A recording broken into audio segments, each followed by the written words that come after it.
caring, and inspiration. So happy learning to all of you. And I would now like to invite our first speaker of the day, Dr. Jayant Hota. He is a senior consultant nephrologist in the Prastha Apollo Hospital, New Delhi.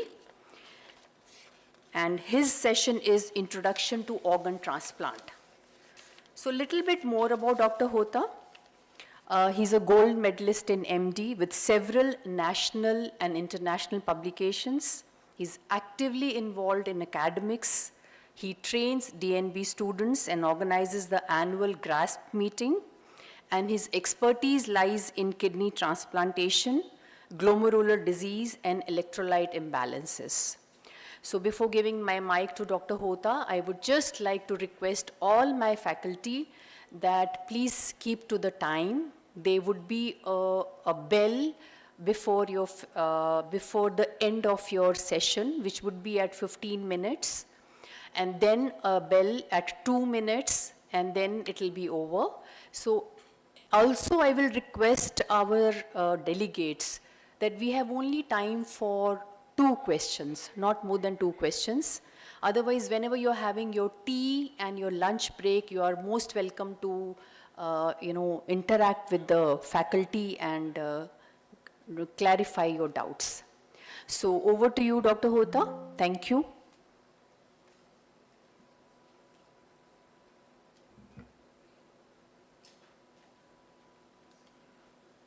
Thank you, ma'am, for the nice introduction. Good morning, sir, and good morning, everyone. At the outset, I want to thank Dr. P.N. Gupta, sir, for giving me this opportunity to deliver a lecture on introduction to organ transplantation. So as as you are all aware of organ transplantation, people are actively involved in preparing patients for kidney transplantations. So without wasting much time, so we'll just briefly go into what is organ transplantation, and the whole throughout the day today you will be told about different intricacies, including the legalities of organ transplantation. So today, just in the introduction, what is organ transplantation? Briefly, we'll go through.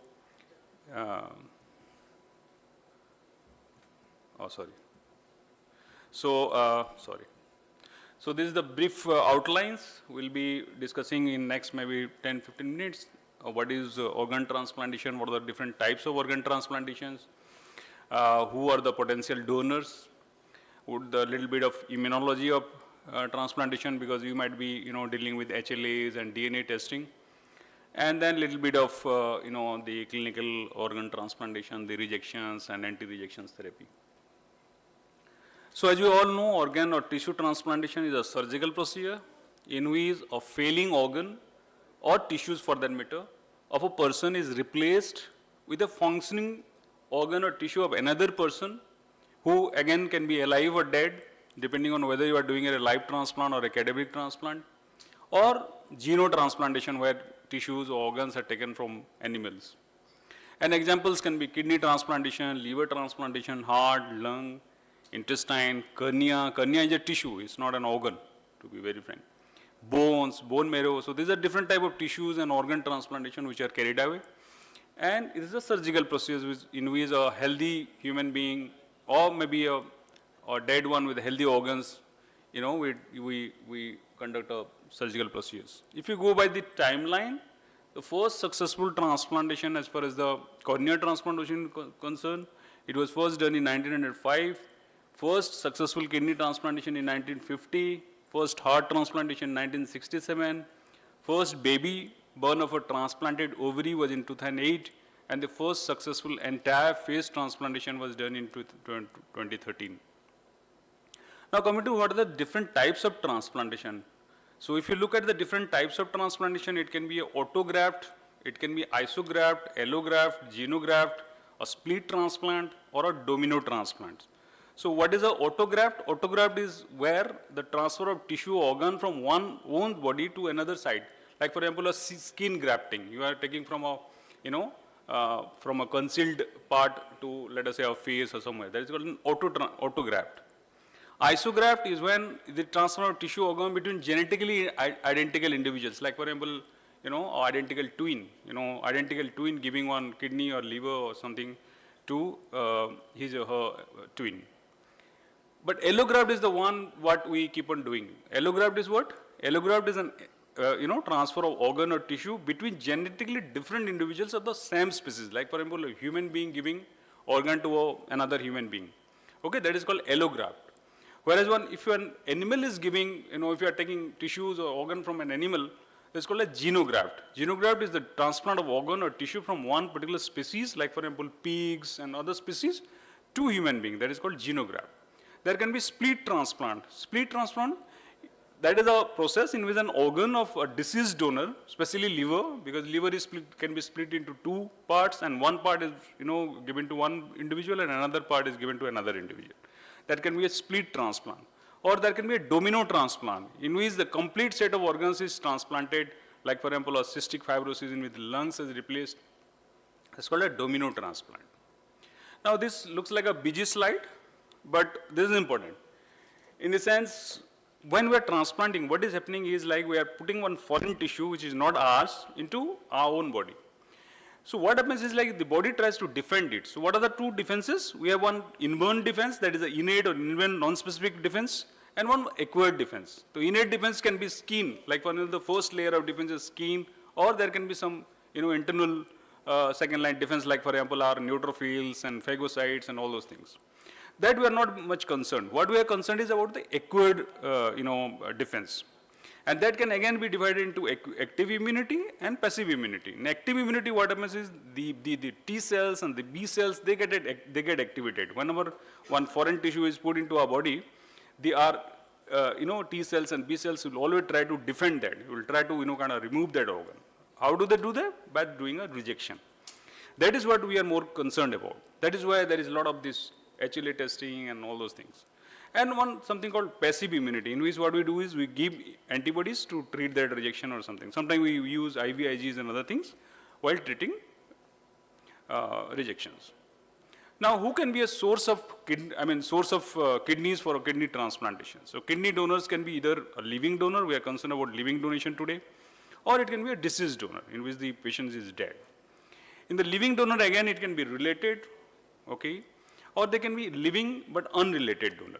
And third, these days, it has become very popular these days, is altruistic donor. In altruistic donor, what happens is, let us say my family member is there. The family member is donor, he or she is a donor. But because of some reason, because of the high DSAs or because of some incompatibility, the patient is not able to donate to me. So what will happen is the donor will donate to some other person, that person will donate to me. So that is a kind of non-directed donation. So these days, that also people are doing. That is called altruistic donor. And deceased donor can be divided into, donation after brain death. That is the most common one. That is called DBD. Or these days we are also doing donation after circulatory death, in which the heart has stopped pumping. Still, you can remove the, organs. If you can do it, that again can be divided into controlled and uncontrolled. Let us say somebody is brain dead. Okay. So many times what happens is like the family will not accept brain donation, brain death donation. They will say, oh, heart is pumping, how are you saying that the patient is dead? Okay, so what happens is like you can controlled way, you can stop the heart beating. Okay, so once the heartbeat stops, you can remove the organ. And there's an uncontrolled way. Let us say, somebody develops a, heart attack. Somebody is in the ward or somewhere, the patient develops heart attack and the patient has died. Okay, there is no heart, no brain, no activity.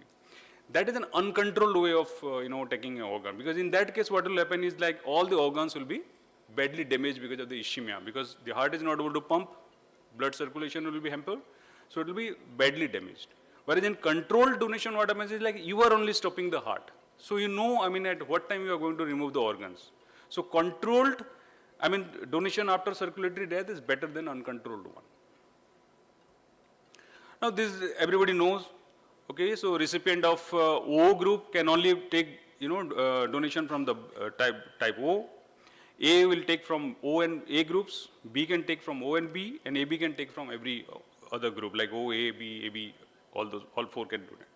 These days we are able to do the ABO incompatible transplant. So this is when there is ABO compatibility. But these days we are also able to do ABO incompatible transplant in which any blood group can donate, organ to any other blood group. So that is a separate thing. Now what is HLA typing? Most of these, before transplantation you guys are doing HLA typing. So what is HLA typing?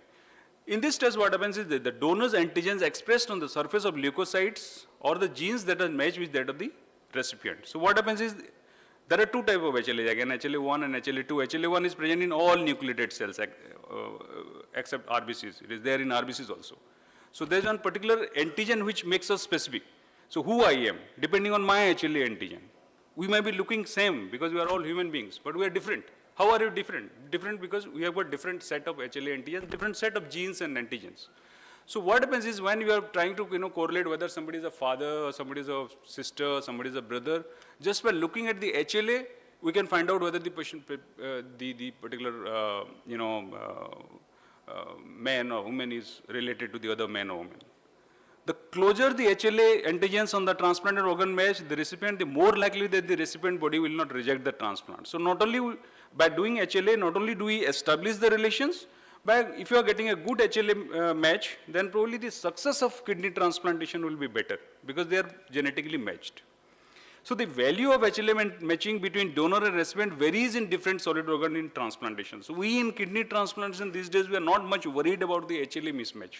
Okay? Even if somebody is like a dead body is donating, or let us say a wife or husband is donating to his or her spouse, there the HLA antigen matching won't be there because they are not related. But we are not concerned. In kidney transplantation, we are not much concerned. But there are certain instances in which HLA matching is very important.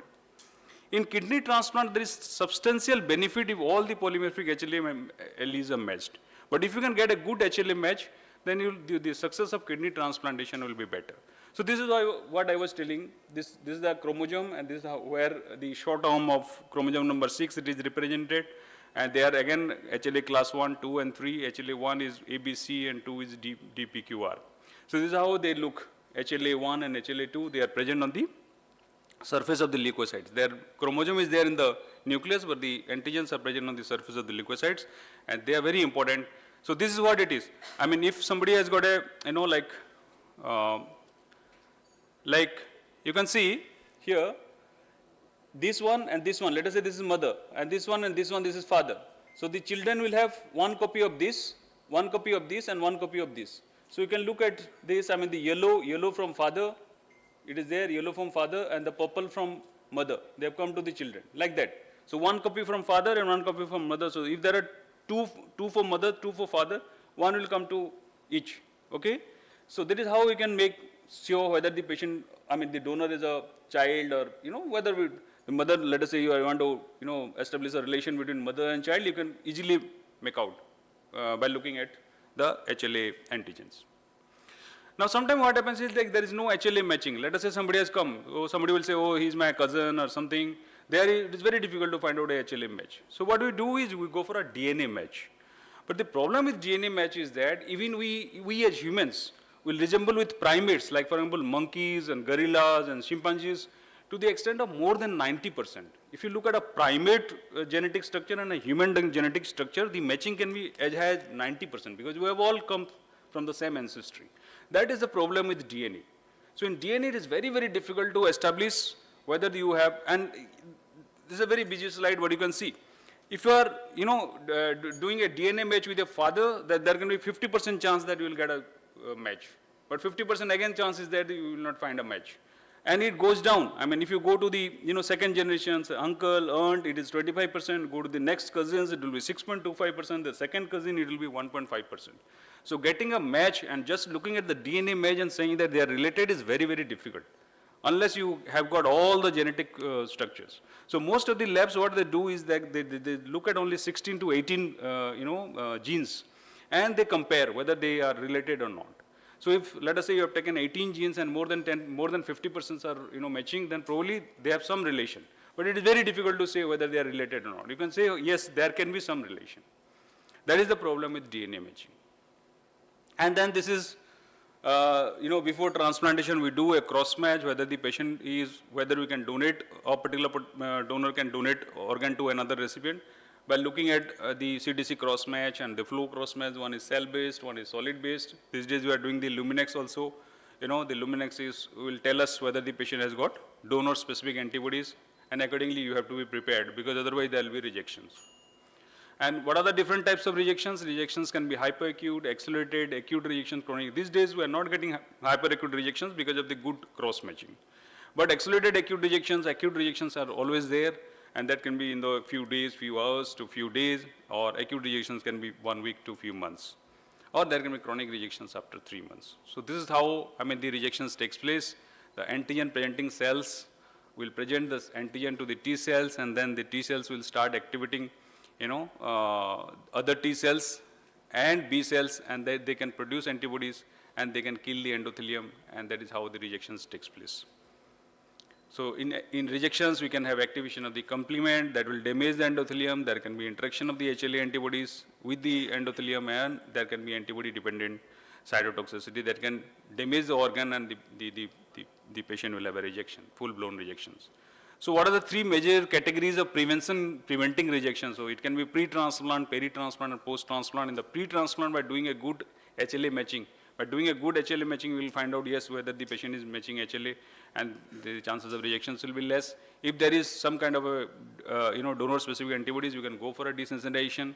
In the peri-transplant period, you have to decrease the cold ischemia time that is done in the, operation theater, and you have to enhance the perfusion and individualize induction in peri-transplant period.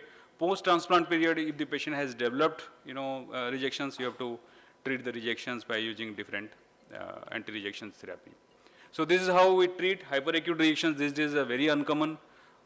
Once there is hyperacute rejections, you have to remove the kidney because that kidney is not going to work. But if it is an acute rejection, there are medications to treat the acute rejections.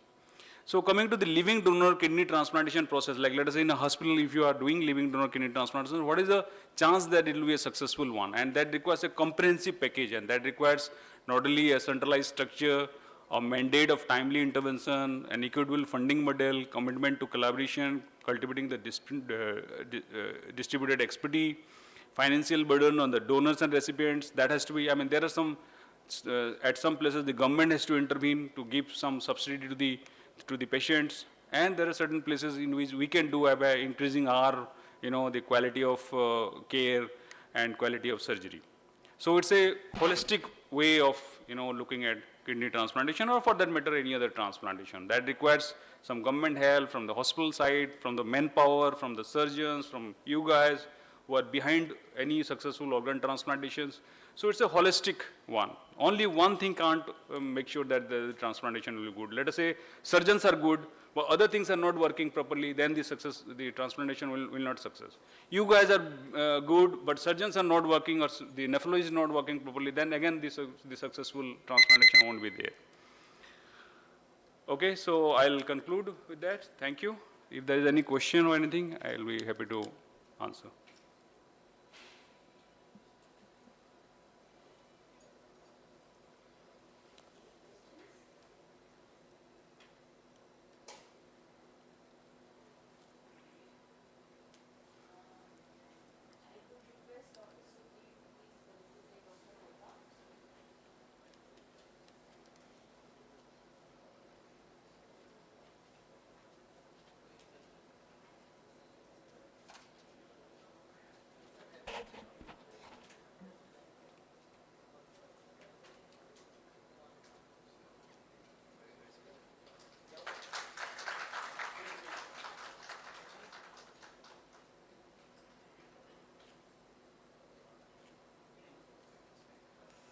Thank you, Dr. Hota, and special thank you for keeping to the time. Okay. So next speaker is Dr. Sukhbir Singh, and he is the Nodal Officer, Soto, Haryana, and he is also Senior Professor, Department of Hospital Administration at PGIMS Rohtak. He was awarded the state-level award by the Honorable Chief Minister of Haryana for starting renal transplantation program at PGIMS Rohtak, Haryana. And he has to his name more than 30 international and national publications in indexed medical journals. So, Dr. Sukhbir, over to you.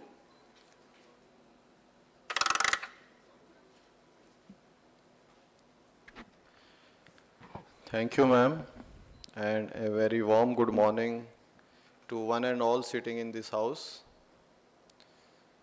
So I hope you will enjoy this topic. Laws are usually always boring because we cannot, do anything with these laws. We have to just follow whatever is given in the statute. And one more thing, ignorance of law is no excuse. We cannot say that out of 10 legal provisions, we have fulfilled 8, so we scored 80% and our performance is very good. No. The law will punish us for the remaining 2 provisions which we forget or about which we were not aware. So, living transplantation in India is very tricky, and it is strictly regulated by the Transplantation of Human Organ Act. We all know it, and we regularly heard about this in the news media also. So we have to be very careful while dealing with the living donation and transplantation.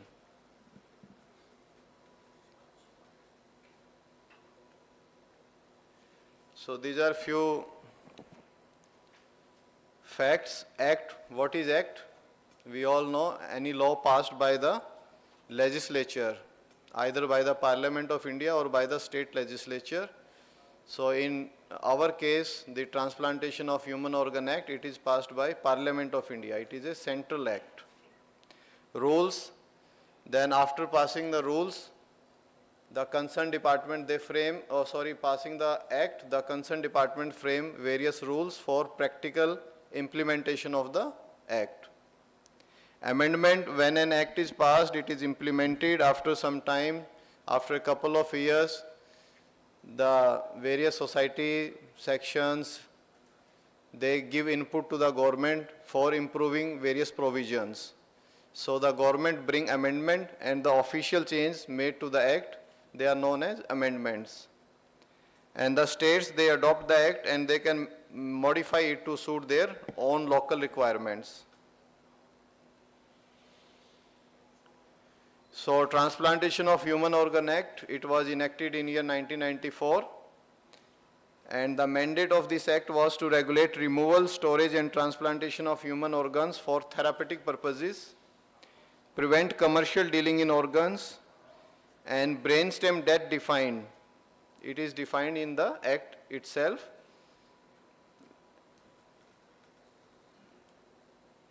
So this is chronology of act.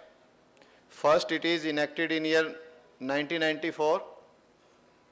Then 1995, the rules were framed for implementation of this act. Then these rules, they were amended in year 2008. And this 94 act, it was amended in year 2011. By amendment, various new provisions were added in the act. And under this amended act, the new set of rules, they were notified in year 2014. So at present, we are following Transplantation of Human Organ Rules 2014. These acts and the rules, they are available on NATO website.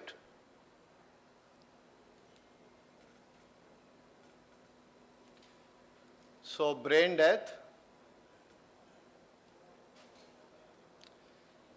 We all know what is brain death. It is an irreversible coma state, no brainstem reflexes.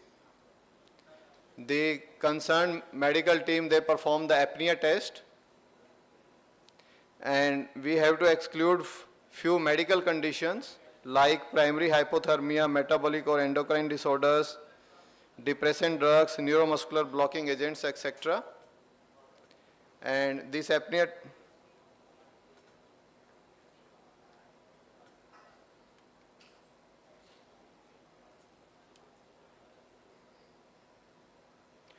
So, who can give consent for diseased organ donation? Self when alive with 2 witnesses, person in lawful possession of the body, legal heirs of the deceased person, parents in case of minor, and if the body is unclaimed, then after more than 48 hours, the custodian of the body, whether it is in the hospital or in the prison. So the in charge of the custodian of body will give the consent. So under this TOHA Act, they have provided various enforcement agencies. First is the appropriate authority at state level, which is appointed by state for granting permission and monitoring of transplant centers. So in Haryana, we have two appropriate authorities. One is DGHS Haryana at Panchkula, and second is Director PGMS Rohtak.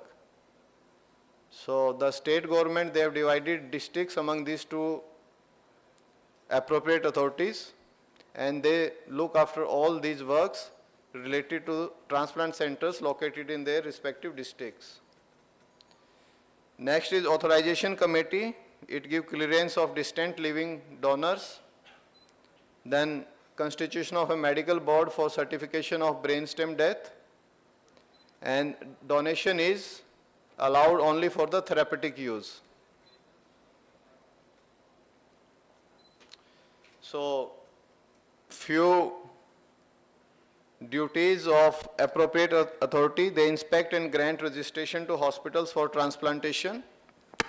No hospital can perform transplantation without a valid authorization from the appropriate authority. They enforce required standards.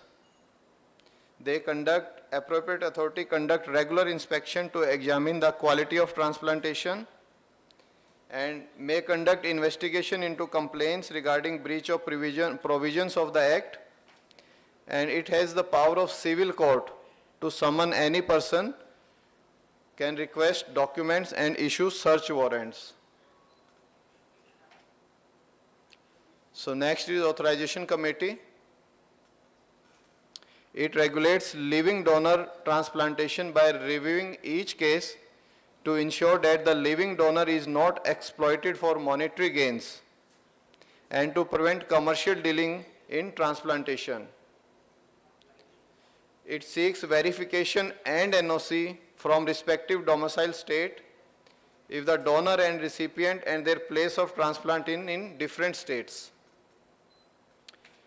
Their proceedings to be video recorded and decision notified within 24 hours, and the appeal against the decision of authorization committee may be made to the state or central government as the case may be.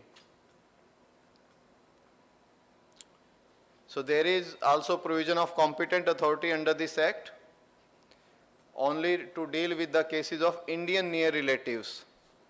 This competent authority cannot deal with the distant relative.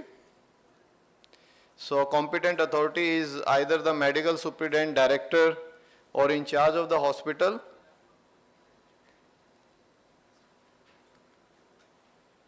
So hospital-based authorization committee,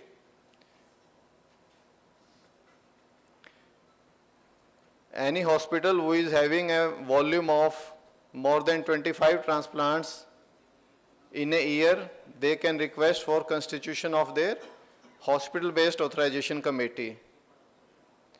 And if any hospital is not having this, their in-house committee, then they have to take approval from the district authorization committee.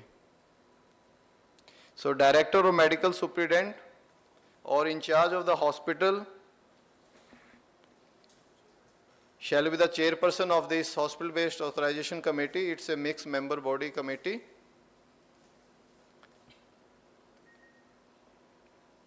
So this is constitution of medical board for certification of brainstem deaths in a hospital. So these are panel of doctors. It's a 4-member body. One is RMP in charge of the hospital where this brainstem death has occurred. One physician treating the patient, one physician or surgeon from the hospital, and one from the panel of neurologist, neurosurgeon or intensivist. This panel of doctor has to be approved from the appropriate authority. And these 3 members, they need not require approval from the appropriate authority.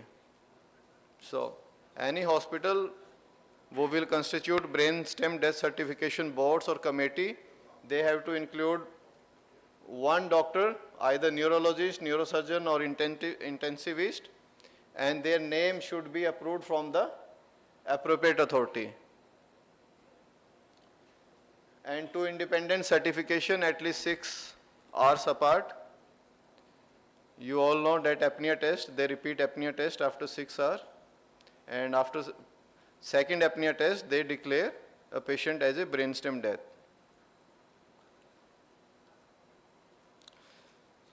So, in 2008, in the chronology slide, we saw that the TOHA Act 1994 was amended in year 2008, and under this amendment, the various provisions were incorporated regarding transplant centers for improving their facilities, equipment, manpower, regarding qualification of the transplant surgeon, website of transplant center, and provision of transplant coordinator.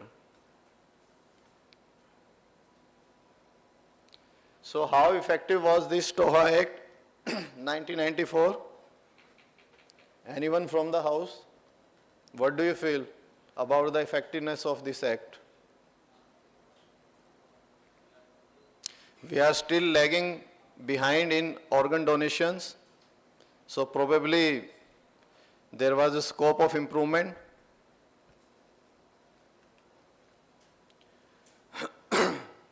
So why it did not really work? Declaration of brain death was not mandatory. Request for donation was not mandatory. Lack of awareness among the doctors and ICU staff. Delay or avoiding tendency in brain death declarations. Family, they did not consent, either due to lack of awareness or no one from the hospital make request them. And these are the other reasons like denial, my patient heart is still beating, you are giving me wrong information. Or they feel that if they will give consent, the doctor will not try enough to save their patient. So few clinical and administrative lacuna. Earlier impaneled specialist from brain death certification was not available. Suboptimal donor management. Recovery only in transplant authorized hospital.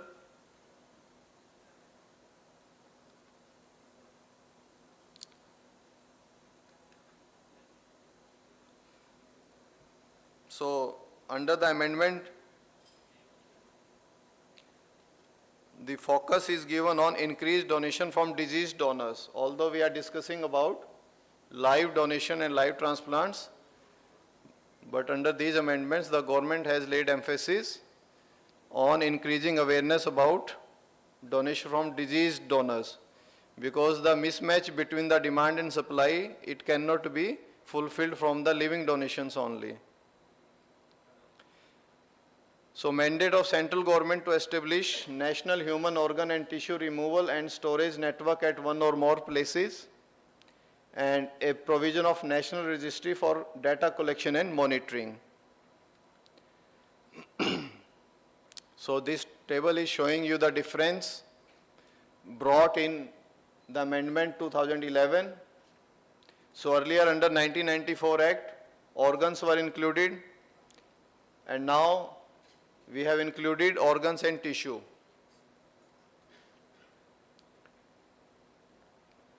Consent, earlier we were taking donor or next of kin consent. Now it is mandatory that we should also make request to the family. So in the brainstem death certification committee or medical board, now it is mandatory to have intensivist or anesthetist. Swab transplantation were earlier not allowed, but in year 2011, government made provision for swab transplantation.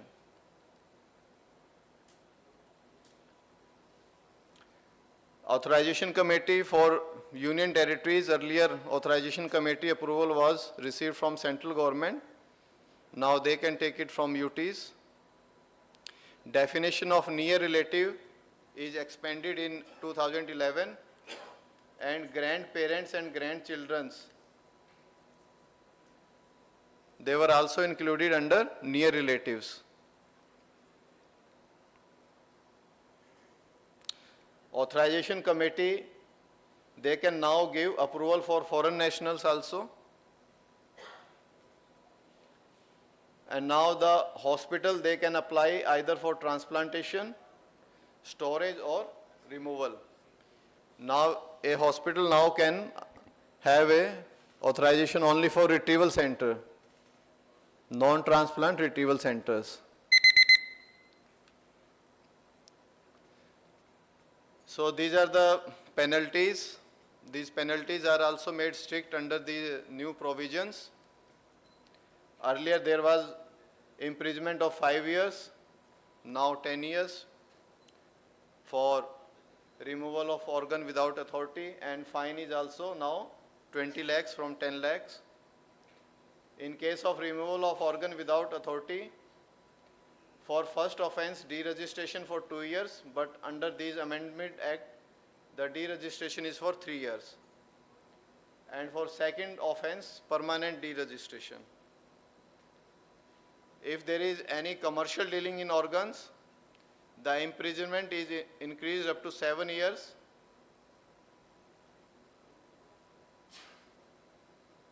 And this is the financial penalty. Any violation of TOHA, the imprisonment is increased to 5 years and the penalty is increased to 20 lakhs. So under this amendment act, the appropriate authority is now having the powers of civil court. Penalties are increased. Now there is a provision of advisory committee also for giving advice to the appropriate authority. And there is provision of national, regional and state level human organs and tissue removal and storage networks. And there is a registry of donors and recipient of human organ and tissues. These are few provisions which were made in the Act 2011, Amendment 2011.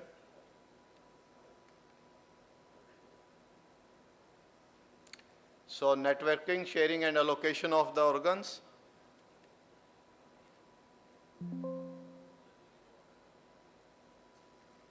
So time is up.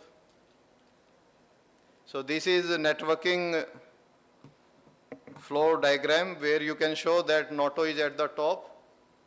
Then under NOTO there are ROTOs. ROTOs, they are created over a region cluster of states. Then at each state level we have SOTOs.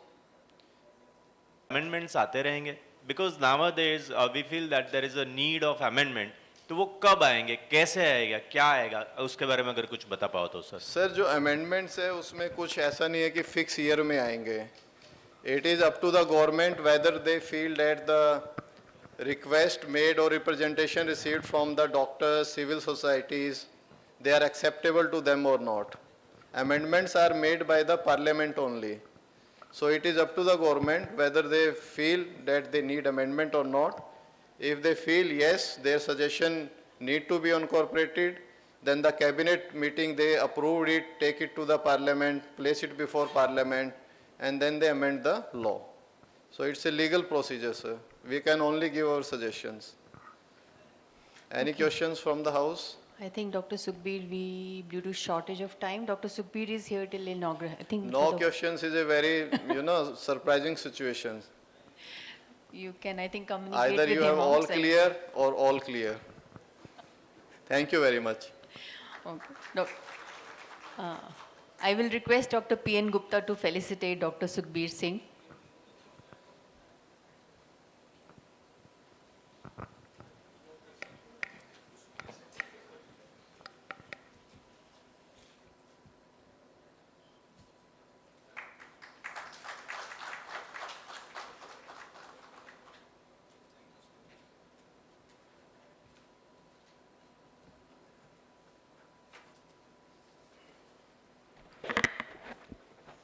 So our next speaker is Dr. Ajay Oswal, and he's a renowned kidney transplant surgeon who's associated with Seth Nandlal Dhoot Hospital, Aurangabad. With over 1,600 kidney transplants, he has mentored transplant centers across India and trained senior consultants. He has multiple publications and international presentations, including at SIU Athens. So over to you, Dr. Oswal. Thank you. Good morning. Thank you very much for inviting me here. I thank Paras Hospital, Mohan Foundation and Dr. N.P. Gupta for inviting me to talk to you. मैं आपको कोई भाषण देने नहीं आया, so let us have a interactive discussion. So any slide you have any question, please raise your hand. We have enough time and we can have a fruitful discussion rather than a one-way lecture. So please do not hesitate to ask any questions. So, what I have always maintained or felt that transplant coordinator is a backbone of any transplant program. The person after the donor, who is most important after the donor, is transplant coordinator, who runs the show. So, the task given to me is to discuss preparing the donor, pre-operative counseling. The most important aptitude in a donor is listen, listen, listen, patience, patience, patience. Not only donor, the recipients and the whole family has lot of questions, lot of issues. So, if a coordinator listens patiently, answers all the questions which to the best of his or her ability, our task becomes easier. The next important aptitude, I would say, should be inculcated in all the transplant coordinators, not only amongst the transplant physicians and surgeons, but in coordinators also. There is a saying in business and investment world, keep the interest of your client or say the donor above your own interest. You should be the donor's advocate in your hospital.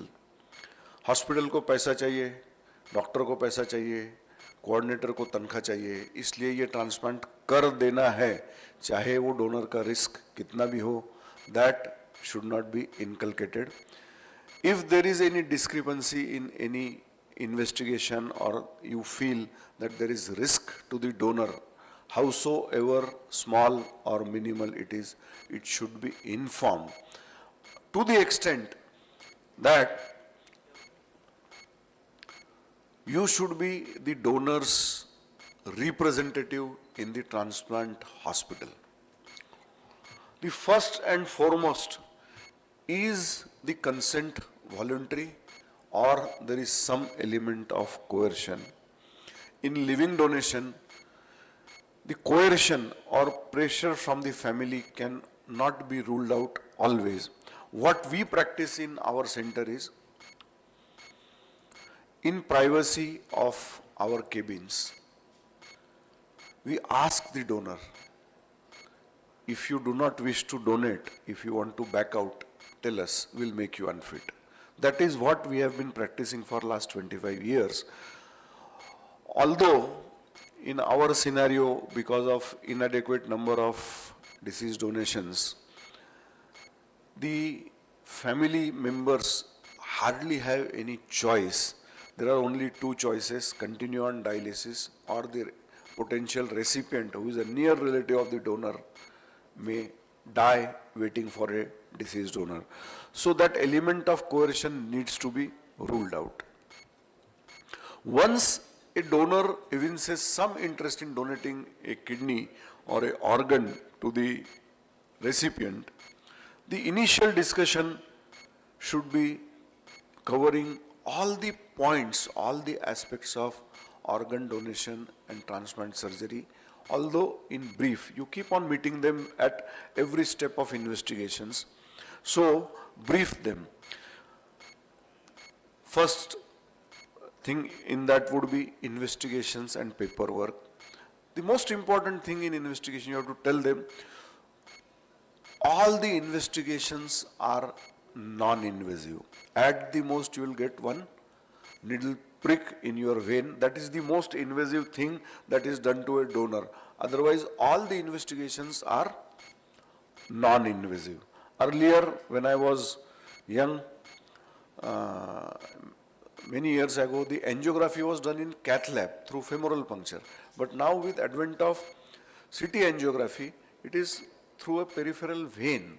So hardly any invasive investigation is done for a donor, unless the investigation throws up some surprises, like a donor has a positive TMT, he may need a coronary angio, so that becomes a little more invasive. The donor should be briefed about the documents and paperwork that is required. The statutory approval as appropriate may be from competent authority in your hospital or the state level or district level authorization committee. Brief the donor about the operative procedure and allay his fears कि आपका operation पूरा बेहोश करके किया जाएगा, आपका operation दूरबीन से होगा ताकि आपकी रिकवरी जल्द से जल्द हो, आपको बहुत मिनिमम पेन होगा और आप चौथे पांचवें दिन घर जाके आराम कर सकेंगे और विद इन से 10, 15, 20 days you can go back to your work.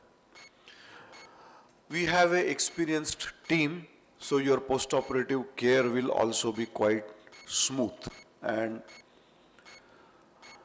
please, please, please inculcate a habit of telling them that you do not have any disease, but since you are donating one of the very important organs of your body, you should remain under an expert follow-up like a nephrologist or a urologist lifelong. You may not develop any disease, but chaukidari, preventive maintenance is very important.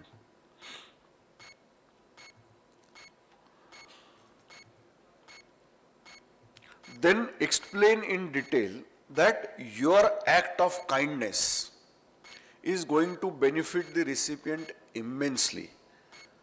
And apart from emotional benefit, the donor may not derive any other benefit from this act.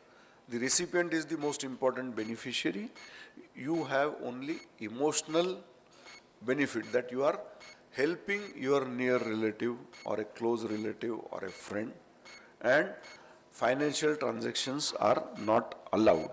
Then the risk of surgery, long-term medical risk, mortality, morbidity, ESRD, hypertension and other medical conditions after donation, the risk during pregnancy and psychological considerations, all these have to be explained in calm and quiet manner and confidently.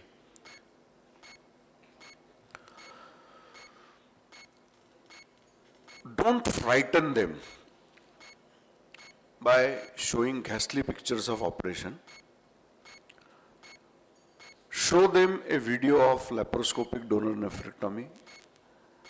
Show them a photograph of small incisions of kidney retrieval donor nephrectomy and convince them that this is an era of minimally invasive surgery. Depending upon your CT angiography finding, the need of the recipient and complexity or challenge in the donor anatomy or physiology, your surgical team will decide whether it is going to be a laparoscopic donor nephrectomy, open donor nephrectomy, or a robotic donor nephrectomy. Whatever we do for you, we will be doing the most appropriate thing which will be the safest for you. Lap, open or robotic. Whatever is safest will be done for you. The first and foremost question most of our donor ask, क्या मुझे जान का खतरा है? Can I die in this operation? Well, the simple answer which I tell them honestly is the scientific literature quotes that the likelihood of donor dying during or after donor nephrectomy is 0.03%. So it is like when you travel from Delhi to Chandigarh, there is always a likelihood of vehicular accident or aircraft accident. But because of that risk, we do not stop traveling.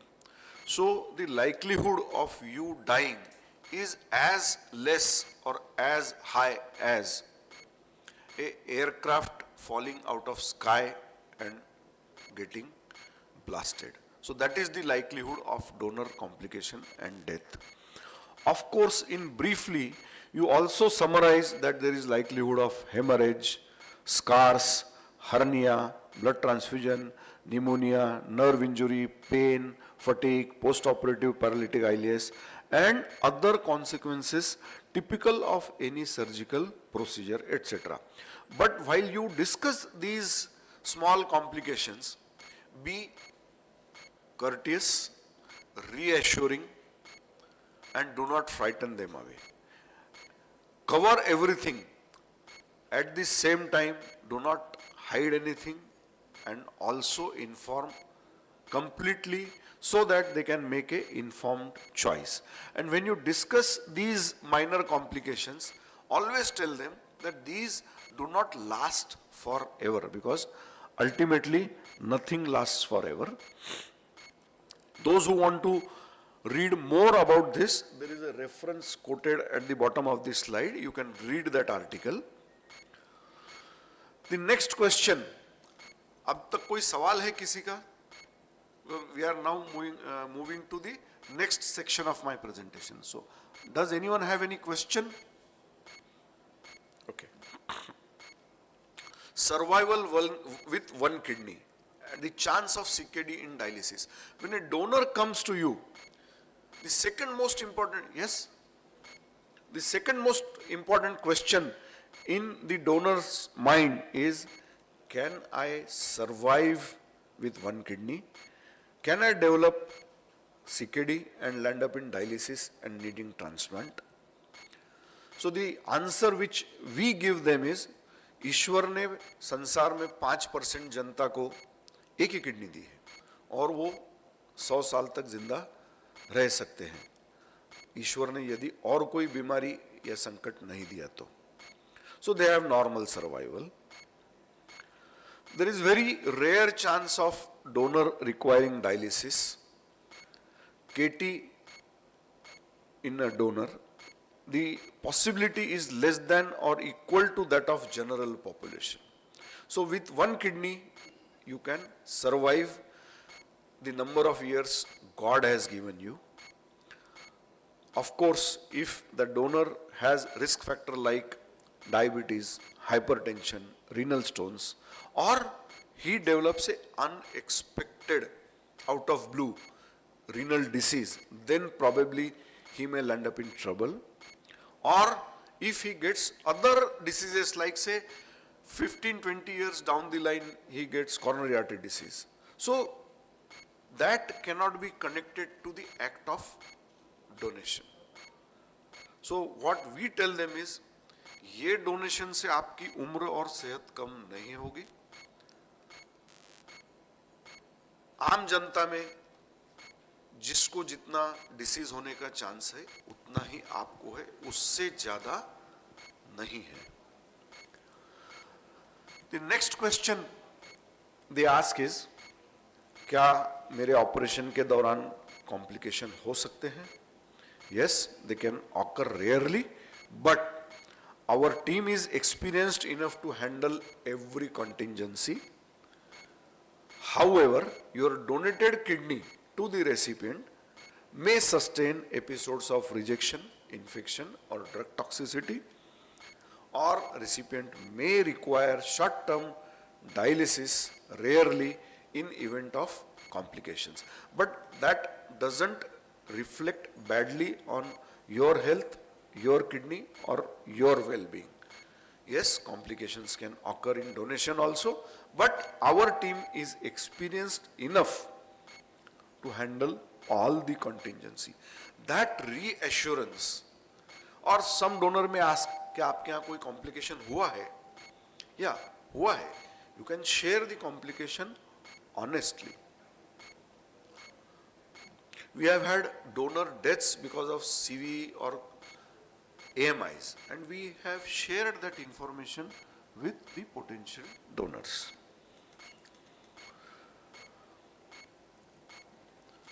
The next question is, क्या मैं इस operation के बाद fit रहूंगा? क्या मैं मेरा normal काम कर सकूंगा? And it has a very honest and simple answer. The mere act of kidney donation does not reduce your capacity to work or your capacity to do fitness regimen. A donor can undertake any work that he desires after the donation. Even, see, most of our patients come from rural background, and many of them are farmers, laborers or workers. So you can tell them, आज आप काम क्या करते हैं? वही काम आप उतनी ही शिद्दत और मेहनत से डोनेशन के बाद कर सकते हैं. That reassures them no end, because most of the times they are the caretaker of the family after this CKD burden. Will there be any long-term medications for donor or dietary restrictions for donor? Loud, bold and clear. Just because of donation, you will not require any medications after discharge. There will be no dietary restrictions specific to donation. Of course, if you have obesity, hypertension or lifestyle diseases or pre-existing diseases like say hypothyroidism, so that has nothing to do with donation. You will have to continue with those restrictions, lifestyle modifications and medications as prior to the act of donation. Sometimes what happens, unfortunately, the related pairs are not compatible amongst themselves. So they always ask, when you tell them ABO incompatible or HLA incompatibility will increase your risk of rejection or medical complications in a recipient, the next logical question, because everyone reads Google, is, can we exchange the donor? So you can exchange the donor, give them complete information about swap transplant, the legal process and the successful outcome of swap transplants. And if possible, give them contact numbers of your previous swap transplants so they can find out for themselves whether swap is possible for them or not. Tell them upfront that we have a big dialysis program.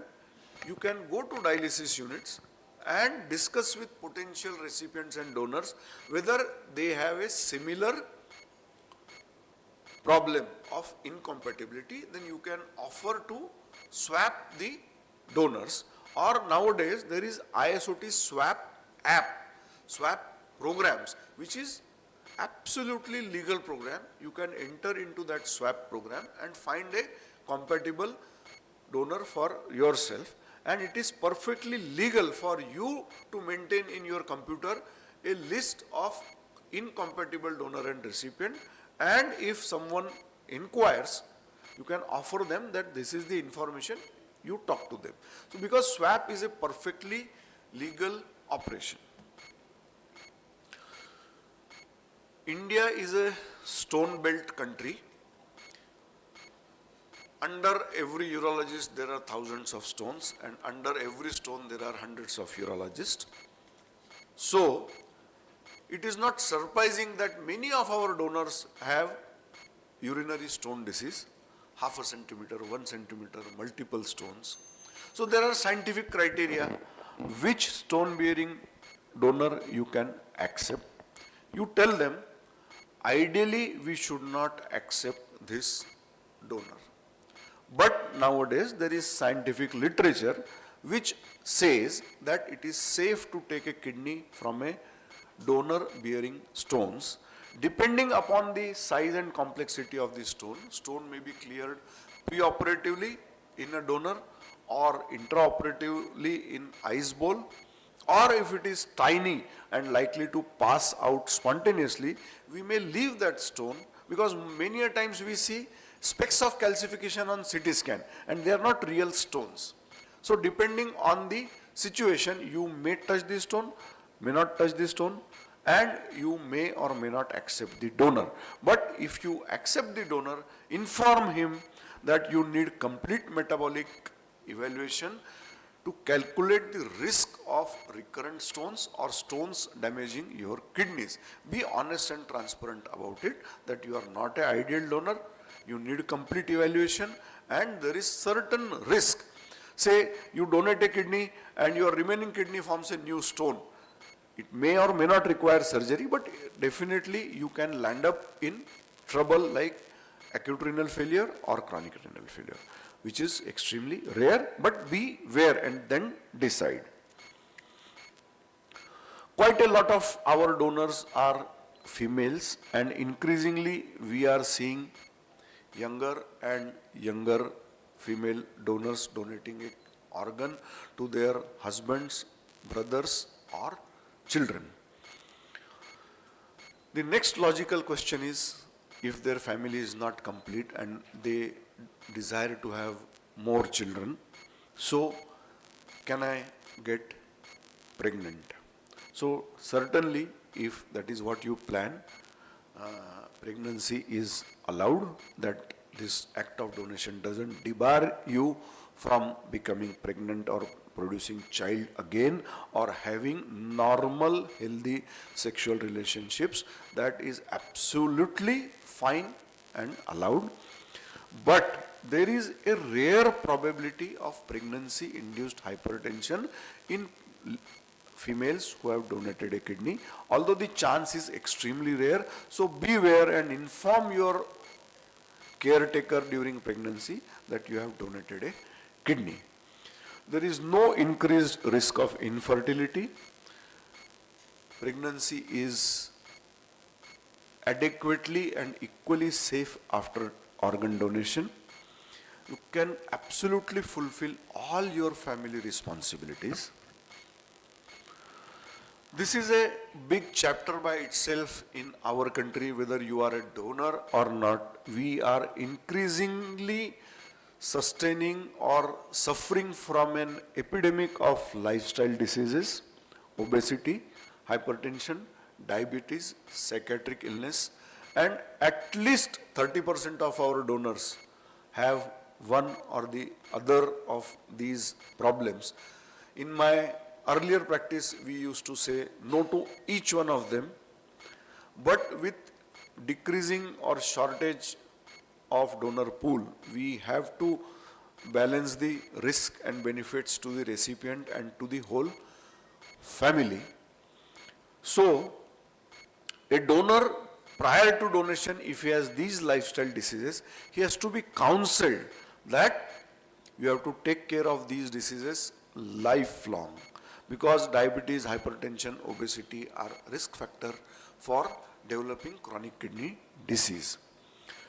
Obese donors should be encouraged to lose weight, and at our center, we do not accept a donor who has body mass index, more than 32. And if they insist, we tell them go to a weight loss, weight reduction, weight management program and come back again after 6 months. We don't mind losing them to our competitors, because we want to be very upfront, honest and transparent about donor safety. There are a lot of psychiatric issues. Earlier we used to say no to all the patients who were taking psychiatric medicines, but nowadays we have changed our protocol based on scientific literature. We refer them to 3 different psychiatrists, maybe in 3 different hospitals, and request them to assess this donor independently. And if they say that this donor can make an informed choice, he is mentally fit enough, compos mentis, to make an informed decision whether to donate an organ to his near relative or not. If he is found fit on that front, we accept those donors. Next important question in the donor or recipient or family's mind is, can we meet other donor or recipients? You have a complete list of your previous donors and recipient in your desktop or mobile. Find the happiest pair amongst your list. Find the longest surviving pair amongst your list. उनसे पहले बात करके रख लेना, क्या हम नए patient को आपसे मिलने के लिए, बात करने के लिए भेज सकते हैं? And arrange a meeting between them. They keep on coming for follow-up. Or give them their number, they can talk on WhatsApp video call or a Zoom call. This reassures them no end. When a satisfied donor or a recipient tells them that this procedure is safe, the results are good, the team is good, the center provides good services, then that recipient donor pair can get converted to a successful operation very confidently. So this is what they need, and they should be provided this information without any hesitation. Yes sir? नहीं? हम जब बच्चे थे तब एक नया bike निकला था, हीरो होंडा, और उसका एड बहुत ही खास था, fill it, shut it, forget it, चलता ही जाए. सो हमारे कंट्री में ज्यादातर डोनर ऐसा समझते हैं कि डोनेशन कर दिया, अब मेरे को कभी भी डॉक्टर के पास नहीं जाना है. सो ये जो मिसअंडरस्टैंडिंग है, that needs to be removed. They should be counseled that although you are fit and fine, although there is very rare chance of you developing a problem or a complication, आपका recipient तो follow up के लिए आएगा ही life long. आप भी कम से कम बरस में एक बार उनके साथ फॉलोअप के लिए आना. Basic evaluation, measurement of blood pressure, blood sugar, weight, basic labs, urine spot albumin creatinine ratio, these basic investigations आप करवाते रहना. This should be informed to them and they should be convinced about a long term follow up. Friends who want to read more about this aspect, there is a standard reference on this. They have to be told that this is an organ donation, this is not commerce. You cannot take anything in cash or kind or any favor except the payment of hospital bill for the donor by the recipient. You should inform them this quite clearly, but if you are convinced and documents and HLA and DNA fingerprinting prove the claimed relationship beyond doubt, then you may not broach this subject of transaction also, because the court judgments have clearly mentioned that if there is a near relationship, you don't poke your nose into transactions. भाई बहन को kidney दे रहा है, पैसे का लेन then आपकी कक्षा से बाहर है. But briefly inform them that legally there cannot be any transaction of any sort in lieu of the kidney. This is one of the most important part of counseling. They will always ask, पैसा कितना लगेगा? Can the bill overshoot? What are included? What are exclusions? So each one of you know the standard or variable packages in your hospital. Sit with them, spend 10 minutes on this count. And there are two most important things which should be informed to them, the recipient and donor family.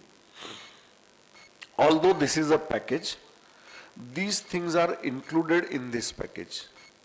And more important than this, these things are not included in the package, and if you need them, you will have to pay for them at the time of discharge.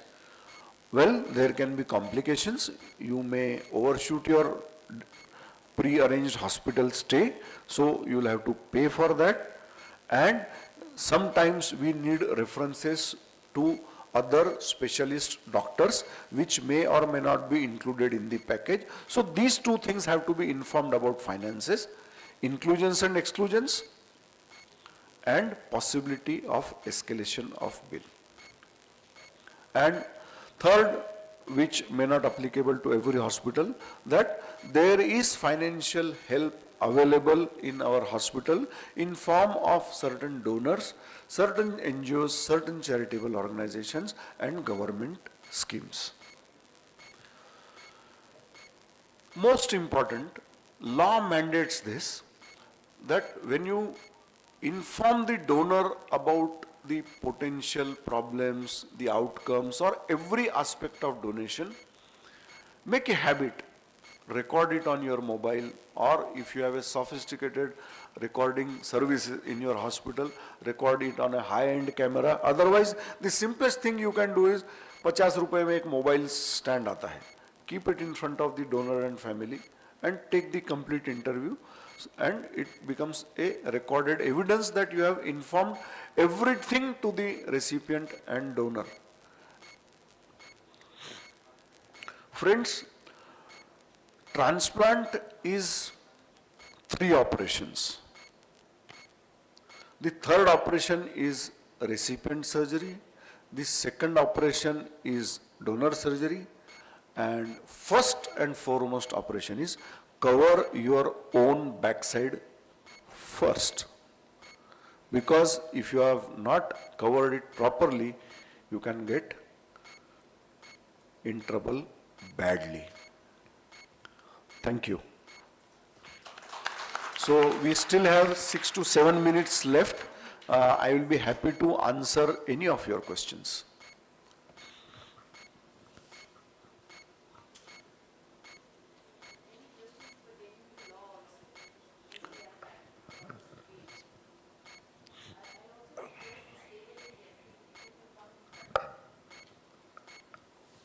Sir, as a coordinator, we should know all those answers of the recipient and donor.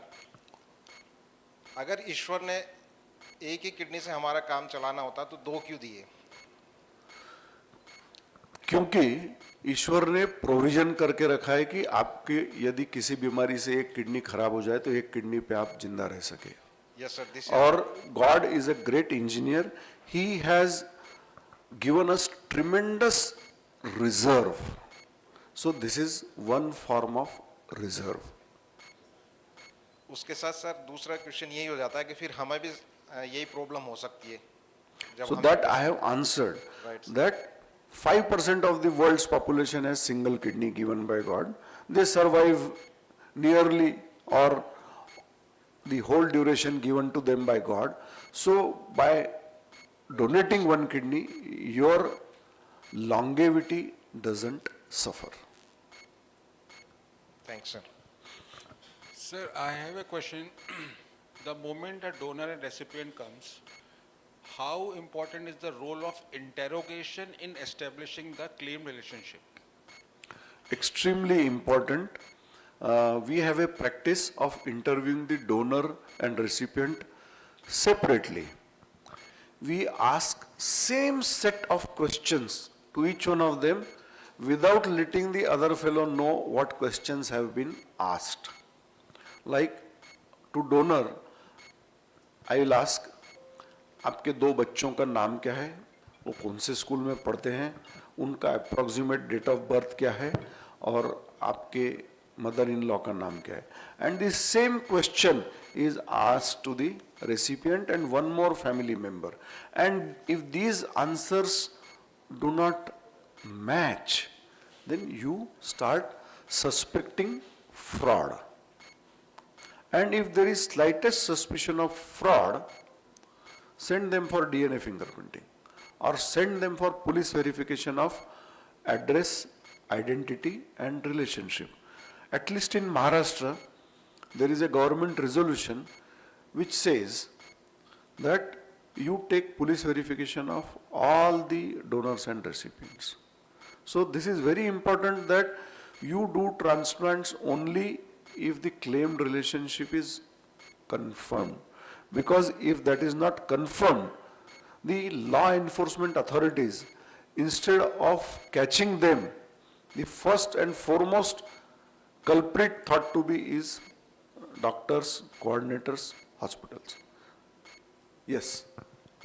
Good afternoon sir, मेरा question ये था कि बहुत सारे patients के साथ donor होते हैं जिनका जैसे कि जीएफआर बॉर्डरलाइन होता है या फिर डायबिटिक होते हैं या फिर हाइपरटेंशन होते हैं, बट कार्डियोलॉजिस्ट क्लियरेंस दे देते हैं या फिर एंडोक्रिनिस्ट क्लियरेंस दे देते हैं, तो उनको कितना ज़्यादा रिस्क हो सकता है डोनर्स को, और उनके पास कोई और ऑप्शन नहीं है, रेसिपिएंट का खाली सिंगल डोनर है. So ideally, you tell them that there is some risk of you developing chronic kidney disease because of diabetes, hypertension, or your GFR is already low. So you are likely to land up in trouble. Ideally, you should not donate. So option नहीं है तो आप risk ले लो, but don't tell them that there is no risk. अरे कुछ नहीं होता. Don't show them carpet of roses. Don't give them false hopes. Don't give them guarantees. If they tell you guarantee क्या है, तो आप कपड़े की दुकान में देखते होंगे, फैशन के दौर में गारंटी की कामना ना करें. So guarantee कुछ भी नहीं. Don't give them guarantees. If they want to go away, let them go away. But inform them, diabetes, hypertension, obesity, low GFR, these are risk factors for developing CKD. Will you develop it? Maybe. Yes. So I have a question. Yes. Like we are having a donor. We have gone through all the assessments, all the counselings, donor advocate, everything we have done. At last, on the day of the surgery, we are having transplant in the morning. At the night, donor refuses for the donation. So is it our failure, or I'm not able to understand? Donor has gone through everything, but at last, if he refuses and he doesn't give any reason for that. See, so it is not your failure if you have gone through the whole steps of preoperative workup, counseling. See, a donor who subjects himself to 15 days of rigorous investigations and paperwork, that means he was willing for donation, right? वो आपने उसको सड़क से उठा के लाके जबरदस्ती उसका जीएफआर स्कैन या सीटी नहीं कराया है. उसने ब्लड ग्रुप से लेकर सीटी एंजियो तक सब कुछ 15 दिन में अपनी मर्जी से आपके कहने पे कराया है. So there was a consent. At last moment, either because of fear or some unfulfilled understanding between the donor and the recipient, she or he wants to back out. The law says that donor can back out from OT table also. So you have to respect that. I'll give you an example. There was a potential transplant. Mother donating a kidney to her son, but mother would not sign on the forms. So I told the father, आप 500 kilometre दूर से आए हैं, यहाँ भाड़े के किराए के घर में रह रहे हैं, आपका खर्चा हो रहा है, आप वापस घर चले जाओ और वहीं डायलिसिस कराओ. So the father said, my wife is not giving consent. ये सब सर के लोगों का खानदान है, मैं इससे परेशान हो गया हूँ, मैं इसको छोड़ दूंगा. We cannot dabble into that complexity. When I went to another city for a transplant, I came across the same family. So I got alarm. I took the donor aside. आप बैठ जाइए. If there is no, I took them aside and I asked the donor, अम्मा आपने हमारे hospital में मना कर दिया था और अब यहाँ किडनी दे रहे हैं. There is some झमेला, there is some legal complication.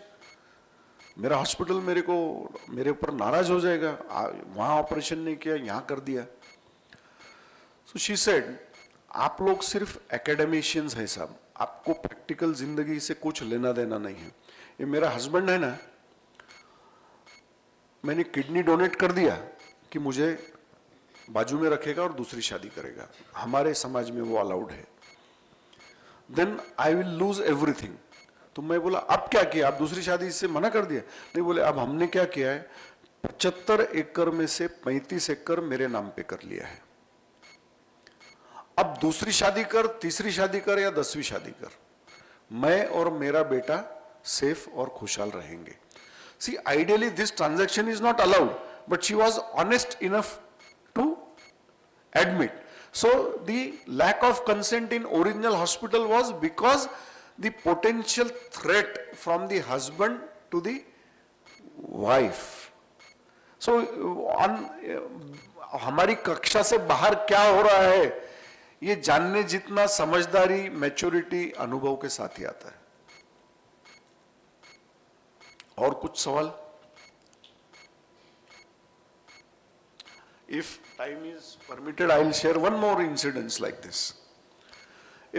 Very early in my practice, say 1999, one mother was not again signing the form number 1. I asked the daughter-in-law, आप नहीं कराना है तो वापस चले जाओ ना, why are you spending time here? So the daughter-in-law and mother-in-law sat in front of me, a recipient there, the son of the donor. The daughter-in-law said, देखिए ना सर, ये माताजी बोल रही मेरे नाम से 1 लाख रुपए का एफडी किए बिना मैं साइन ही नहीं करूंगी। तो मैंने कहा माताजी ये तो अलाउड ही नहीं है, आपके साथ साथ मैं भी अंदर चला जाऊंगा। तो माताजी कहने लगी, देखो साहब ये जो बहू रानी है ना, ये बहुत क्रूर है, ये मेरे को ऑपरेशन के बाद खाना भी नहीं खिलाने वाली, मैं अगर मर गई तो मेरी दूसरी भी किडनी मेरे बेटे को लगा देना, लेकिन अगर मैं जिंदा रह के अनफिट हो गई तो ये खाना भी नहीं खिलाने वाली, forget nursing care. So that rent of that deposit, the interest of that deposit will take care of my 2 square meals per day, and my son only will be the nominee of that FD. So these are practical considerations. These must have been taught to her, that lady, in a class of life. Thank you. Thank you, Dr. Oswal. It was a very lucid and very informative session, Dr. Oswal. Okay, so I would now request Mr. Rajat Bajaj. He is the GM Sales and Marketing, Paras Hospitals, Gurgaon, to please felicitate Dr. Oswal.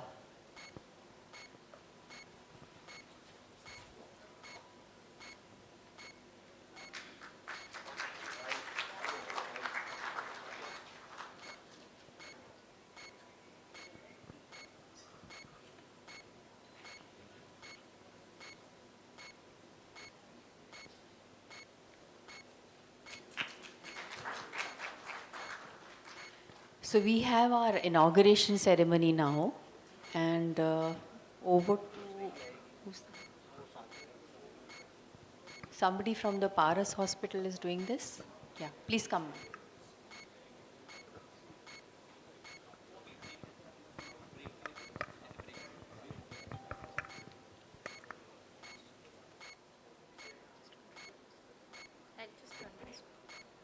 Adjust करना है।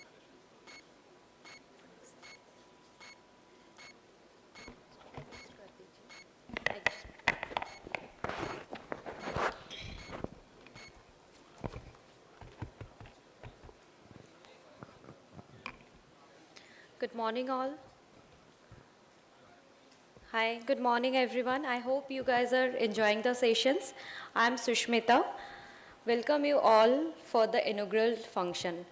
Now we are moving forward to the lamp lighting ritual. I would like to request Dr. Sukhveer, Ms. Seema Vij, Dr. Manit Sahi and Dr. P.N. Gupta sir on stage. Please sir, please ma'am.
Now I would like to request everyone stand up for 2 minutes for a prayer.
Please have a seat.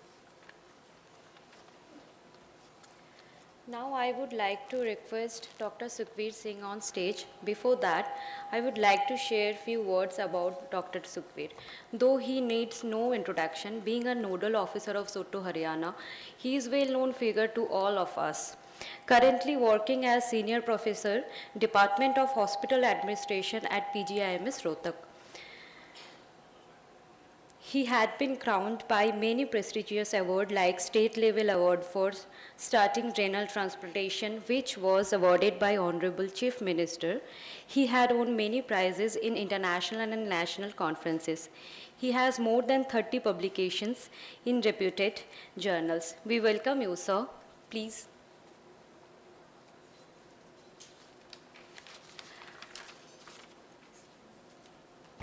Thank you, ma'am.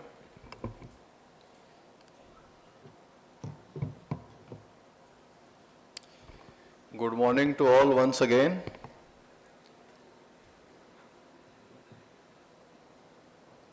It is very good to see the large number of registration and participations and to see you all delegates today in this refresher course. And I will like to congratulate Seema madam, Pallavi ma'am, Munir ma'am, Dr. Gupta sir, and the whole team of Paras Hospital and Mohan Foundation for taking this initiative and organizing this annual refresher training course.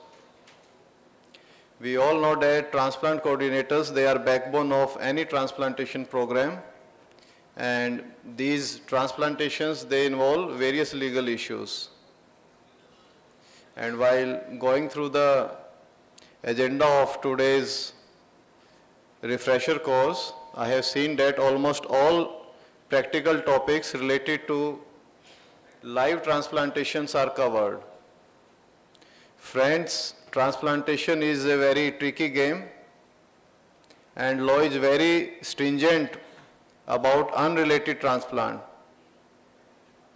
We all know this.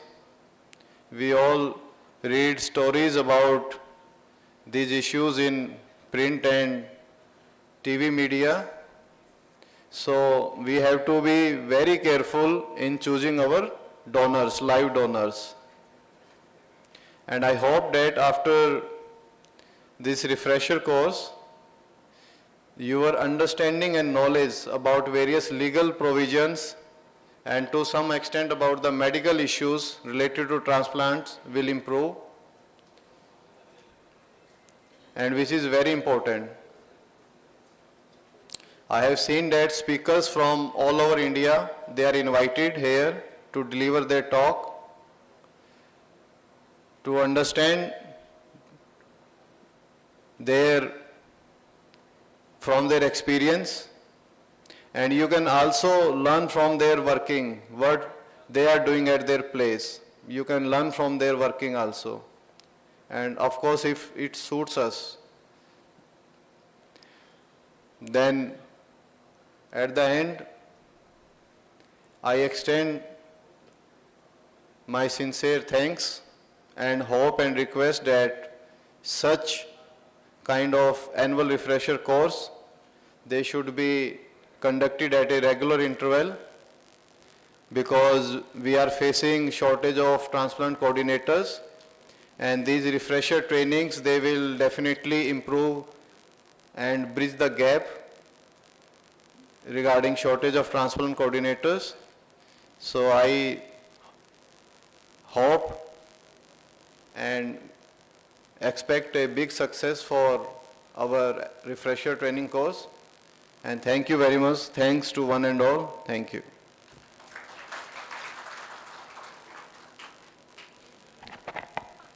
Sir, I would like to request you, please stay on back. Seema ma'am, I would like to request you, please felicitate Dr. Sukhbir.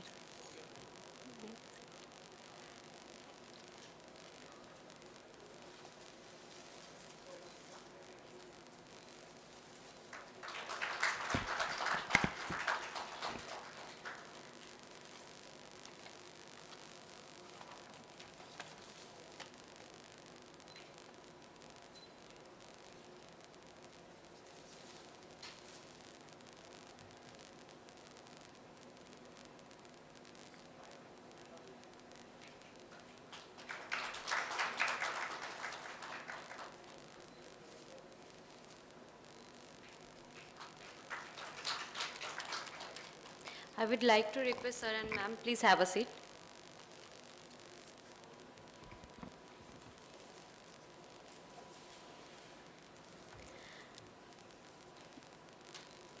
Now I would like to say a few words about our chief guest, Ms. Seema Vij ma'am, a dynamic leader and a true powerhouse in healthcare administration.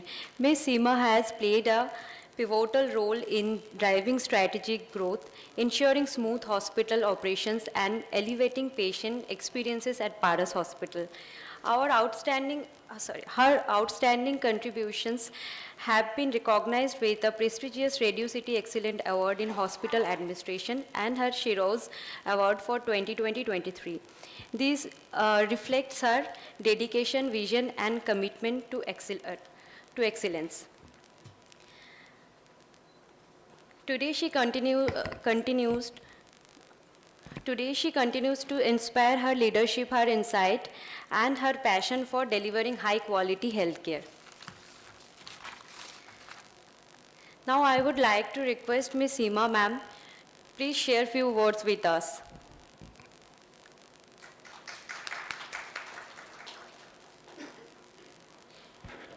Thank you, Sushmita, for this introduction. Good morning, everyone.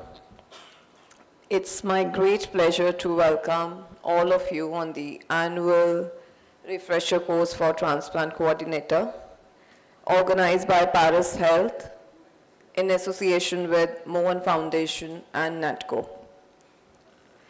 As we all are aware that transplant coordinator role is not only crucial, but it is highly sensitive. I'm sure you all must be agreeing to it.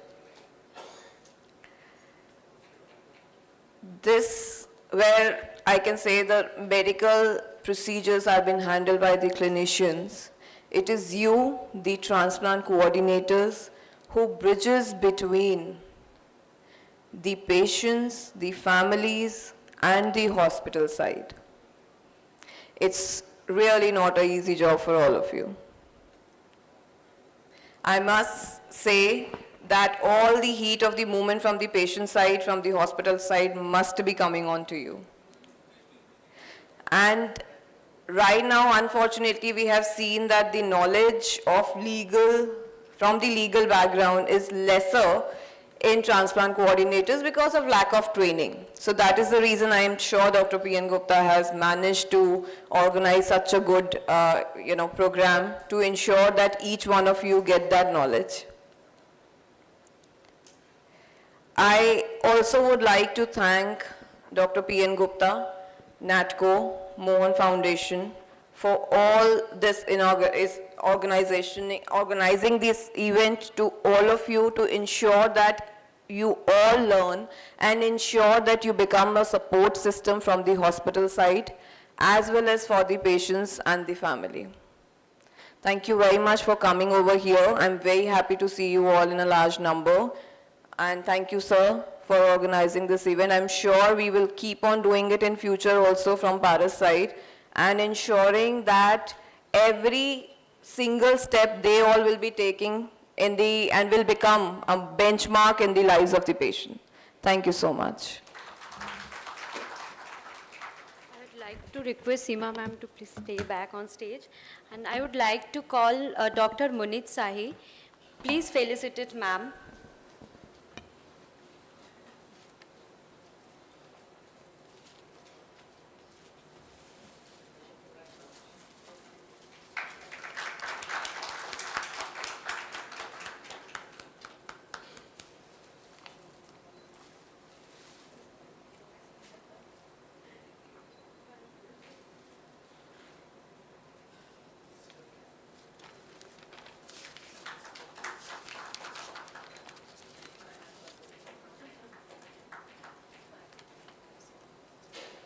Please have a seat, ma'am.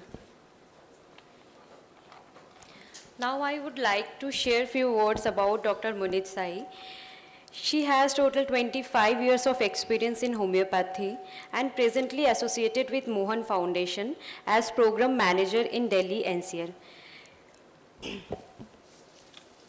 She has conducted several organ donation awareness sessions, reaching more than 3,000 individuals. I would like to request Dr. Munit Sahi, ma'am, please come and share a few words with us.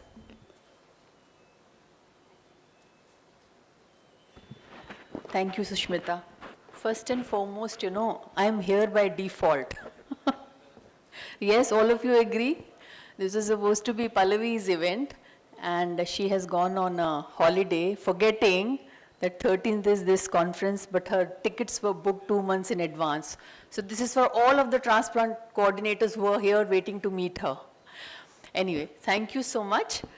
So it's a privilege to address all of you as we formally inaugurate this annual refresher course. So I'm going to be repeating what my predecessor said, that as transplant coordinators, you play an extraordinary role. You are the link between grieving families, transplant recipients, and medical teams. Compassion, professionalism, and resilience.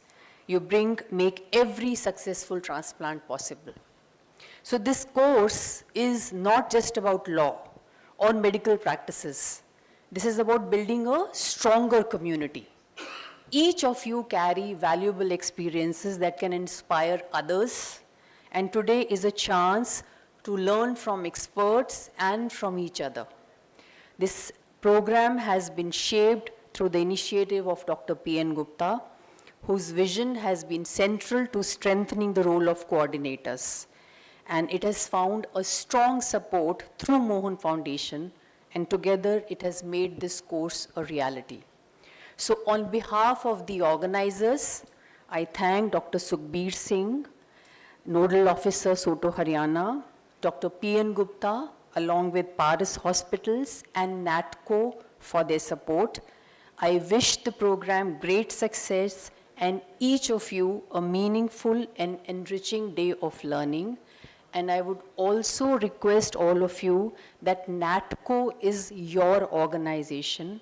It's National Alliance Transplant Coordinator Organization, run by you, for you, by you. Please become member of this organization if you are not yet. Thank you so much and happy learning.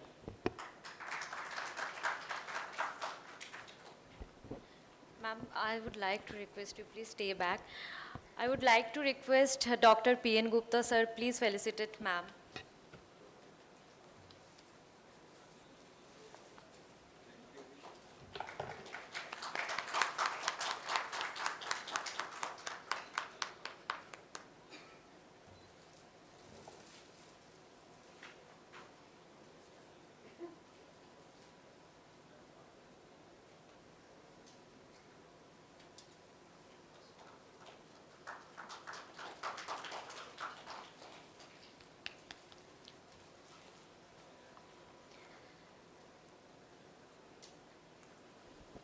Now I would like to request everyone, please join us for high tea outside.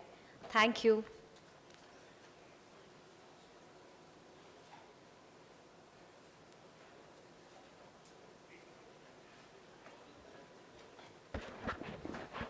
Please be back by 12:15. Thank you.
session on guardrails for safety of donor, very important session.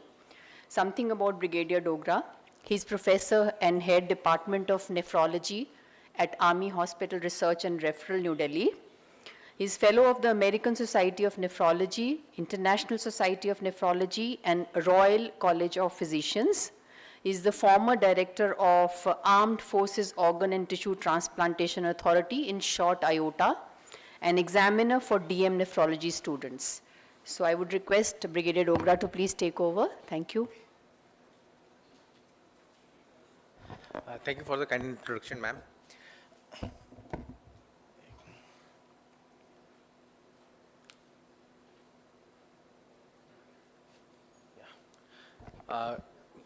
Good afternoon, everyone. My name is Manu Dogra, and I come from Army Hospital R&R.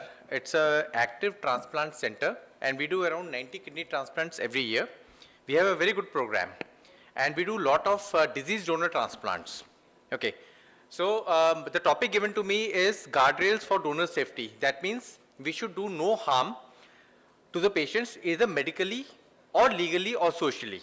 Okay, so Joseph Murray is the first person who did the transplant in South Africa way back in 70s. So he was given a Nobel Peace Prize, and he said the only remaining problem was the ethical decision concerning the removal of healthy organ from a normal person for the benefit of someone else. And he says that it is the first time in the medical history that a healthy person was to be subjected to a surgery with no benefit for himself. Okay, we all know that Transplant of Human and Organs Tissue Act came into being in 1994, and it was to provide the regulation for removal, storage, and transplantation of human organs. What about kidney donation in India? Now, India is, this aspect is very, very complex because it is driven by social ethics and demography. Now, there is intersecting legal, social, and economic factors. Most of the recipients are males. Most of the donors are females. Recipients are fathers, brothers, sons, and donors are mothers, daughters, sisters, wives. So if you see this graph, the yellow one is females, the blue one is males. You see the number of donors, females. Number of recipients, males. So it's a male-dominant society for us in which the female, she sacrifices her organ. So we should be very, very careful about it, that we have to take care of our ladies. The paradigm is shifting. I'll come to the slide later on. Now, the husbands have started donating to the wives. The father-in-laws have started donating to daughter-in-laws. So things are changing. That is because of the education.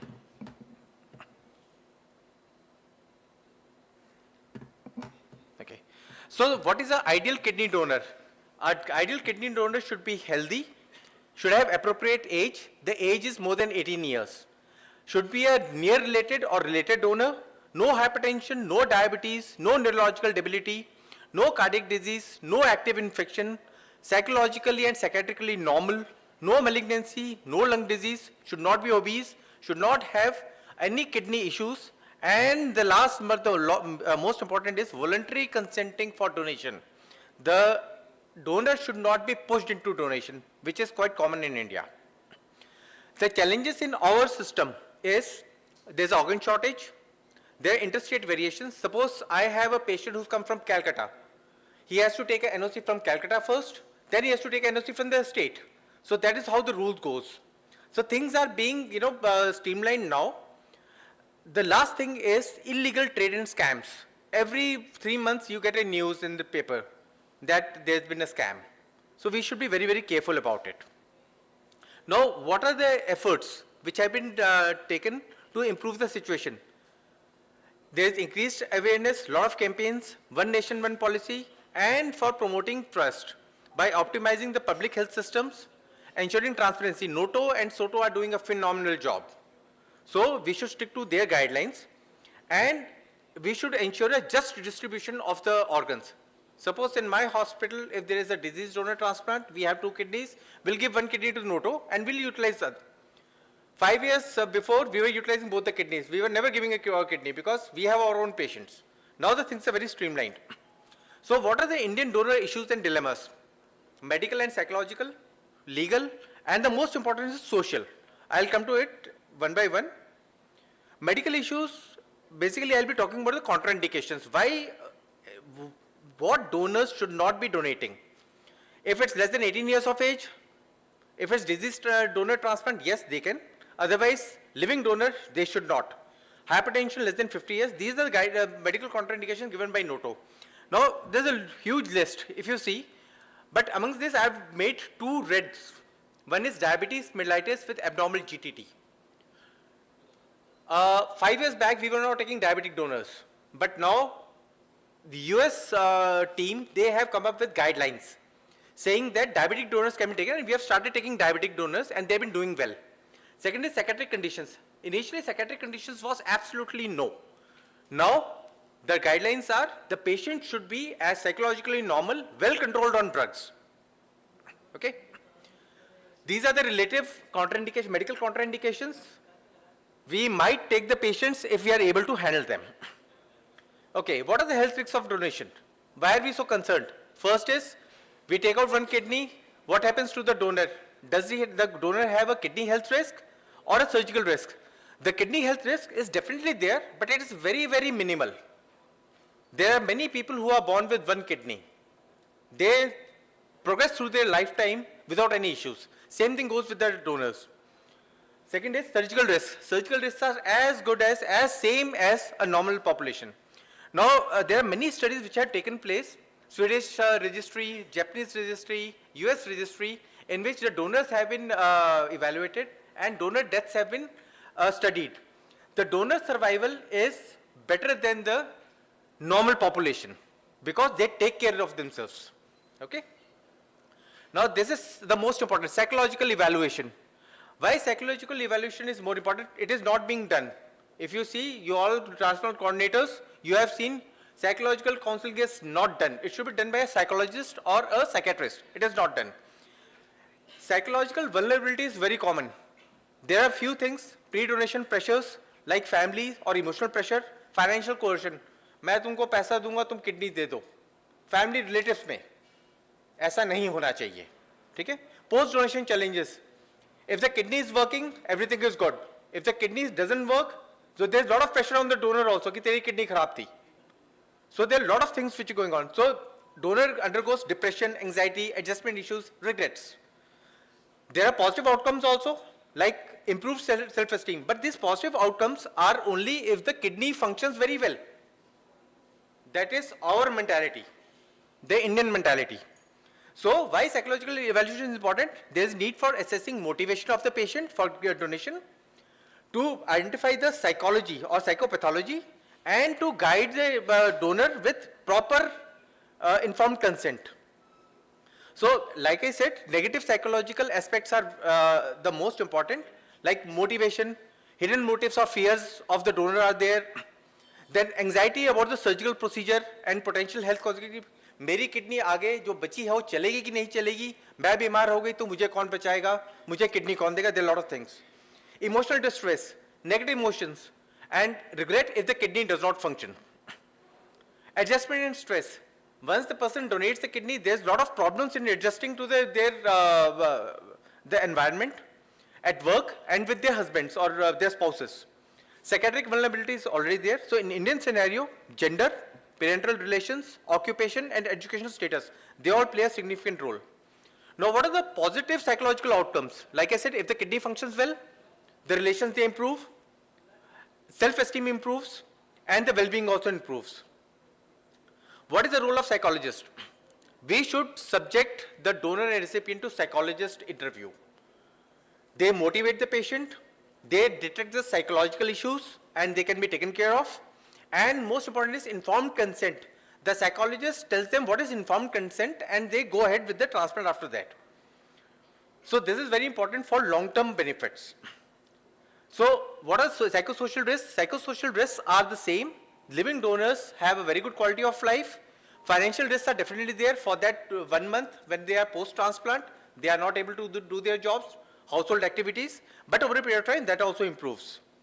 What are the legal aspects? I think my talk will be repeated, or it has been repeated in the morning also. So they are all repetitive things, but it is important to ingrain in the mind. So the legal aspects are, due care has to be taken. We should be aware about potential unrelated donor, high index of suspicion for probable financial transaction. That is very important. Subtle hints about coercion into donation. Coercion into donation means push करना किसी को donation के लिए. भले ही emotional coercion होगा या फिर financial होगा. So the nephrologist, the transplant coordinator have to be very clear about it कि छोटे-छोटे hints भी पकड़ने हैं. छोटे-छोटे hints क्या होते हैं? Literacy of the donor. अगर illiterate donor है, he'll be coerced. Impoverished है, गरीब है, उसको करेंगे. Immigrants हैं, refugees हैं, they'll be forced into. There are a lot of rackets going on in West Bengal and other places. So these are the people who are coerced into donation. Legal aspects. The most important for coordinator is donors and recipients' brief clinical history. That has to be taken, and a family tree has to be drawn. Both separately. Donor के अलग बनवाओ, recipient के अलग बनवाओ, और फिर match करो. Informed consent. You have to ask questions. There are all the questions. When and how do you come to know about the living kidney donation? Who explained the details of transplant surgery? How was your interview process carried on? One-to-one हुआ था कि नहीं हुआ था? Have you fully understood the surgical procedure? Lot many questions. Decision-making process. Who helped you in decision-making process? Is there any disagreement with the family or with the recipient? Is your decision completely voluntary? This voluntary word is very important. Voluntary means not coerced. Okay? Psychological aspects have to be looked into, and donor rights have to be protected. Now legal surety कैसी होती है? Independent evaluation by transplant team. First the coordinator, then the nephrologist and the urologist. And answer should be yes or no. Is the donor well informed? Donor has good understanding of the entire process? Is the donor fully capable of making decision? यहाँ पे psychiatric patients और psychological aspect भी बहुत important है. Decision has been reached without any evidence of coercion. Donor rights have been fully protected, and the donor has a significant psychological problem. If it's got a psychological problem, it's better not to take the kidney. So what are social aspects? Social aspects are basically affected by spiritual beliefs. आप गांव में जाओगे, donor बोलेगा मेरा ये organ निकाल लोगे तो अगली बार मैं उसी बिना ऑर्गन के निकलूंगी. So this kind of things have to be taken care of. Lack of general awareness and forced trust in the system. We have to explain to the donors and their relatives, and they have to explain to others. It is one-on-one process, and then it has to spread. Feeling of organ trafficking, it is always there in the mind. Societal pressures within families. Women are the primary donors in Indian scenario. So the males have to be forced into donating. Now this whole process remains very critical socially and ethically, and culture factors play a big role. Social beliefs, like I said, there is distrust and misinformation that has to be killed. Spiritual and cultural beliefs have to be, you have to get over those. Gender dynamics have to be changed. Males have to also donate. Family involvement has to be there. Both the recipients and donors' families have to be involved. Now there's a paradigm shift in India. Mother-in-laws, father-in-laws, husbands, brothers and sons are now coming out. In armed forces, it's the husbands who donate to their wives. Always remember, the lady is the pillar of the house. Uske bina zindagi nahi hai. She has to be taken care of. And best people to understand that is armed forces. The person is living in the borders, the wife is handling the kids, the family, everything. If something happens to the wife, the husband comes back, he is as a donor. So this is the kind of motivation which we require. The social issues, gender and relation. Female CKD patients, they have less donors. Donors are mostly female relatives. Husband to wife donation is very less. In armed forces, very high. Relations, female donors. Wife is taken as a ever potential donor for the husband. It should not be. पहले माँ आनी चाहिए, बहन आनी चाहिए, उसके बाद आगे जाके wife आनी चाहिए. And if unrelated, mother-in-laws and sister-in-laws are coaxed into donation, which should not be there. Now, India, the kidney donation in India or the transplant surgery in India is out of pocket. We pay, the patient pays for it. If the patient is below poverty line, then the government supports. But again, the government supports for only 1 year or maybe 2 years. Governments like Assam, they give immunosuppression lifelong. So we have to talk to the patient and the donor and the recipient about this. Now, gender disparity, if you see, first I'll show you this graph. Now, this green line is socioeconomic reasons, orange is medical and biological, and blue one is cognitive or emotional reasons. So this lies women more than men donors. Now you see, green, socioeconomic is green, most of them are blue, emotional reasons, you see. And this is studies world over. So females world over are coaxed into giving kidneys. This is the Indian scenario. The female donors are more, female recipients are less. So we have to change this. The reasons for gender disparity is there are misconceptions about transplant, financial constraints. He is a breadwinner, so I should give kidney to him. ऐसा नहीं होता. Patients are elected to receive kidney from a family member. In my hospital, there are patients who are registered for disease donor transplant. Donor है, लेकिन वो बाहर नहीं आ रहा है कि भाई इसको disease donor kidney मिलेगी. Even if the patient has to wait for 5 years, they are ready. And they die in 2 or 3 years because life on dialysis is bad. Family members are unwilling to donate due to gender of the recipient. I do not need to explain this. आप सबको इसके बारे में मालूम है, ठीक है? So in Indian scenarios, donor acceptance practices, I have taken 4 examples. Should a young unmarried female donate? Should the minors donate? A well-controlled psychiatric patient should donate? Or diabetic donors have to donate? I'll show you the data. Young unmarried females, we usually tell them, please do not donate because you have a life ahead. You have to become a mother. You will have a baby. You have to live long. So, kidney donation by young females, is it a cause of concern? So the young females are unmarried females, younger sister, newly married wives. Now, आप सबको ये पता होगा, kidney patient goes into a marital agreement with a lady who's poor so that he gets a kidney. So what will you do if the patient gets a donor? आज ही शादी हुई है, महीने के बाद आ जाता है कि मेरे को kidney देनी है. So what will you do? There are 2 things you have to do. First is wait for 1 year. Second thing is if they have a baby, then it becomes easy. We push them because there are people, CKD patients, they can also bear kids. So we wait for 1 year, उससे पहले हम लोग नहीं करते. Okay, so what are why are we so concerned? Fetal outcomes, fetal loss, maternal outcomes. So baby को क्या होता है? Prematurity हो सकती है, low birth weight हो सकता है, fetal loss, death, miscarriage, abortion हो सकता है. Maternal outcomes, mother will have diabetes, gestational hypertension, preeclampsia, proteinuria. You always remember there are 2 somebody calling up time again.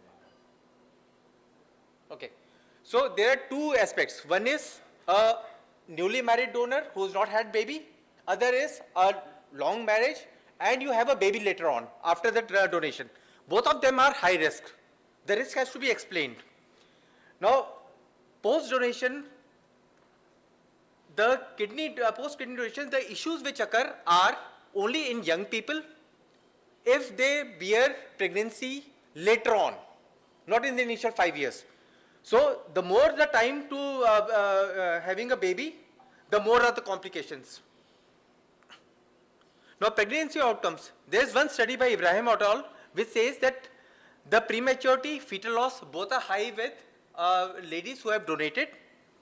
Gestational diabetes, hypertension and other complications are more with ladies who have donated. But there have been a pooling of studies in which they say that there is not much difference between a kidney donor who donates kidney before bearing a kid.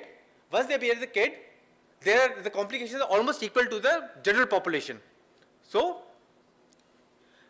we have to tell the donors that pregnancy is possible.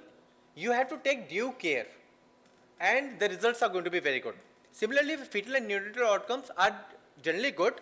The probabilities of having a low birth weight baby is slightly less. Less than 37 weeks gestation is slightly less, and fetal deaths are also less in post donation pregnancies. So the absolute risk of pregnancy complications are low. We should understand that. Now minors as donor, less than 18 years, will say strict no. The law does not permit it. Diabetic donors, yes, we have started taking diabetic donors, but there are very stringent criteria. Age should be more than 55 years, should not be taking insulin, 2 oral antidiabetics, well controlled, HbA1c should be less than 7, no complications should be there before, and the kidneys should be absolutely pristine. We take them. And the outcome of the donors is very good. You see, these graphs have shown a 10 years outcome in India. It is almost as good as the general population. So diabetic donors with strict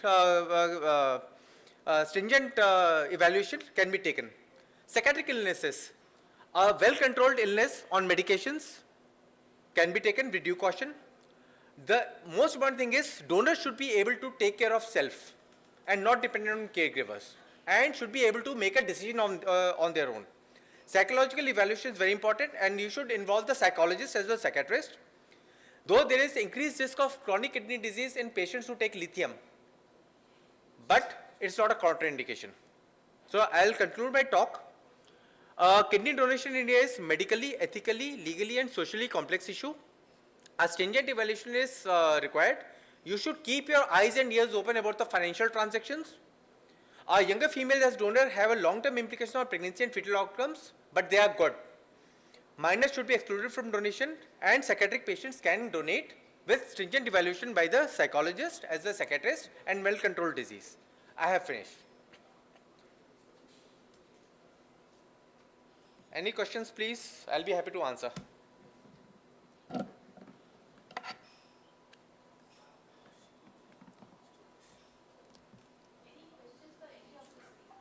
ये आप कर लीजिए.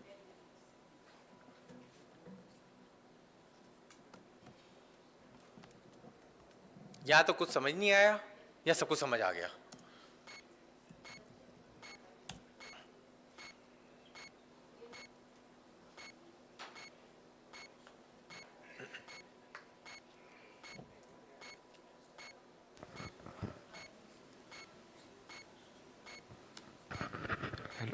Afternoon, sir. So my question is that if a son is donating, he's a healthy donor, but the mother is a diabetic, which some criteria you have, should we prefer the diabetic one or should we prefer the son? Like, if the diabetic is fitting into the criteria, those 11 criteria which I have shown, I'll take the mother as donor because the son has to progress the life. For us, donor is more important. Recipient is also important. Donor is more important. The son has to, live the full life. So first take mother if she's fitting into it. That's why those stringent criteria are there. So we'll take the mother. Yeah. Usually the sons, I know your experience about the children given to their parents. It is very less. Because if the parents, they themselves, they say no. It is very rare. It's only we have, I think we must have done 3 or 4 transplants. That too all in the Nepali patients where the son is donated to the father. Otherwise, we do not. We always ask a mother to come as a donor, even if she is diabetic.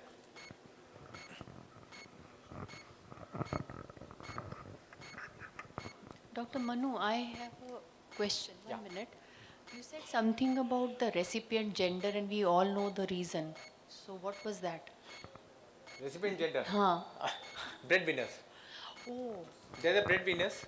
So if you see everybody's family, the males have a slightly upper hand, which should not be there. That's why I said the female is the pillar of the family. She should be taken care of, and her decision is most important. She should not be coerced either emotionally or financially.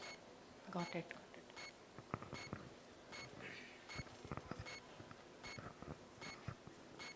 Good afternoon, sir.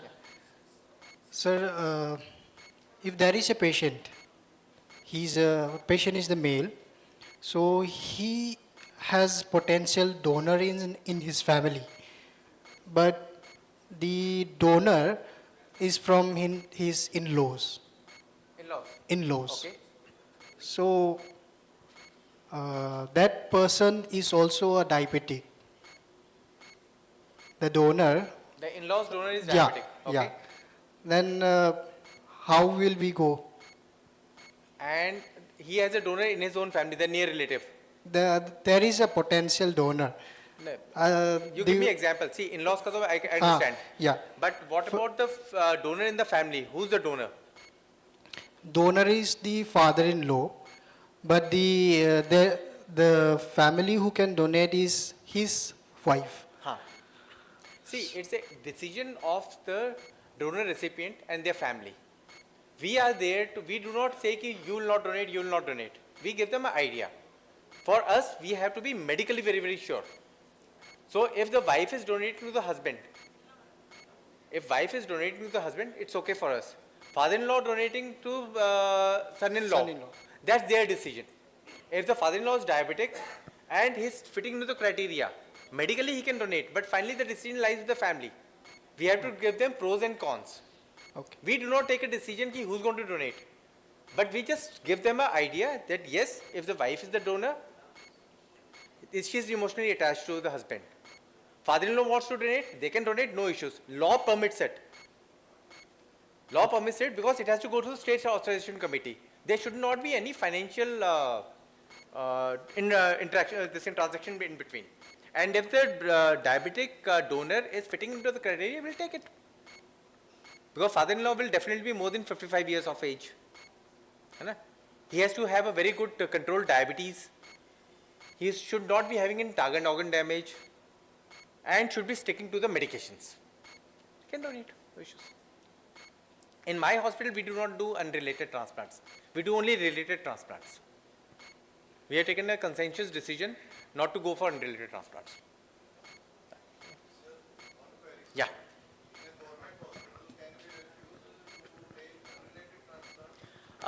We have got our own SOPs. You stick to the SOPs. I cannot refuse, but no, I have a right to say I will not take the donor in a government hospital. I am a government hospital. We do not take. Sir, in government hospital, can we deny Yes. that we will not do this? If the unrelated nephrologist transplant? is not confident in the donor recipient pair, nephrologist can say no. No, that is a separate case, that the authorization committee is not giving approval No, for no, the no, no. donation. The first step is not authorization committee. First step is the transplant team. If the transplant team feels that there is something financial transactions taking place, I got full right to say no. That is the mandate of authorization committee, sir. No. Every hospital has got a SOP, standard operating procedure. We have our own standard operating procedures. I am also working in a government hospital. We are working in a government hospital. We've been working for so long. No, for example, you are in a army setup. Yes. Army may have different set of rules, but in a state government hospital, can I say no, I will not take this transplant, I will take this See, transplant? Supreme Court has said right of the doctor to say no to a patient. Is that so? The doctor can say no to a patient. Yes, I will sir. not treat. Is that possible? And what will be the reason, what we will say why we are not taking unrelated transplant? See, unrelated transplants usually have financial coercions. The commonest thing is there. Why should unrelated transplant be there? You tell me one thing. No, the law is permitting it. Law is permitting, let the authorization committee, but I have to be confident. Because once something goes wrong, the first person who's pointed fingers at is the transplant team. Because we faced this problem recently, and finally it was decided that being a government hospital, we cannot say no to any patient. If the authorization committee has given them permission for this transplant, then I am no one to comment on their commercial dealing, yes or no. Okay, for what happens if something goes wrong and something comes up, the first person who's pointed fingers at is the transplant team. So I have full right to say no to a patient that I cannot treat you. And we stick to our SOPs. Even we discussed this case with Noto team also, Yes. that our transplant team is very worried. They are very apprehensive, and district authorization committee have given permission for this case. Now, on what ground we can say that we will not take up this case? That transplant team will have to think. But I am very clear in my hospital. We do not entertain these people. We say we do not do because our SOPs are so. You have to make SOP. Hospitals to make SOP. Even if it's a government hospital, you have to make SOP. And this SOP is approved from which level, sir? It's our Director General. Director General. We are out. And we are a state in it ourselves. Yeah, we are a state in ourselves. Outer is a state. Army is boss in itself, man. No, we are a state, don't so take we order make from rules for anyone. ourselves. See, I have faced a court case on this count. Yes. Our team had said no And then the court said. to an unrelated donor. The court instructed the state level authorization committee to accept the file, scrutinize it, and if found appropriate, give the approval. So the authorization committee gave approval. But we were still reluctant to touch that patient. So we said, we will not do it.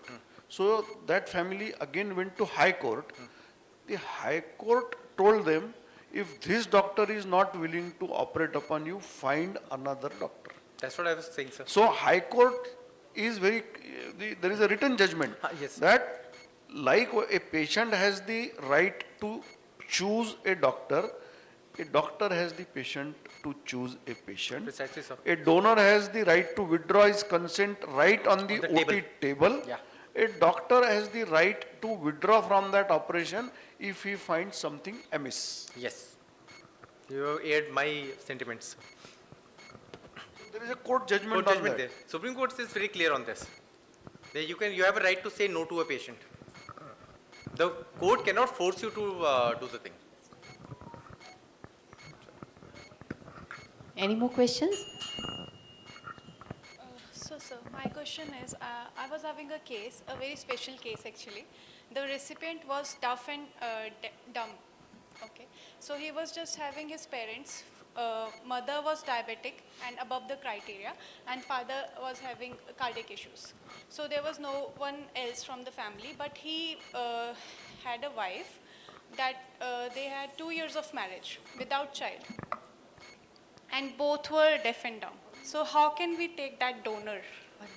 Can we or can we not? Can you please introduce yourself? My name is Jasween. I'm transplant coordinator and I'm working in Fortis, Gurgaon. Okay.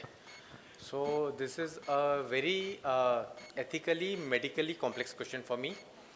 Does the donor and recipient understand sign language? Yes, sir.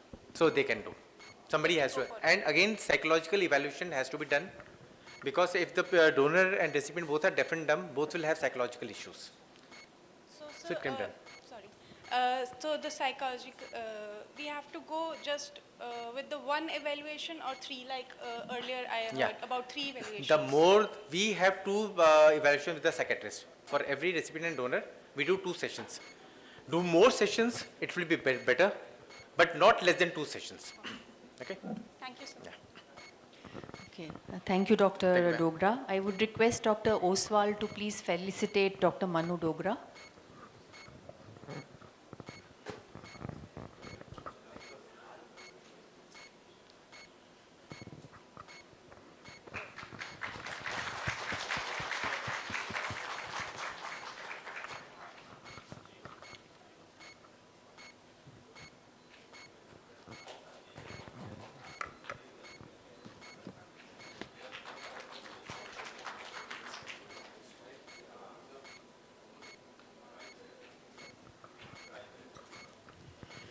So we go on to our next session. This is documentation of living donor near related. I would like to invite Nikhil Vyas. He is Deputy General Manager, Organ Transplant, KD Hospital, Ahmedabad, Gujarat. And I've had the privilege to work with Nikhil. He's a very, very passionate, very motivated individual. Over to you, Nikhil.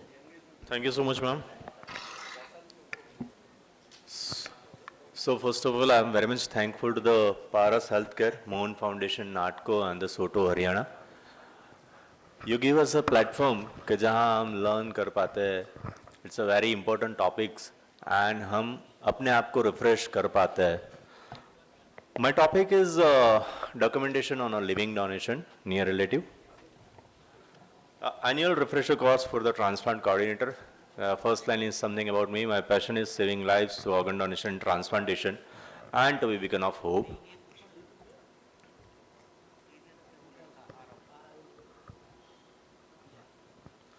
So organ transplantation, we all know the definition. The organ transplant represents one's medical greatest achievement. A life-saving procedure where an organ of surgically removed from one person and placed into the another person. The living donor transplant, liver, kidney, bone marrow, skin graft. I may agree that theoretically we may do a lung transplant in living also, or pancreas or intestine, but that I didn't mention here. And the cadaveric transplant, liver, kidney, pancreas, heart, lung, intestines, and you think, you name it, and we have it. Future, it may possible we may have all type of the living deceased donor transplant also. We are very lucky that we are working in such a field where we can save lives without having a title of doctors. May I know how many of transplant coordinator, actually a transplant coordinator, a counselor in this particular group? Please raise your hand. Wow, that's great. So now as a transplant coordinator, transplant counselor, I'm serving since like 16, 18 years. One thing is very important that I learned, it's the perfect documentation. If we did a perfect documentation, no one will have a point of finger on us.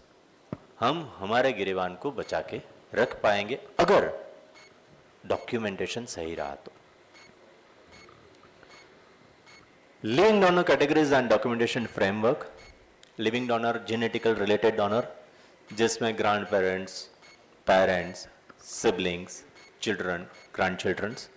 Spousal donor, which also comes under near relative, husband, wife, and the unrelated category. Two transplant categories defined from these three donor categories. One is the direct donor to the recipients, जो traditionally हम लोग करते आए हैं, and the another one is the swap transplant, जो kidney pad exchange program, swap transplant, जो sir ने बताया, आगे की faculties ने बताया, ये दो तरीके से कर सकते हैं. Swap transplant be only possible in near relative case. If the donor is near relative, then and then only we can have swap transplant. Extended relatives या तो unrelated category में swap transplant possible नहीं है. All documents must establish no commercial transactions, genuine relationship, voluntary donation, and absence of middleman involvement. We need to check when we collect the documents. There are a list of documents, Aadhaar card, PAN card, passport, driving license, etc., etc. But by collecting these all documents, basically we need to prove these four things. First, no commercial transactions, genuine relationship, voluntary donation, and absence of middleman. Through the affidavit, through the document, through the IDs, we can collect this. Now let's talk about living related donor. Biological or a legal. I mean the grandparents, the blood relatives, or a spousal relationship. The first is a identity and relationship proof. कौन है donor? Who is the donor? Who is the recipient? तो उसका first set of documents बनेगा. Aadhaar card, passport, voter ID, driving licence.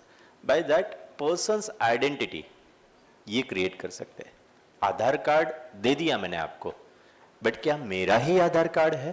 That we need to check as a transplant coordinator. What I simply practise, I am sure कि many of us we are doing it, same time पे relatives को online Aadhaar download करवाते हैं. जो person Aadhaar card produce करता है same time पे relative से ऑनलाइन आधार डाउनलोड करवा लेते हैं. पता चलता है कि एक्चुअल आधार जो मेरे सामने प्रोड्यूस हुआ है, क्या उसमें कोई चेंज तो नहीं हुआ है, अदर इट्स द सेम. तो that is the thing of collecting the Aadhaar card और a driving licence. You try to do as much as security check at the time of collecting documents. That's very essential. Birth certificate for establishing biological connections, if my mother is donating, if my father is donating. So if Aadhaar card is that, but Aadhaar card, there is no mother name, right? So I need to have a birth certificate in which the mother name is mentioned. Marriage certificate for spousal donors. Husband wife का case है तो marriage certificate is the must thing that we need to ask. Family tree from Tahsildar or a district magistrate, we can ask family tree. apart of this legal documents, identity relations, there is a medical documentation also that also need to be taken care of by transplant coordinator. It's a comprehensive donor medical fitness report. We call it as form number 4. Form number 4 generate करने के लिए we have that comprehensive medical report. Recipient diagnosis and treatment necessary certification, cross-match and tissue typing result, psychiatric evaluation when indicated. When we are asking form number 4 from the surgeon or a physician, there is a written line. If they require psychiatric evaluations, they need to do it. So that's why whenever it's indicated, we need to do psychiatric evaluation as well as that particular certificate or a consultation paper has to be in our legal file. Legal consent form, there is a form number 1 for the biological related, form number 2 for the spousal, form number 11 as a joint consent, and in spousal relationship we have to have form number 6. Voluntary donation declaration. Voluntary donation declaration, every hospital is doing affidavit or something by their own. So make sure your affidavit is maximum possible legal checks is included in this particular affidavit. Particular मेरे hospital में जो मैंने format बनाया है उसमें donor की पूरी family history भी लिखते हैं हम in that affidavit. Donors father, mother, brothers, sisters, siblings, wife, husband, बेटा, बेटी, एवरीवन. उसके सामने रिलेशंस, नाम, relations, whether the agreed for donation और नॉट, वो भी उसमें लिखा जाता है. It's not legally required but हमें सेफ गार्ड करता है. सो यू ट्राई कि जब भी आप कंसेंट, ये वॉलंटरी कंसेंट का एफिडेविट बनाते हो, as much as possible legal things उसमें आप इंप्लीकेट करें. एंड सेल्फ डिक्लेरेशन और ऑफ नो फाइनेंशियल ट्रांजेक्शन, वो भी उस कंसेंट में ऐड कर दीजिए. कंपेटेंट अथॉरिटी अप्रूवल डॉक्यूमेंटेशन, जब हमारी लीगल फाइल बनती है तो फाइनल जो कंपेटेंट अथॉरिटी अप्रूवल लेटर आता है वो हमारे पास लाइफ टाइम होना चाहिए, तो वो लीगल फाइल में वो भी ऐड कर दीजिए. Foreign national require authorization committee approval and form number 21 from the embassy, अगर नियर रिलेटेड केस है तो भी. Now it's a medical practitioner responsibilities and form. Before organ removal, the registered medical practitioner must ensure comprehensive evaluation and proper authorization through specific documentation. But ये किया है कि नहीं किया है उसका क्रॉस चेक हमें रखना है. Because as a coordinator पूरा फाइल का रिस्पॉन्सिबिलिटी हमारा है. It's our responsibility. So informed consent process. Informed consent process में explain all risk, complications, side effects. ये पर्टिकुलर एक्ट में लिखी हुई बात ही में नहीं यहाँ पे लिखी हुई है. तो पर्टिकुलर डोनर को कोई एक रिस्क है that we need to have added in that particular consent form by the RMP. Example sir ने एक बताया था कि फीमेल डोनर में प्रेगनेंसी के बाद हाइपरटेंसिव का रिस्क रहता है. तो अगर कोई पर्टिकुलर केस में ऐसा रिस्क है जो हमारा जनरल इन्फॉर्म कंसेंट में नहीं है, तो there should be a blank space in informed consent where the RMP can write in this particular donor, this is the particular risk is associated. So that's an informed consent. Document comprehensive understanding of the procedure. पूरा procedure क्या है वो भी उसको पता होना चाहिए. Informed consent का एक और रूल भी है, वो उसको समझ सके ऐसे लैंग्वेज में समझाना है. जो मैडम का क्वेश्चन था शायद साइन लैंग्वेज. साइन लैंग्वेज का कोई ऑफिशियल कंसेंट फॉर्म हमारे पास नहीं है, but it must be recorded that कि इसको ये पूरा एक्सप्लेन किया गया है. It's not like there is a cross के साइन हियर, ऐसे साइन नहीं लेना है. ऑथराइजेशन फॉर्म्स में फॉर्म नंबर 1 और 2 for spousal donor. Form number 5 if relationship cannot be conclusively established and the authority may direct the DNA profiling, तब हमें form number 5 लगेगा. अदरवाइज फॉर्म नंबर 5 की कुछ स्टेट्स में कंपल्सन नहीं है. फॉर्म नंबर 11 हेल्थ असेसमेंट, जिसमें फॉर्म नंबर 4 में हम सर्जन और फिजिशियन से उसका मेडिकल सर्टिफिकेशन लेंगे. official approvals either from form number 19, 21 or form number 6, इसमें हम official permission लेंगे. Spousal donor के केस में कुछ चीजें खास ध्यान रखनी है. Spousal donation require additional scrutiny to verify the authenticity and the duration of the marriage relationship. Competent authority must thoroughly evaluate both the factual basis and timeline of the marriage. अगर spousal donor है तो marriage certificate must कर दीजिए. अगर उन्होंने नहीं निकाला है, if they don't have the marriage certificate, ask them if possible, do it now. Have a marriage certificate. Marriage certificate उनके लिए भी अच्छा है, as a coordinator, as a hospital, हमारे लिए भी अच्छा है. Marriage photographs, not only the certificates, we can ask the marriage photograph as well, जिसमें husband, wife, पूरी family वहाँ पे दिख रही है. Family photographs, marriage photograph है, marriage certificate है. Why the family photograph is needed? To check the cohabitat, to prove the cohabitat. Husband wife है, साथ में रहे ही नहीं है, शादी किया, डिवोर्स ले लिया है, कुछ टाइम बाद आते हैं, जब किडनी का जरूरत पड़ा, वाइफ को लेके आते हैं, वाइफ किडनी डोनेट कर रही है, एट दैट टाइम हम कैसे प्रूव करेंगे?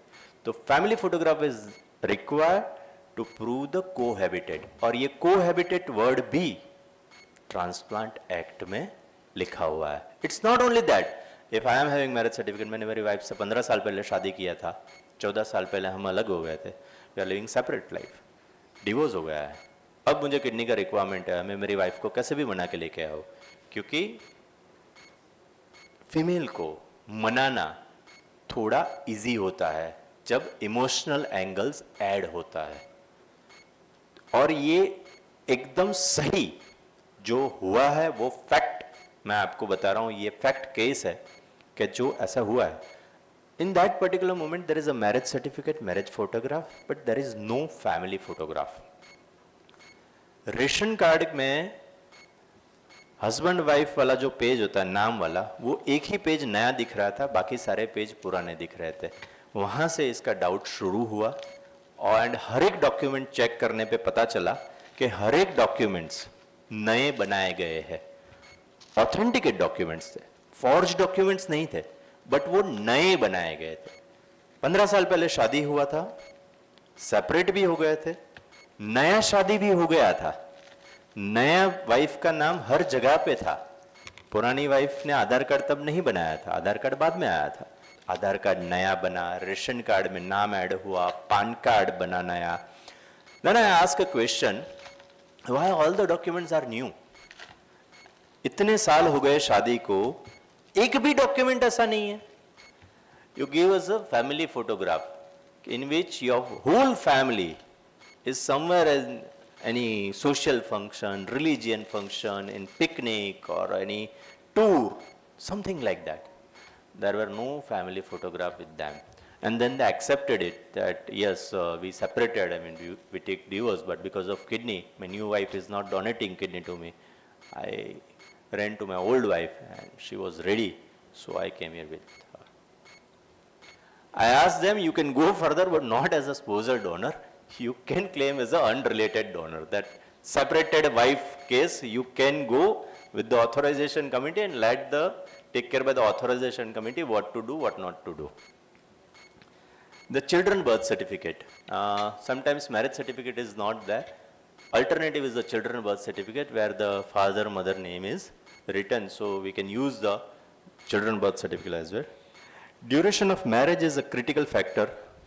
Recent marriage may require additional verification. Nowadays it's happening.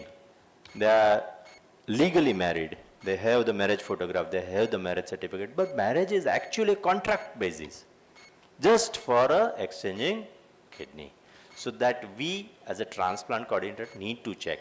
And some things cannot be established through the documentation. So we need to have a practice of a personal interview of donor and recipient. Remember guys, complete documentation equal to legal protections. Identity proof, verify government issued identifications, relationship proof documented biological or a legal. These are the things we need to have step by step. Identity, relationship, medical fitness of donor and recipient both, voluntary consent, and committee approval. These 5 points, if we have in any case, we can have complete legal protection. Verification protocol should be stringent and have hospital-based SOPs. The original document verification with attested copies. In ration card, which I give the example, if I don't see the original ration card, I never came to know that there is a page color is different, yellow and white. There is a attested copy that they produced with the notary and everything. But when I see the original, the changes are clear. Cross verification of signature and photographs. Whatever the documents we take, we should have the cross signatures of the particular person that yes, the particular document is given by me for this particular purpose. It's not written in act. That's not mandatory. That's the additional safeguard for us. Hospital identity confirmation process. Everything is there. This is again a fact case of Gujarat's one of the hospital. Everything legal documentation is there of a husband-wife case. All the marriage certificates, all the marriage photographs, everything is there. But the actual run, the donor is changed. The legal file is one in which there is an original wife, but when actual donation came, the wife is changed. So that for that particular reason, hospital identity card need to be there and should use in every steps.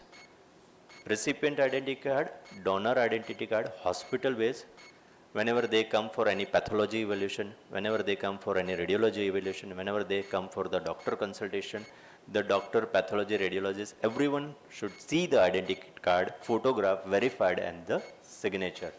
That extra safeguard for a hospital or a transplant coordinator, so the final process donor not change. Psychological assessment, mandatory evaluation to ensure genuinely voluntary donation free from external process or any commercial motivation. So we should have psychological evaluation mandatory for all the donors. Psychiatric evaluation whenever the doctor suggests, but psychological, psychosocial evaluation we must do for all the donors. A few case studies are written if everyone love to participate. Case study 1, Ramesh needs a kidney transplant. His younger brother Ravi is a perfect match, but Ravi doesn't have birth certificate. It was born at home and never got one made. The hospital says they need proof of relationship to proceed. The question for all of you, what other documents could provide Ravi is really Ramesh's brother? Yes, sir.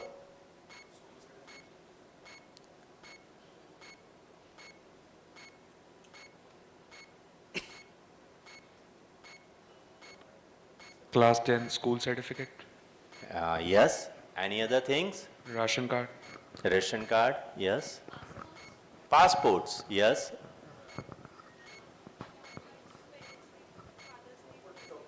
Property documents, property. As a transplant coordinator, we need to understand that everything है possible कि other documents से उसका कोई mail मिलाप हो सकता है. Patient recipient को, donor को कम से कम तकलीफ हो, हॉस्पिटल को ज़्यादा से ज़्यादा सेफगार्ड करे, पूरे प्रोसेस की जेन्युइनिटी बनी रहे, उस हिसाब से हम सबको हेल्प कर सकते हैं.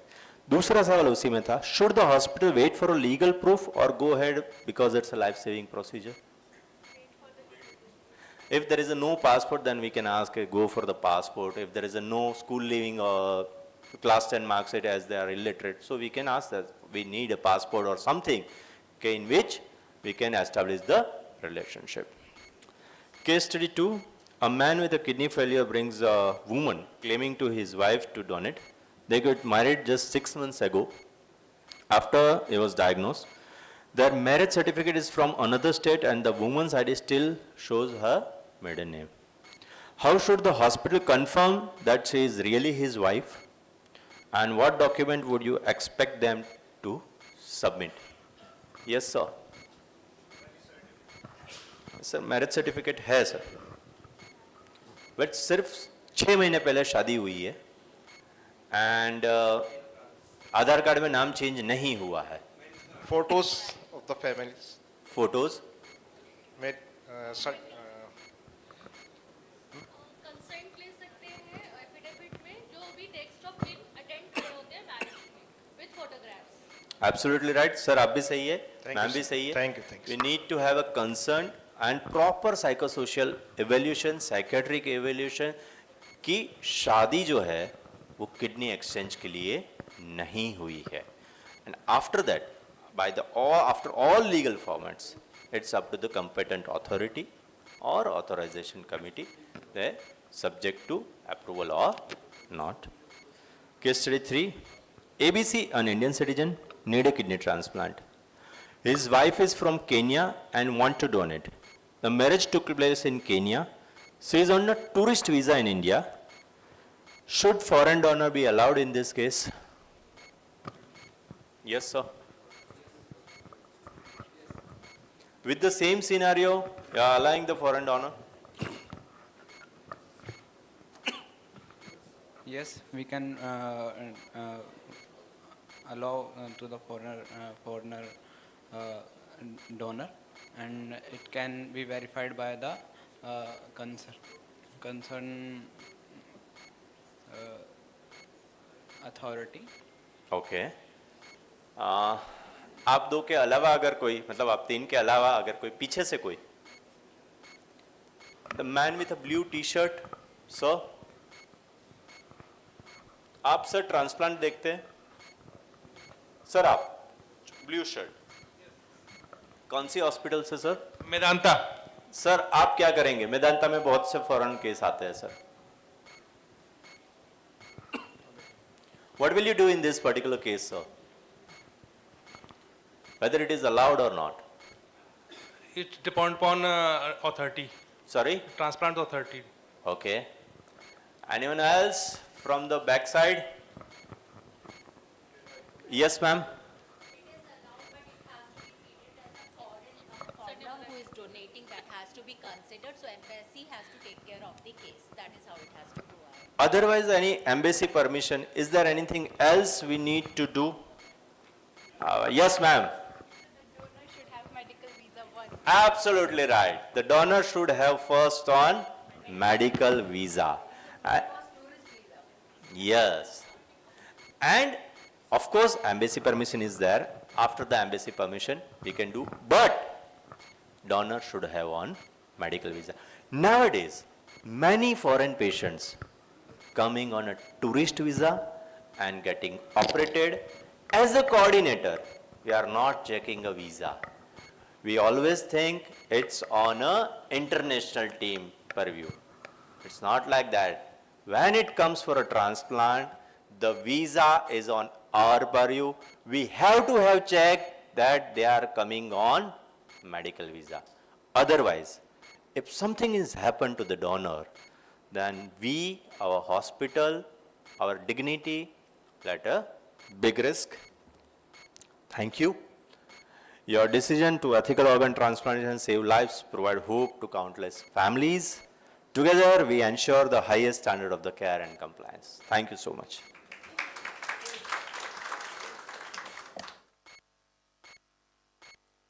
Thank you, Nikhil. It was a very interesting session. And, okay, please go ahead. Time है ना मैम? सर एक पेशेंट आते हैं इंटरनेशनल पेशेंट जो कि एक हॉस्पिटल के लिए मेडिकल वीज़ा लेके आया. जी सर. लेकिन उस पर्टिकुलर हॉस्पिटल में वो ट्रांसप्लांट नहीं हो पाया, तो चूज़ करते हैं कि दूसरे हॉस्पिटल में, जैसे अपोलो में आया तो वहाँ पे नहीं कर पाया तो पारस में आ गए. तो is it possible to do with that medical visa? Particular जो वीज़ा आप जिस हॉस्पिटल से लेके आया है, आप पारस से हो? जी. हाँ. और अपोलो से कोई है? सॉरी मैंने नाम दे दिया। आपको उनको कांटेक्ट करके उनके पास से एनओसी, नो ऑब्जेक्शन सर्टिफिकेट लेना है। वो एनओसी आपको एफआरआरओ में सबमिट करना है कि patient is coming for Apollo for the treatment, now patient is shifting to the Paras, this is the NOC from the Apollo, kindly approved. FRRO उस पर थप्पा लगा के आपको दे देता है, now patient is yours. Without the NOC, if something is happened, then you will be in trouble. Okay. We need to have a NOC जो particular hospital से आया है उसकी। Sir, one more question. Sorry, sir. Apollo is, if the Apollo is refusing, then we need to invoke FRRO for that, and FRRO will pressurize the Apollo to give the NOC. FRRO and the particular country embassy, we can involve. If the hospital is denying to be given NOC, then patient can give a direct request to the FRRO to change the hospital, and accordingly they can give this to be. Any other questions? Participants, please introduce yourself. Sir my question is आपने जैसे spouse के लिए बोला कि उनकी marriage को 6 months हुए हैं, but somewhere we studies also that कि 6 मंथ से पहले या 1 ईयर से पहले हम डोनेशन नहीं कर सकते हैं स्पाउस के लिए, लाइक वाइफ। जी, मैंने ये बहुत सुना भी है। मैंने पर्टिकुलर जब एक्ट पढ़ा तो मुझे कहीं दिखा नहीं था। अगर किसी को दिखा है तो प्लीज मुझे भी दिखा देना, बिकॉज मैंने ये करवाया हुआ है, otherwise I will be in a big trouble. There is no written in act particularly कि इतना टाइम होना चाहिए। Duration of marriage need to be checked by the committee, and the factum of marriage need to be checked by the committee. There is no written timeline that 1 month, 2 months, 6 months, 1 year, no written. If the committee says that 6 months is okay, because many times, बचपन से सगाई वगैरह हो जाती है, हाँ? शादी नहीं हुआ होता है, बचपन से सगाई हो गई, शादी नहीं हुआ था, लिव इन में रहते थे, शादी नहीं हुआ, प्यार करते थे एक दूसरे से, लव में थे, अट्रैक्शन में थे, शादी नहीं हुआ था, शादी बाद में किया, it's possible. Nikhil sir, can I add one more? Yes, sir. Sir clearly stated on there is a diagnosis is after the marriage, so that need to be checked when the diagnosis is is there. उस case में diagnose पहले हुआ था, वही लिखा था मैंने, शायद अगर कुछ ग्रामर एरर नहीं हुआ। Sorry. So that the point be when it is diagnosed, if it is before the marriage or during the marriage or before the spouse, the wife is also and the family is also known about that things, and the family is not about this the patient because the husband is already diagnosed with the kidney disease, and during the marriage also the wife, the spousal family all are aware, and after the 6 months and they are coming for this transplant case to be, it's a committee decision, and the obviously the donor decision to be that I know about the things and I am aware about the disease before the marriage, and we are okay with that, and along with the committee decision they can proceed. Totally depends upon that. मैं एक और सवाल पूछ लेता हूँ, आपका सवाल रहने देते हैं। एक और सवाल मैं पूछ लेता हूँ मैम। मेरे पास एक पेशेंट आता है, पेशेंट 16 साल का है, उसको लीवर का जरूरत है, उसके फादर और mother due to medical condition donate नहीं कर सकते, उसका एक भाई है छोटा, वो डोनेट करने को तैयार है। पेशेंट मेरा 16 साल का है, भाई उससे भी छोटा है, क्या ये कर सकते हैं? कितने लोग ना बोल रहे हैं, हाथ ऊपर करें। कितने लोगों ने एक्ट पढ़ा है, हाथ ऊपर करें।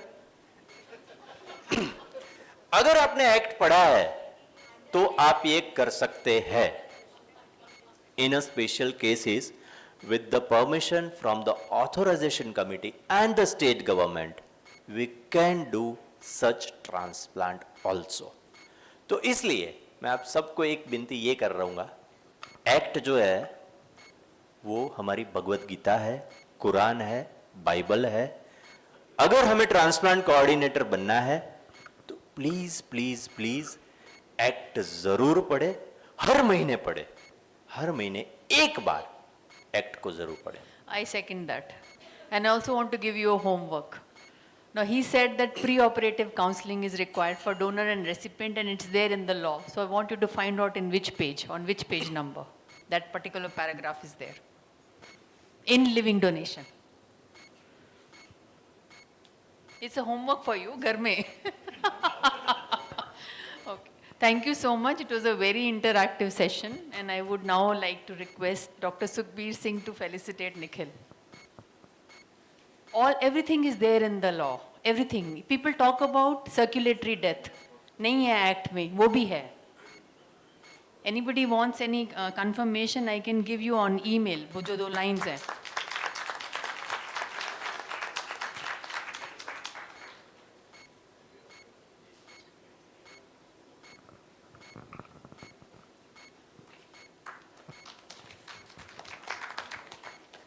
Thank you so much. We break for lunch, so we have an 1 hour break. I would want everybody to be inside 5 minutes prior to the finishing of lunch, which is at 2:20. So 2:15, all of you inside.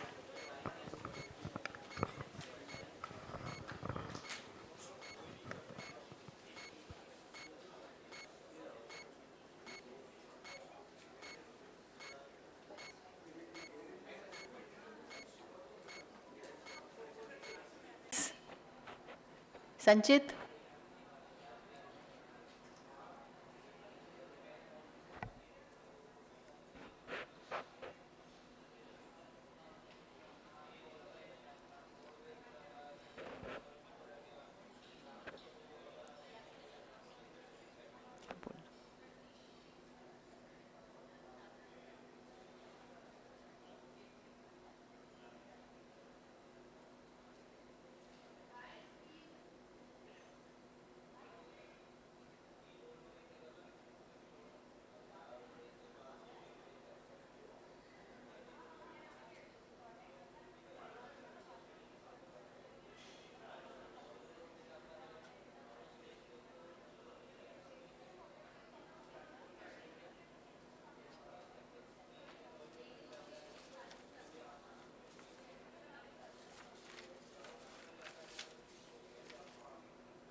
Okay, I'm going to start my next session now, please. Guys, last call.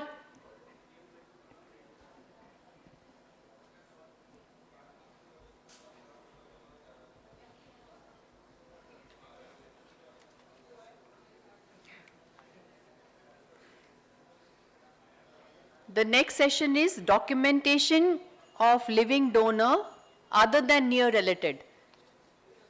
And our expert is Siju Nair. He's manager, transplant unit, Nanavati Max Super Speciality Hospital, Mumbai. Over to you, Siju, please.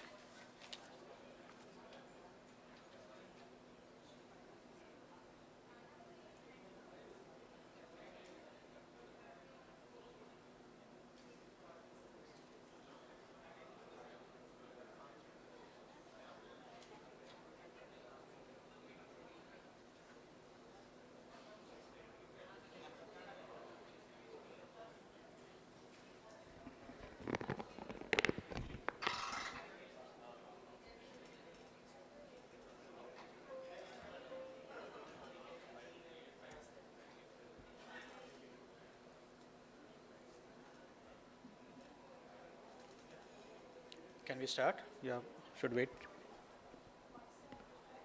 Okay.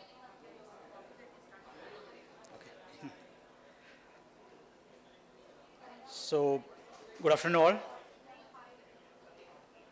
Yeah, good morning after the lunch. So myself Siju, I'm just working with Nanavati Max Hospital, Mumbai. Just continuing with the previous section to the living donor related and to be in the another case the other than near related cases. So obviously the definition what we already discussed to be the near related and other than near related who all comes under the other than near relative donors. So second degree, third degree, yeah, not related to the family comes under the other than near relative donors. So should we go ahead with the case or not to be that decision initial there was a internal committee which in the hospital can be taken place to be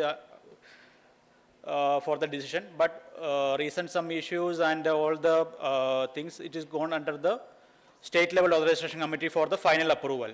In Maharashtra internal committee as well as the local authorization committee was there, but there are some unrelated transplant which came into the limelight, and the government totally stopped at the internal local authorization committee authority, and they're taken totally under the state level authorization committee.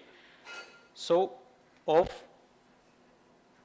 this one is the documentation is a critical part to be ensured that what all we need to be concentrated on the transparency, and especially over and over we are punching the word the voluntary nature of the donation is because when it comes to the other than near related, this word really means or not to means, that's the real question for the transplant coordinator as well as the committee.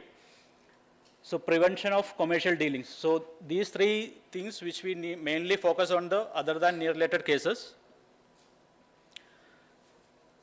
So as the definition, so may this donate organ out of the affection, attachment or special reason. So humanitarian background, whenever the patient comes, because if it is a near related, we know that what the relationship between the donor and the recipient.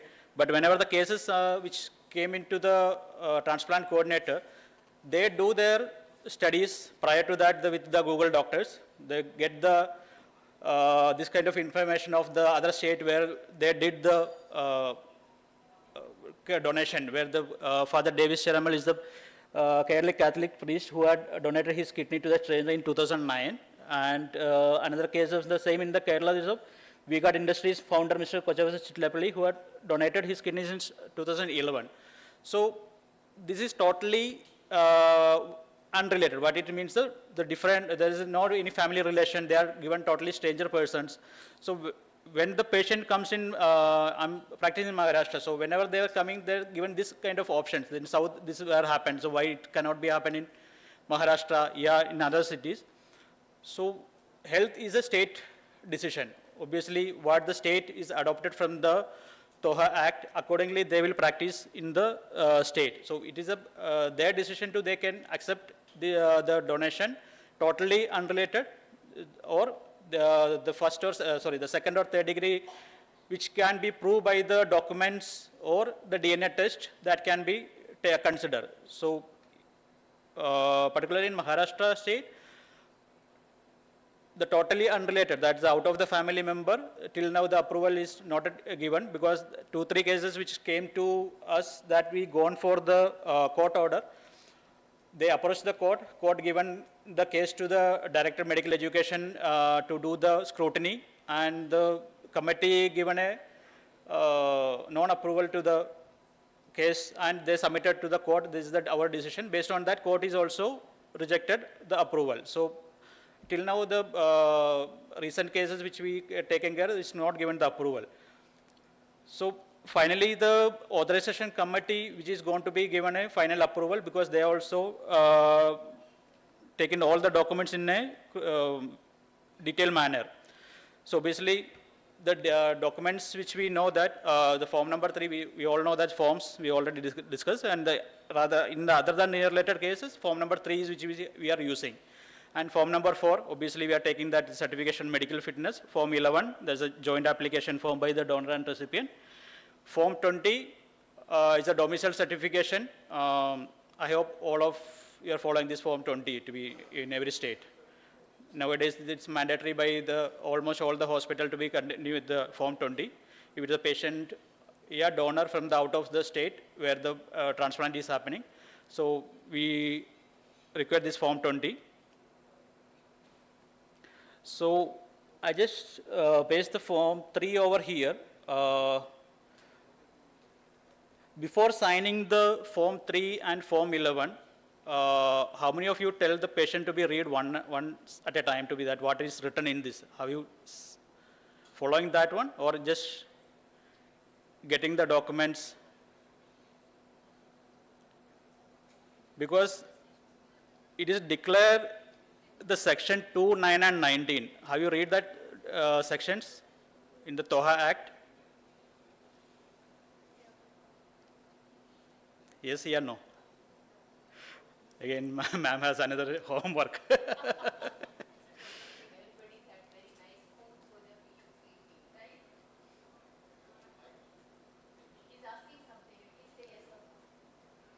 in Form 3, that is written like, I solemnly affirm and declare that the Section 2, 9 and 19 of the Transplant Human Organ Act 1994 have been explained to me, and I confirm that. Do you think that really the patients know about the form, the sections 2, 9 and 19?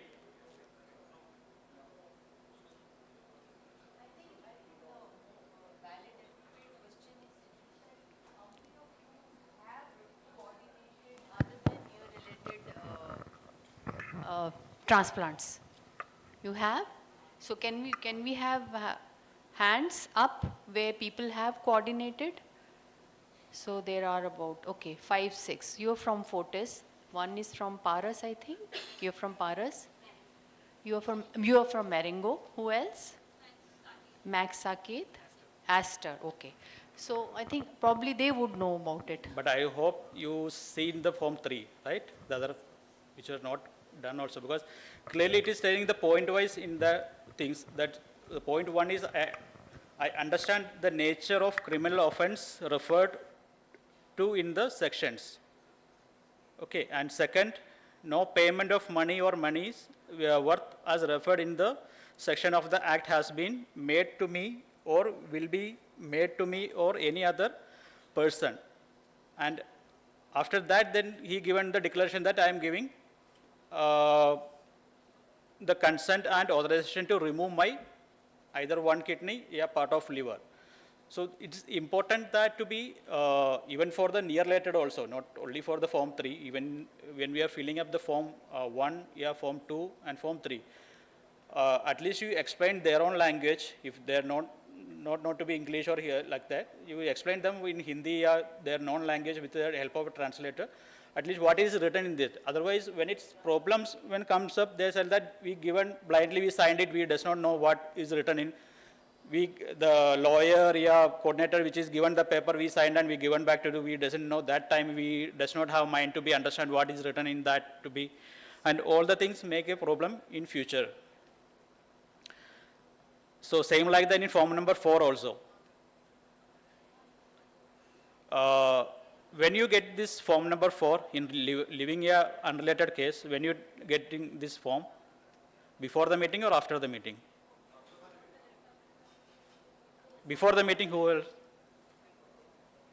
Or after the meeting? Can you read that one, which is what is written in this?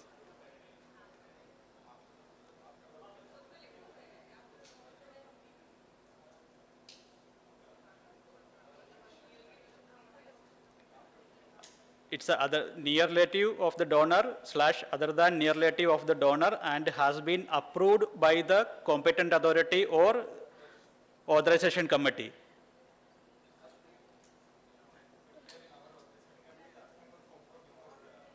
So that's the main issues when the committee is not available. Even for the state committees also, without Form 4, they will not take in the case up to be. So as in the things, we need to be mind that even after the meeting also, we need to keep one Form 4 again to be signed by the consultant, and the dated should be the after the meeting. Yes, the same date of the meeting.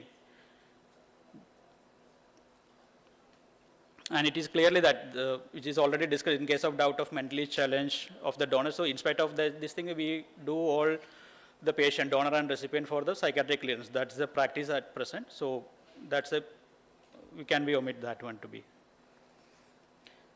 Same like that Form 11, please do read by yourself and make sure that patient also to be read by, especially the points of 5th, 6th and 7th. So whenever an unrelated transplant, obviously we are going to ask for 3 years bank statements.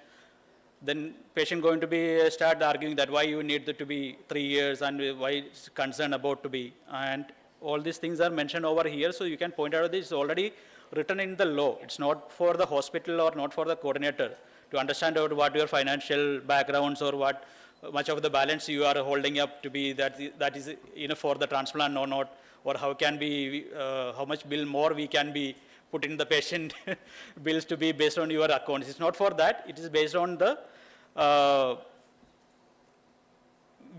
basic things which we need to know, the socio-economic factors of the donor as well as the recipient. Or must think that when depend upon the diagnosis, what we discussed in the spousal case also, when it is diagnosed, and after that any big amount transaction is happened within the donor and the recipient. That is the main aim to be understand for to getting all the 3-year statements. Or previous, or see, after the transplant is something going to be happen that we doesn't know. We cannot be predict. But previous any transaction which is happened, that can be, we can identify and point out to the committee to safeguard ourselves to be. So mainly the role of authorization committee when it comes to be that, it's a ensure there is no commercial transaction obviously, and verify the relationship and circumstances leading to the offer of donation, assess the donor's reason and willingness to be donate, check the documentary of and photographic evidence of the donor and recipient link, confirm no involvement of middlemen or tout, or review the donors and recipient financial status to prevent the exploitation, ensure the donor is not a drug addict. So the psychiatric fitness, when the columns are there to be addiction, regarding the addiction, make sure that it is properly filled. So interview of relatives or related person to verify the awareness, authenticity of the links, the relationship links, reason for donation, and any objections from the family sides, and official committee approvals on the form number 18. So most of the state authorization committee not following also the format of the form number 18. They have continued with their own statements, and there are some changes in the wordings of the form number 18. So try to be make sure that the state authorization committee coordinators, the authorities to be follow the form 18 only, whatever the format which is in the law and the act, to copy paste in the approval also in the same format.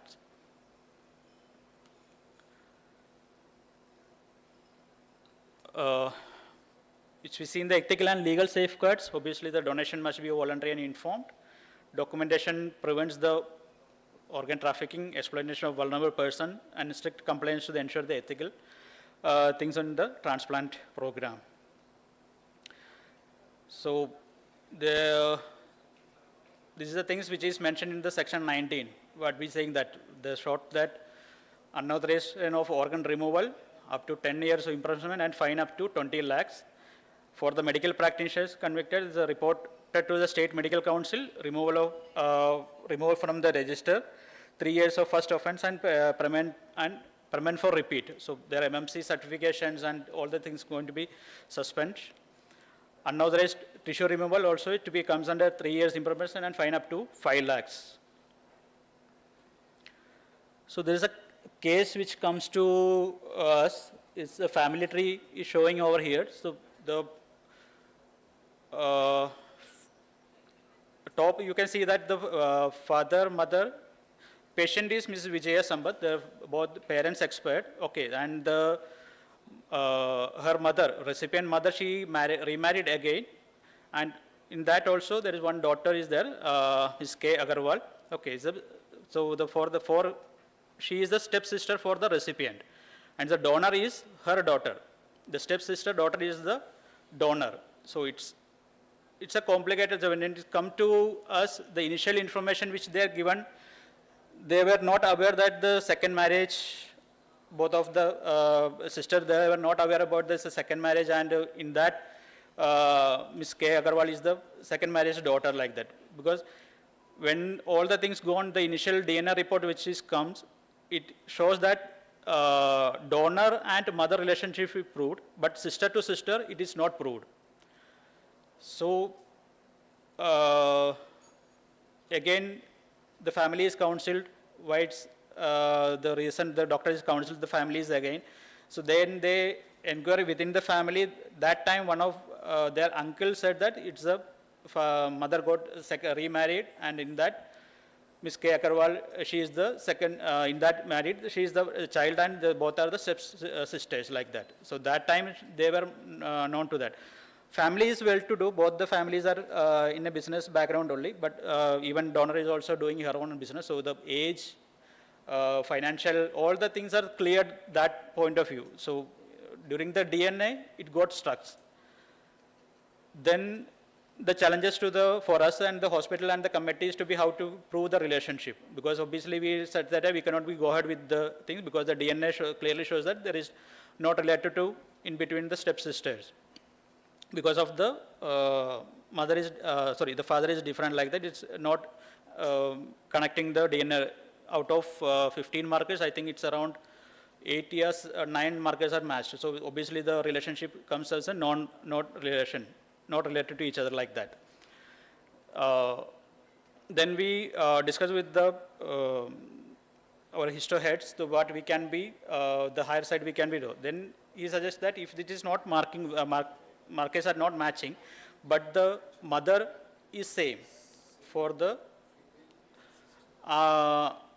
Mr. Recipient and the stepsister mother is the same. So we can do the mitochondrial X chromosomal DNA test, in which all the family members who is carrying over the same mitochondrial X chromosome from the top to bottom. Even after the donor also, if she in future after marriage also and she got a baby also, the same X chromosome will be carried forward.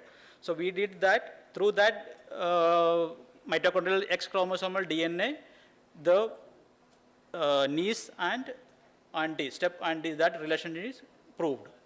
So based on that, the committee taken into consideration and the case is cleared. So this is a liver transplant case, not a kidney. So we don't that much of time to be for the dialysis option like in kidney, like the liver, it is not there. So need to be check out what the possibilities which can help the patient, not into a out of the way, but to keep all your things are in the safeguard and what we can do for them.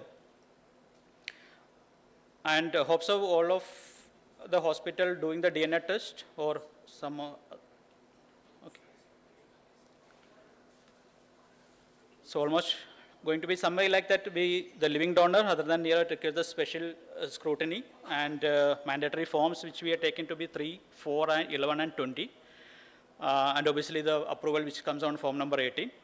And supported documents, ID proof, that which we already discussed in the near related cases, so almost the same documents, but little bit extra documents which we go on to the depend upon the relationship, how far you go into the degree, the second degree, third degree like that, but depend upon the documented proof will be extended. And moreover the DNA report. We possibility do like that in each and every case to do the DNA test. And finally, the authorization committee approval, as it is essential. So, obviously, the reference.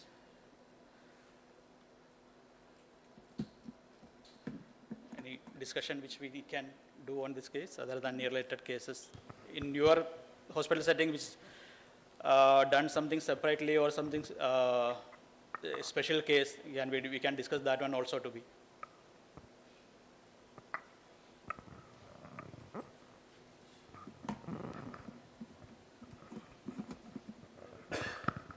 Sir, good afternoon. My question is that आपने बोला जो form 11 है उसमें there are points जहाँ पे हमें bank account statements के लिए बताना है. There are so many rural donors are coming and they are saying that they don't have any bank account or something like that. They are saying they are making some kind of excuses. In that case, we can say them directly that we cannot go ahead with the case, or should we what should we say to them if they are not having bank statements? Are they producing the PAN card?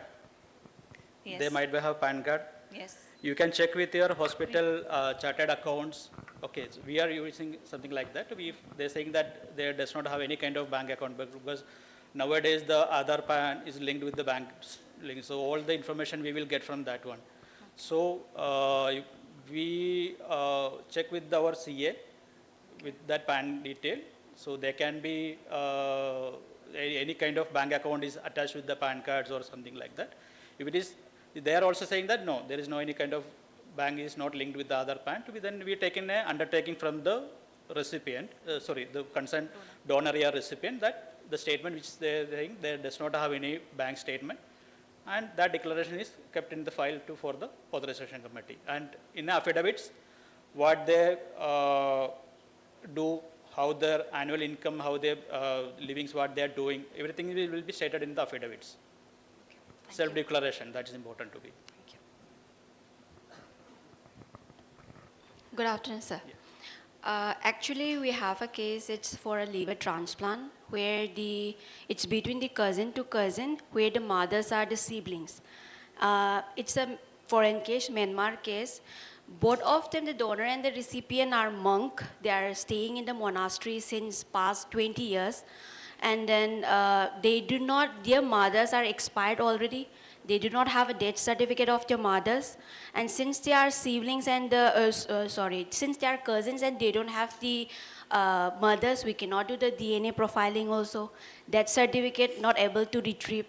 And then bank statement, they do not have it because they are monk and they are staying in the monastery for the past 20 years. Are they paternal cousin brothers or maternal? Maternal. And both of the mothers are expired already. Okay. But the brother of the recipient is coming up saying ki he is ready to do all the financial things. He is ready to sponsor all the transplant. So that is the case. So what documents should be asked more in this case? So both of their parents, that DC obviously you will going to be taken from there to be proved that parents are not there. And financially, obviously, there is in the the monasteries and staying, there is no any kind of monetary transaction we can be expected. Like what we see in the father is donating to a stranger. Obviously, he's a priest, he's taking that kind of decision to be that I would like to donate, and there is no need. So that decision is actually taken by the state authorization committee. So their decision to be scrutinized that is there any financial transaction is going to be happening in between the donor and recipient. If they can be proved by themselves, not by the hospital or the transplant coordinator.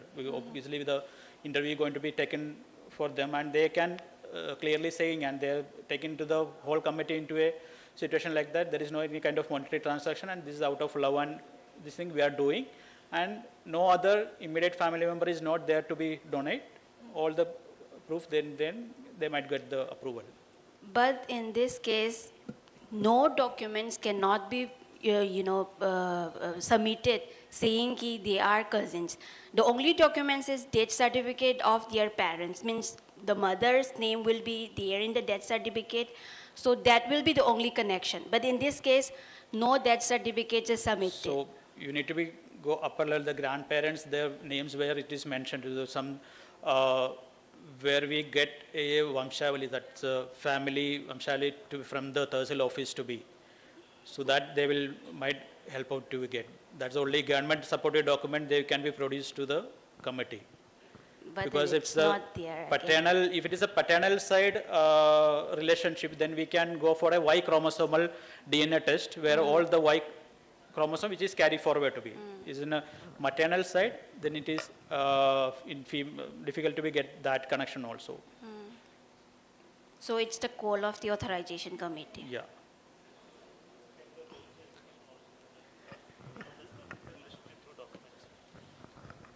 Maybe you can exercise doing a police verification also, because as there are no adequate documentary proofs to justify the relationship, then you can even try and do a police verification also. That also can be submitted to committee. Finally, it is authorization committee's decision whether to, if it is established that it is out of love and affection and if there is no financial transaction between the donor and recipient, they can consider.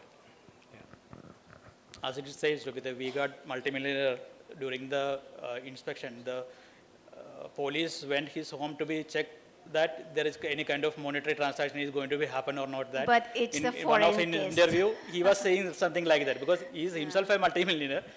That he was telling the police has come to my home to check that is kind of any kind of transaction is going to be happen or not to be. So that's it. All right, thank you. Any other question for Siju?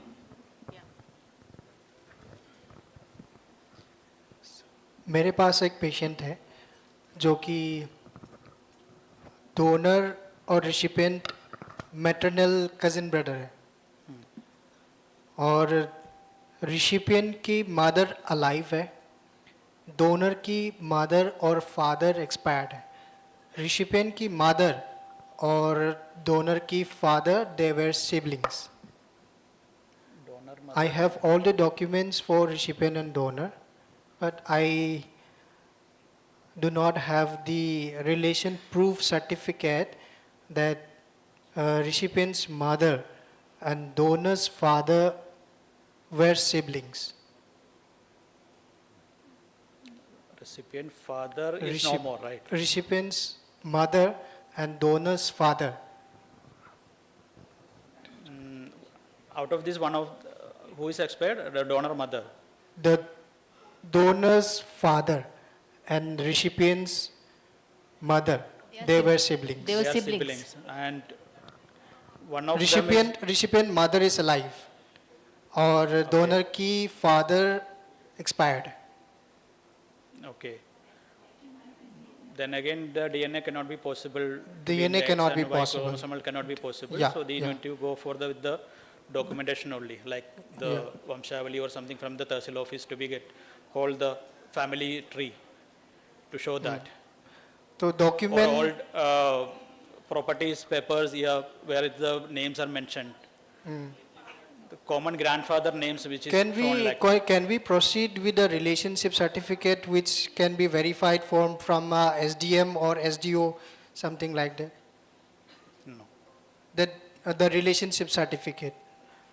Relationship certificate that should be from the that like a family tree when you from the Tahsil office. If they are signed up from the because they have the birth and death history in their documents, so you can get it from try to get from that one and can be proceed.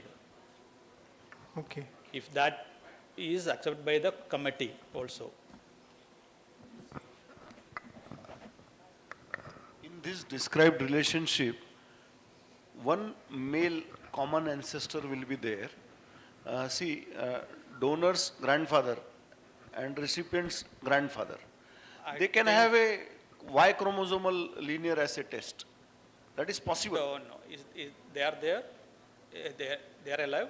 No, even if they are not alive, donor or recipient ka Y chromosomal linkage, that test can confirm that they are distant relatives, that they have a common male ancestor. That is what is required. That is what is required. But no other sample is required.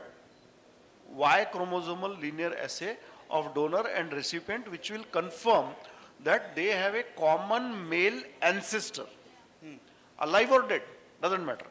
So if that confirms their Y chromosomal linkages. So that is possible in this case. But male. Both are male. Recipient is female, right? No, sorry. Cousin brother. I said cousin brothers. Both are cousins. Both are male. Yeah, then Y chromosomal can be possible, yes. No,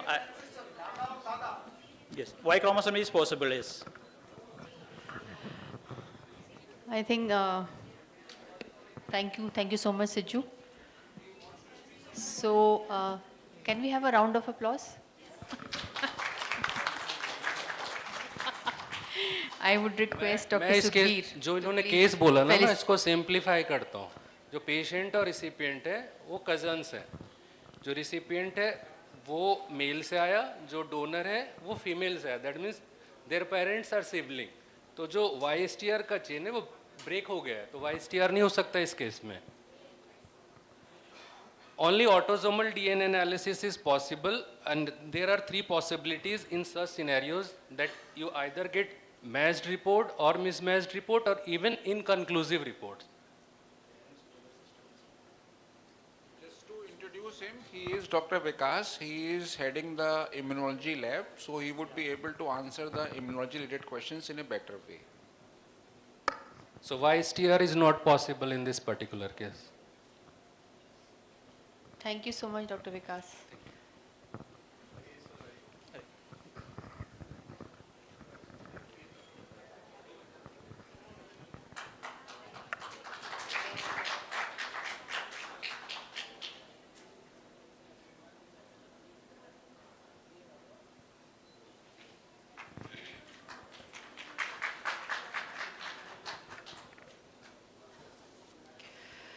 So the next session now is transplantation in foreign nationals, and then invite Gibson John, who is Assistant General Manager, Multi-Organ Transplant, Aster Hospitals, Bangalore.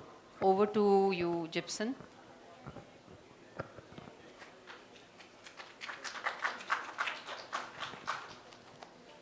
Thank you, ma'am, for the introduction. I'm Gibson. I'm from Aster Group of Hospitals, Bangalore. Today I'm going to discuss with you about documentation required for international patients in living donor transplant. So let me give an overview. So I'll be discussing about, much of my topic has already been discussed by my previous speakers, my friends, Mr. Siju and Mr. Nikhil. So let me just continue with that.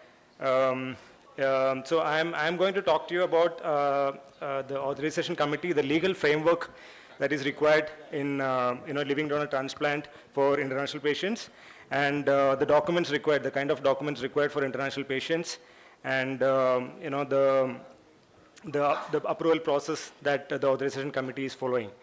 Okay, and I will also discuss some case scenarios, which we can make it interactive, and if you have any doubts, you can ask. Yeah. Okay. So the primary purpose for documentation is to obtain approval from authorization committee, right? All of you agree with that? Yeah. So that is to obtain clearance for transplantation from the authorization committee. Yeah. So now what is authorization committee? I think all of you know that. We already discussed that. It means the committee constituted under clause A or B of subsection 4. Subsection 4 is about the composition and constitution, and of section 9. So section 9 is the restrictions on removal and transplantation of human organs. So, so this is to consider living organ donation from non-near relative donors, or when any foreign national being involved as a donor or recipient. So you all know that. What does the law say? Section 9 of Transplantation of Human Organs Act 1994 says, where the donor or recipient being near relative is a foreign national, prior approval of the authorization committee shall be required before removing the organ and transplanting. And it is also mentioned in section 7 of Transplantation of Human Organ Rules 2014 that authorization committee shall not approve such a removal or transplantation if the recipient is a foreign national and the donor is an Indian national, unless they are near relatives. And section 20 of the THO rules 2014 explains about the documentary requirement when the proposed donor or recipient are foreigners. We need form 21, that is a relationship certificate that has to be issued by the embassy of the concerned country, right? So it's a senior embassy official of the country of origin has to certify that. If there is no representation of that particular country in India, then the government of that particular country can issue the same.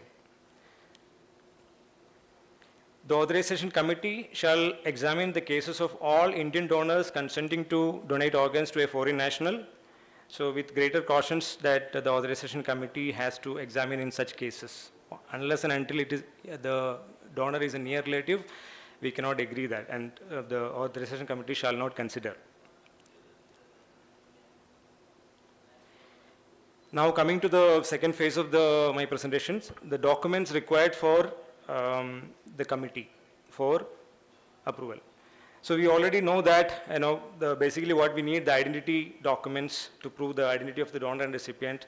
So in international cases for a foreigner, we usually consider passport. Passport is the most authentic document to prove the identity, and other national ID card if available. They will be having some national ID card. So in Karnataka, the authorization committee follow at least one national ID card other than passport for all the donor and recipient. And as we discussed already, valid medical visa for the donor and recipient, it is mandatory. And for attendance, it will be medical attendant visa. So now it is medical 1 for donor and recipient and medical 2 for the attendant. So, and then documents, coming to documents to prove relationship, we already know that relationship certificate from the embassy is the most required document in this foreign national case. In most of the embassies, they issue Form 21 as well as they will give a separate letter called no objection certificate. So even without no objection certificate also, we can still go ahead if we get a Form 21, that itself is a no objection certificate. And in Karnataka, we follow a reconfirmation of no objection certificate also. Do you follow in Haryana and Delhi? You do follow it, right? Okay. So authorization committee directly makes a communication with the embassy to reconfirm whether the NOC and Form 21 issued by the embassy earlier is genuine or not. So that is what is called called reconfirmation of genuineness of NOC. And we also depend upon other relationship certificates such as marriage certificate if it is between the husband and wife, and family tree. The family tree, sometimes it will be issued by the embassy, sometimes it will be issued by the government or any government, local government authorities from their own country. But most of the documents that they bring from their country, it's better that if it has to be attested by the embassy also. Yeah.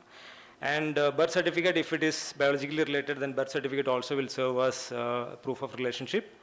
And family photos and other relevant certificates issued by the government or court from their home country also will be considered as relationship document.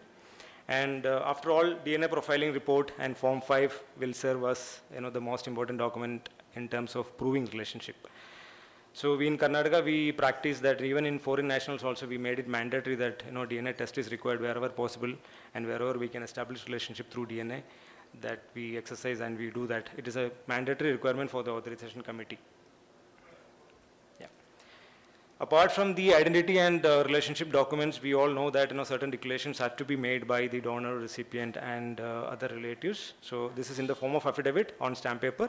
So donor will make self-declaration, recipient will make self-declaration. So whatever formats, the format will vary in different parts of country, but essentially we need to mention that their identity and their purpose of donation and the love and affection, that particular point has to be mentioned, and that has to be reconfirmed by the donor and the recipient. Their relationship have to be declared by them, and the motive, and that they also need to, it has to be mentioned that the near relatives, their other family members are also aware about their decisions, and also they have to declare that they understand the risks of donation as well as transplant. Yeah, so those and they indemnify the hospital authorities and other people involved in the transplant. So these kind of key points should be involved in any kind of affidavit formats. No objection certificate, as we usually take, though it is not mandatory by the law, but we take no objection certificate. It's kind of a declaration by the near relatives or next of kin of the donor and recipient, to reconfirm that the consent is voluntary of the donor and recipient, and the other relatives are also. It is a the decision of the donor as well as the recipient is made to made aware to the other family members also, and they also support the decision. And it is always better, especially it is written in the law that especially when the female donor is, that greater precautions have to be taken, and because her identity as well as the consent has to be confirmed by two other people, other than the recipient. So on those grounds, the NOC is important. And declaration of address, name, and age, in case if there is any discrepancy in those address, name, and age particulars in any of in various documents, then they will have to do separate declarations for that. Family tree was also, that also is a document which is required. And the relevant forms in case of foreign nationals, what are the relevant forms. Form number 1, 2, 3 we have already discussed. That is a declaration by the donor. In foreign cases also that is required. And Form 4, it is a fitness certificate by the registered medical practitioner. Form 5, it is a certificate of genetic relationship between donor and the recipient by the head of the Department of Pathology lab where DNA test was conducted. And Form 11, it is a joint application by the donor and the recipient to the committee requesting for permission. So these are the forms, and Form 21, a relationship certificate issued by the embassy, which we have already discussed. Other relevant forms, form number 6 is a certificate issued by the authorization committee in case of spousal donor, and Form 18, certificate issued by the authorization committee. So these two are the other documents, other relevant forms from Transplantation of Human Organs Act. And let us go to some case scenarios. So it's a near relative case. The donor and recipient are brothers. So An application to the authorization committee contains these documents. So a letter from the treating doctor, NOC, Form 21 and reconfirmation of no objection certificate, Form number 1, which is relevant donor declaration form in this, and Form number 4, as you are aware, it's a fitness certificate by the surgeon. Form number 11, joint application, recipient's declaration in the form of affidavit, donor declaration in the form of affidavit, consent affidavits from other family members of the donor and recipients, key family members, and the identity proofs, passport, visa, national ID card, proof of relationship like birth certificate, family tree and family photos, DNA profiling and Form 5. And there are other documents, if there are any other ID cards or other documents, other affidavits and something like that, then that also we can submit. And medical records like blood groups, or if there is any cross-matching report and things like that. And then certificate of registration, the hospital license also will be a part of the file. So these are the documents that we submit in case of two brothers, donation between siblings. Yeah. Second case is near relative donor spouse. If wife is donating to husband or husband is donating to wife, the only difference is the Form 2. Instead of Form 1, we have to use Form 2. And the other relationship documents will be like marriage certificate, marriage photos, children's birth certificate if they have children, and other documents are pretty much same. Yeah. Okay. In case of non-near relative, cousin, we already discussed some scenarios. So the form number 3 has to be used instead of Form 1 and 2. And we have to take some additional documents to prove the relationship, like maybe any relationship certificate from their country, like from the court, something which is issued by the court. Some countries issue a relationship certificate from the court also. They do an inquiry and then they do a verification, and based on the witnesses produced before the court, the judge will declare that the relationship has been confirmed by the court. So especially some countries like Yemen and all, they get that relationship certificate, so that we can consider. And DNA profiling wherever it is possible, if we can do, if we have all the connections, with the parental, samples, if we can take, we can prove that in cousin. And family tree also is a key document to prove the relationship. And we need additional documents like income documents that is required.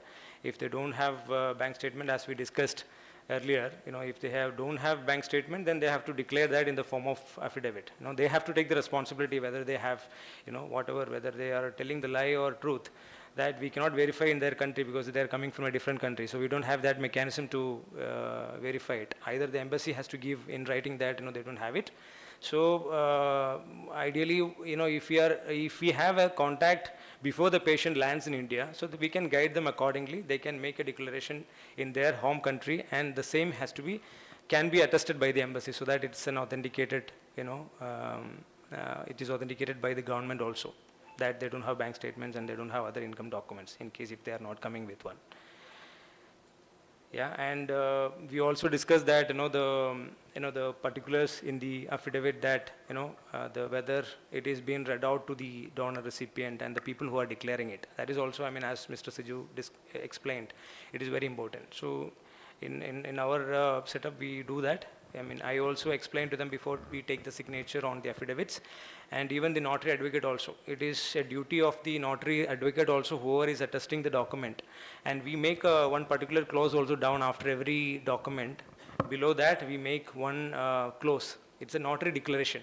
We mentioned that the contents of this particular form or affidavit has been read out to the understanding of the declarant in their own language.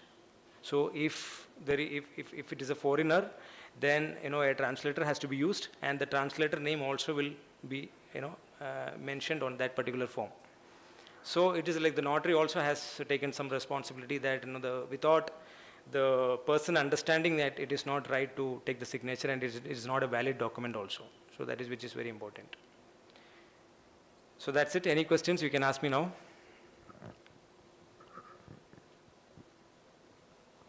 So may I ask you one thing? Do you follow, if you get NOC or the document, if NOC or a confirmation, if you get it by email, is that acceptable to you?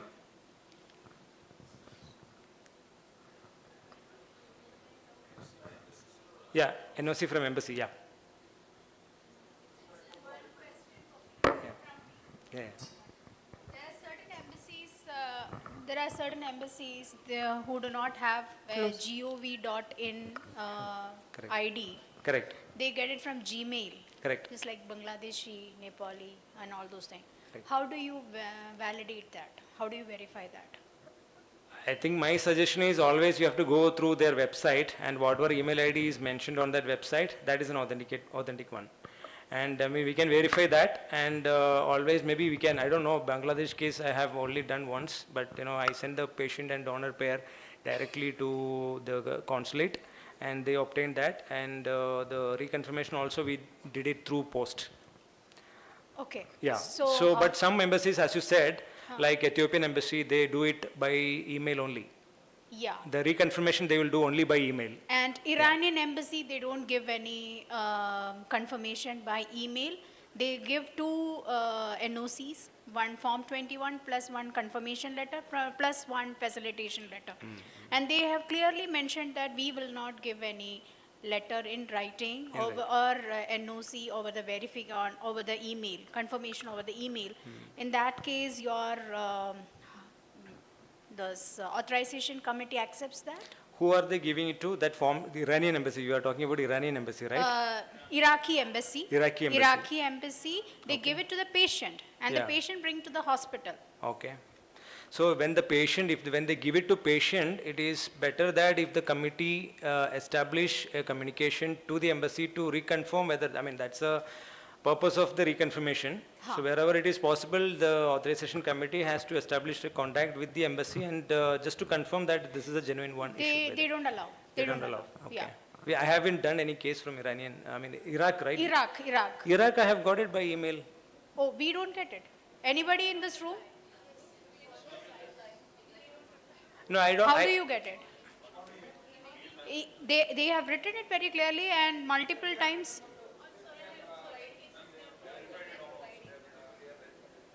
Recently they started? Okay. So few hospitals are getting it. Which in majority, many times they refused. Then how did you start? Then you fought with them. Call them really, not fought with them. Okay, I said, who is there to listen to your fight, huh? Okay, thank you, Gibson. Good presentation. No problem, Yeah. welcome. Thank you so much. Any other doubts? So I would request Dr. Oswald to please felicitate Gibson John. No, he was not expecting I'll call his name.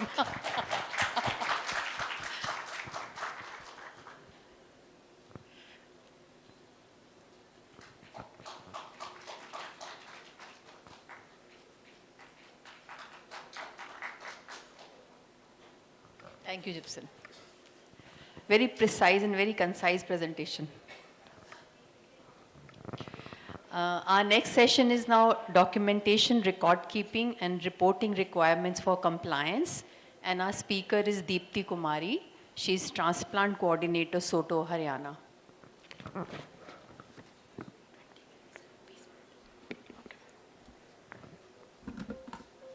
Good afternoon all. I'm Deepti, Transplant Coordinator from Soto, Haryana. Many of us talk our call regarding the hospital issues, but I think this is the first time we are face to face with each other. Thanks to Paras Hospital and Mohan Foundation for giving me the opportunity.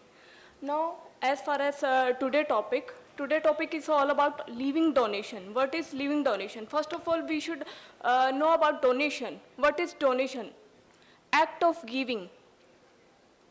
Act of giving without any pressure and without any hidden aspect. और जहाँ तक organ donation की बात है तो organ donation में आपको पता है कि अगर कोई भी ट्रांजैक्शन कोई भी कुछ भी कमर्शियल अगर है तो वो पनिशेबल होता है. तो यहाँ पर अगर हम बात करते हैं documentation. What is documentation? Any communicable material that is used to describe, explain about any features or about the procedure of something. ठीक है, डॉक्यूमेंटेशन क्या है? कम्युनिकेशन का कोई भी मटेरियल जो डिस्क्राइब करता है किसी भी प्रोसेस को, किसी भी प्रोसीजर को। Importance, why it is important? First, legal protection. Doctor Ajay ने पहले अपनी स्लाइड्स में बताया था कि first protect your back side first. सबसे पहले अपने आप की सेफ्टी रखो। इस दुनिया में आप जहाँ पर भी है, जो भी काम कर रहे हैं, तो सबसे पहले आपकी अपनी सेफ्टी ज़रूरी है। तो लीगली प्रोटेक्ट करता है डॉक्यूमेंटेशन आपको। कई बार क्या होता है कि जैसे बीइंग ए पार्ट ऑफ सोटो हरियाणा, मैं जब काम करती तो मेरी हायर अथॉरिटी पूछती है कि कई बार जो हमारे इश्यूज होते हैं तो हम कॉल से ही निपटा देते हैं कि हाँ भाई चलो ये इशू आ रहा है, आप ये कर लीजिए, वो कर लीजिए। लेकिन जब बात आती है एंड दिन के ख़त्म होने की, तो मेरी अथॉरिटी मेरे से पूछती है कि आपने किया क्या है। कोई भी आपसे भी सेम सवाल कर सकता है कि आपने क्या किया है। अगर आपके पास प्रॉपर डॉक्यूमेंटेशन अगर उस चीज़ की होती है तो आप अपने आप को प्रोटेक्ट कर सकते हो। नेक्स्ट है कम्युनिकेशन। कम्युनिकेशन का एक मीडियम है डॉक्यूमेंटेशन, कि आप कम्युनिकेट कर सकते हैं अपने इश्यूज़ को, अपनी बात को अगले बंदे से। Knowledge sharing, no doubt. Compliance and accountability, जो भी आप कर रहे हो आपके पास एक प्रॉपर रिकॉर्ड होना चाहिए कि आपने क्या किया और किस लिए किया और किस तरीके से किया। तो जो डॉक्यूमेंटेशन है ये इंपॉर्टेंट है legal protection, communication, knowledge sharing, compliance और अकाउंटेबिलिटी के लिए। Next, in case of living donation, what are the document we require for living donation? तो ऑलरेडी सभी पहले के उसमें सारा कवर हो चुका है, बट फिर भी एक क्विक हम स्लाइड्स में जाएंगे। फर्स्ट है information as applicable, form number 1, 2, 3 and 11। 1 is for near related, 2 is for spouse, 3rd is for other than near related, and 11 is application form with respective document as per format given in the transplantation of human organ and tissue rules 2014. Next है copy of form 16 or 17, certificate of registration or renewal of hospital as transplant hospital. Next है treatment certificate from transplant physician and surgeon stating recipient diagnosis and recommendation for organ transplant, and that the recipient, donor and other significant family has been explained about the organ donation, transplant surgery, its possible outcome, complication, need for lifelong immunosuppressant, medical expenses, donor risk and need for regular follow-up for which they have expressed their willingness and acceptance. मतलब treatment certificate जो होगा उसमें सब कुछ होगा, आपके patient को क्या क्या बताया गया है, क्या इसके आउटकम है, लाइफ लॉन्ग जो भी दवाइयाँ चलेंगी उसके ट्रीटमेंट का खर्चा कितना होगा, तो उसमें सब कुछ बाकायदा बताया जाएगा। पेशेंट को सब कुछ एक्सप्लेन होना चाहिए जो भी प्रोसीजर उसके ऊपर किए जाने वाला है। नेक्स्ट है histocompatibility report of donor and recipient, HLA cross match, HLA typing, DNA profiling to establish genetic relationship between living donor and recipient from NABL accredited lab in form number 5. It is applicable only for near related donors. Next, blood group report of recipient and donor. This is a basic report. Certificate from a registered psychiatrist regarding psychiatric assessment and fitness of donor and recipient. Next is form 4 for certificate of medical fitness of living donor to be given by RMP, registered medical practitioner. Next is police verification report of recipient and donor residential address and criminal report if any. The photograph of both recipient and donor should be duly signed across and stamped by in charge of the police station issuing the verifications report. It is applicable for related, unrelated swab foreigner within or out of the country. Next, in addition of above, in case of proposed transplant is between unrelated person, appropriate evidence of vocation, occupation and income of the donor as well as recipient for the last 3 years must be enclosed with application form number 11. It is clarified that evidence of income does not necessarily mean the proof of ITR, keeping in view that applicant in given case may not be filling ITR. In case कि ITR के अगर category में applicant नहीं आता है तो उसको हम छोड़ सकते हैं। Next, attested true copy of ration card, passport, means ID, basic ID, government ID, ration card, passport. marriage certificate, family photograph, passport size photograph of recipient and donor, child birth certificate, domicile, address proof, Aadhaar card where necessary. Or it must be original shown during the meeting. Next है affidavit by recipient on stamp paper stating his complete family tree including self. जो affidavit होगा recipient का भी होगा, donor का भी होगा, उनका complete family tree है, उसका उनको provide करना पड़ेगा. Affidavit by recipient on stamp paper stating his family members with age, profession, relation, blood group, and giving the reason why family members cannot donate the kidney with proof and documents. अगर कोई medical report है उनकी तो वो भी उनको attach करनी पड़ेगी of near relative if they can not donate on medical grounds. Next है affidavit by donor on stamp paper stating his complete family tree including self. Next is affidavit by donor on stamp paper giving reason for organ donation and mentioning the fact and proof in spot of reason. Next, affidavit by next of kin of donor on stamp paper giving permission approval for organ donation. The next of kin in case of female donor is from maternal family member, that is father, mother, brother and sister, who give the approval for organ donation proposed. Next, affidavit by next of kin of recipient on stamp paper permission for the permission approval for organ donation and transplant. All the affidavit should be registered in notary register and should bear the same registration number. कई बार क्या होता है कि fake document भी वो आपको provide कर सकते हैं, ठीक है, तो उसके लिए क्या है कि नोटरी रजिस्टर में सेम रजिस्ट्रेशन नंबर मेंशन होना चाहिए जो उनके एफिडेविट पर है, वो एक प्रूफ होगा आपके लिए भी. It should also indicate the name and sign of the person identifying the person making the affidavit. Next, from maiden name attach marriage certificate, school living certificate or gazetted copy of change in name, if any. Next is income particulars and vocation of recipient and donor for previous 3 financial year. If recipient or donor both are not domicile of state and registered in the state from organ transplant, then Form 20, verification certificate in respect of domicile status of recipient or donor to be issued by Tehsildar or officer in charge for the purpose. It is required only for the donor other than near relative or recipient if they do not belong to the state where transplant is going to happen. In case of foreign national, registering the transplant in form number 21, certificate of relationship between donor and recipient in case of foreigner to be issued by embassy concerned. In case a country does not have an embassy in India, the certificate of relationship in same format shall be issued by government of that country.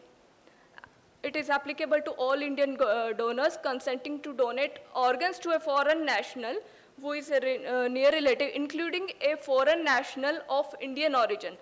The Indian living donor wanting to donate to a foreigner other than near relative shall not be considered.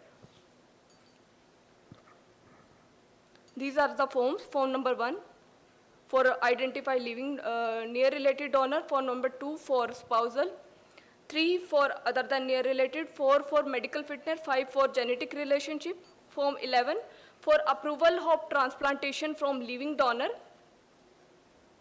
Next, form 20, verification certificate in respect to domicile status of recipient or donor. Form 21 for foreigners. Here is a checklist for all of the above documents. First, letter from hospital for NOC, full history of disease. All photographs showing the relationship of recipient and donor together, form number 11. 1 for related donor, 2 for spousal donor, 3rd for unrelated, 4 by the doctor, 5 by the genetic, for genetic relationship. Form number 20, verification certificate in respect of domicile status of recipient or donor. Certificate from counselor, sarpanch, public person, proving no long-term relationship of donor and recipient. Family tree, patient, donor and recipient basic investigations, DNA, HLA cross-matching reports, blood groups, HIV, hepatitis report, psychiatric clearance, birth certificate of children, police verification, affidavit by donor and recipient, affidavit from mother, father, husband, wife, brother, sister, children, attested by executive magistrate.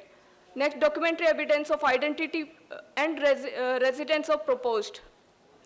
Documentary evidence of identity and residence of proposed donor and recipient both.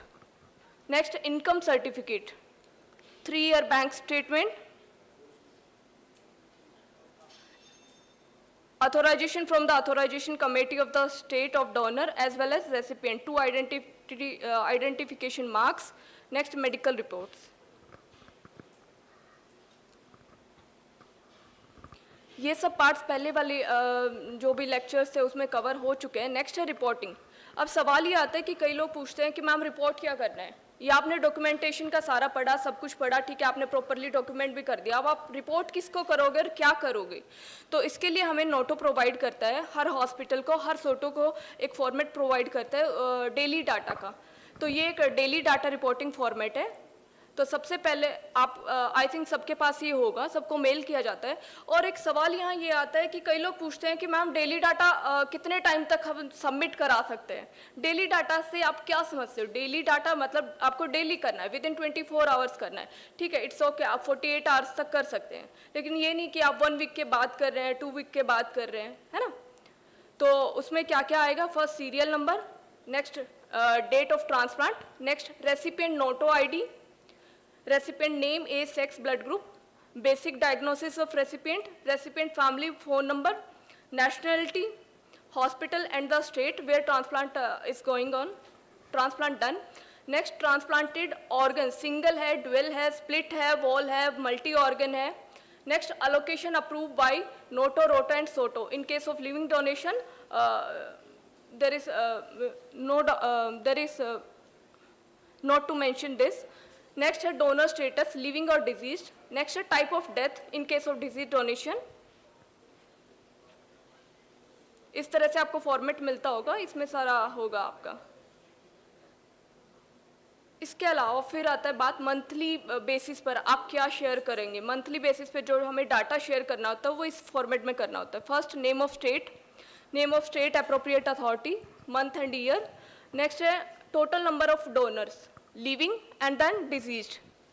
Living में आप mention करोगे कि near related कितने थे, other than near related कितने हैं, उसमें mail कितने हैं, फीमेल कितने हैं, age paediatric below 18 years, above 18 years, gender male female और अनदर. टोटल रेसिपिएंट ट्रांसप्लांटेड, आपके हॉस्पिटल में कितने रेसिपिएंट हैं, कितनों का ट्रांसप्लांट हुआ है. फिर इसमें अलग अलग कैटेगरीज में आते हैं, kidney, liver, heart, lungs, pancreas. अगर एक से ज़्यादा ऑर्गन ट्रांसप्लांट हुए एक रेसिपिएंट को तो हम उसको एक ही काउंट करेंगे, एक डोनेशन ही मानी जाएगी वो. नेक्स्ट है total number of foreigners transplant cases.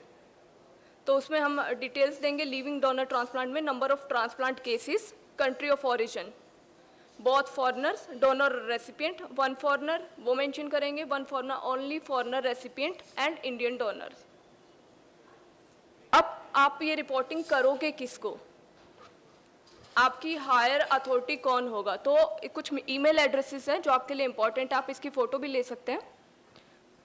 तो उसमें सबसे पहले बात आती है SOTTO Haryana. In case of Haryana, तो सोटो हरियाणा में जो हमारी ईमेल आईडी है वो है soto.haryana@uhsr.ac.in. ट्रांसप्लांट कोऑर्डिनेटर मी miss Deepti, nodal officer doctor Sukhbir Singh. ये बेसिक चीज़ें हैं जो आपको पता होनी चाहिए अगर आप किसी जगह पर काम कर रहे हैं, किसी स्टेट में काम कर रहे हैं, किसी एरिया में काम कर रहे हैं. नेक्स्ट है अप्रोप्रिएट अथॉरिटीज़. तो जैसे कि डॉक्टर सुखबीर ने बताया, हरियाणा में 2 अप्रोप्रिएट अथॉरिटी हैं, DGHS पंचकुला और नेक्स्ट है डायरेक्टर PGIMS रोहतक. तो आपको पता होना चाहिए कि आपका डिस्ट्रिक्ट किस अथॉरिटी के अंडर आता है. कुछ डिस्ट्रिक्ट पंचकुला के अंडर है, कुछ PGIMS के अंडर है, ठीक है. अप्रोप्रिएट अथॉरिटी का जो एड्रेस है डायरेक्टर PGIMS का director.pgms@uhsr.ac.in, DGHS Panchkula, DGHS PM branch@gmail.com. फिर उसके बाद आता है रोटो north, ROTTO PGIMR Chandigarh @gmail.com, director NOTTO then IT NOTTO, अगर आपका IT से रिलेटेड कुछ रजिस्ट्रेशन से रिगार्डिंग कुछ इशू आ रहा है, कहीं आप स्टक हो गए, तो आप IT नोटो को मेल करोगे, but through SOTTO. Helpline number है, अभी सोटो की कोई हेल्पलाइन नंबर नहीं है, तो आप नोटो की हेल्पलाइन नंबर यूज़ कर सकते हो।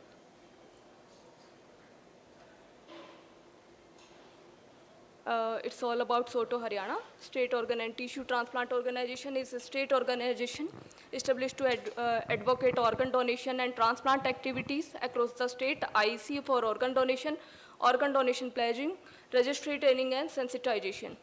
अब आपको पता होना चाहिए कि सोटो हरियाणा का ऑफिस कहाँ है, क्योंकि मेरे पास कॉल आती है कि मैडम सोटो हरियाणा में आना है, आए कहाँ?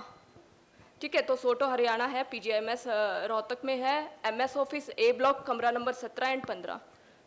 ठीक है, और अगर आपका कुछ रजिस्ट्रेशन से रिगार्डिंग कुछ इश्यूज आते हैं, तो आप डायरेक्टर ऑफिस, आपकी जो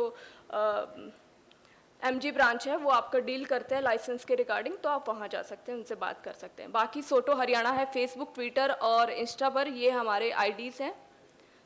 आप सब लोग प्लीज़ फॉलो ज़रूर करिएगा इसको, ताकि आपको सोटो हरियाणा से रिलेटेड जो भी इंफॉर्मेशन है वो आपको टाइमली मिल सके और हमें भी आपके बारे में जानने का मौका मिले। बहुत सारे लोग यहाँ ऐसे हैं जिनके बारे में हमें फेसबुक और इनसे ही पता चला है। ठीक है, और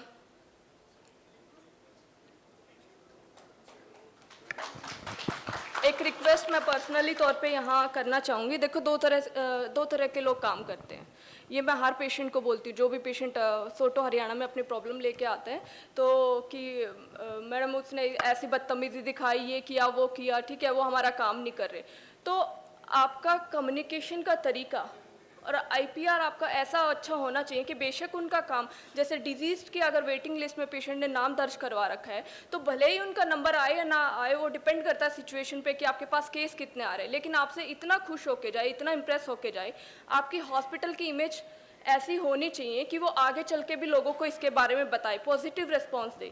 तो हम डोनेशन की रेट इस तरह से भी बढ़ा सकते हैं। ये मत समझिए एक मतलब केस आपने कर दिया, ठीक है, ओवर, वो केस घर जाके भी डिस्कस करेगा आपके बारे में, आपके हॉस्पिटल के बारे में। तो टोटली आपके ऊपर डिपेंड करता है कि आप वो कैसे बना के चल रहे हो उनके ऊपर। ठीक है, और लिविंग के साथ साथ प्लीज़ डिजीज डोनेशन को भी इंक्रीज़ करने में थोड़ी हेल्प करिएगा। ठीक है, वो डिपेंड करता है आपका कम्युनिकेशन का तरीका कैसे है। डॉक्यूमेंटेशन में आपको दिमाग की ज़रूरत है, और अगर आप डिजीज के केस में जा रहे हैं तो उसमें आपको ज़्यादा दिल से काम करने की ज़रूरत है। Thank you.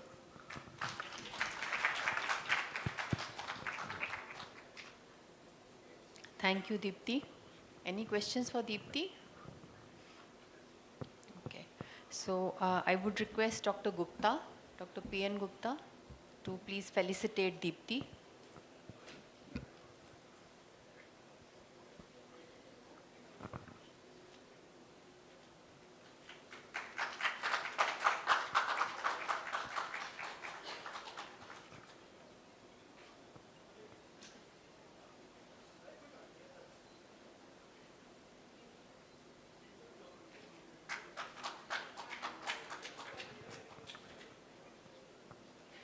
So our next speaker is little delayed, so I am requesting Trilly to take the session.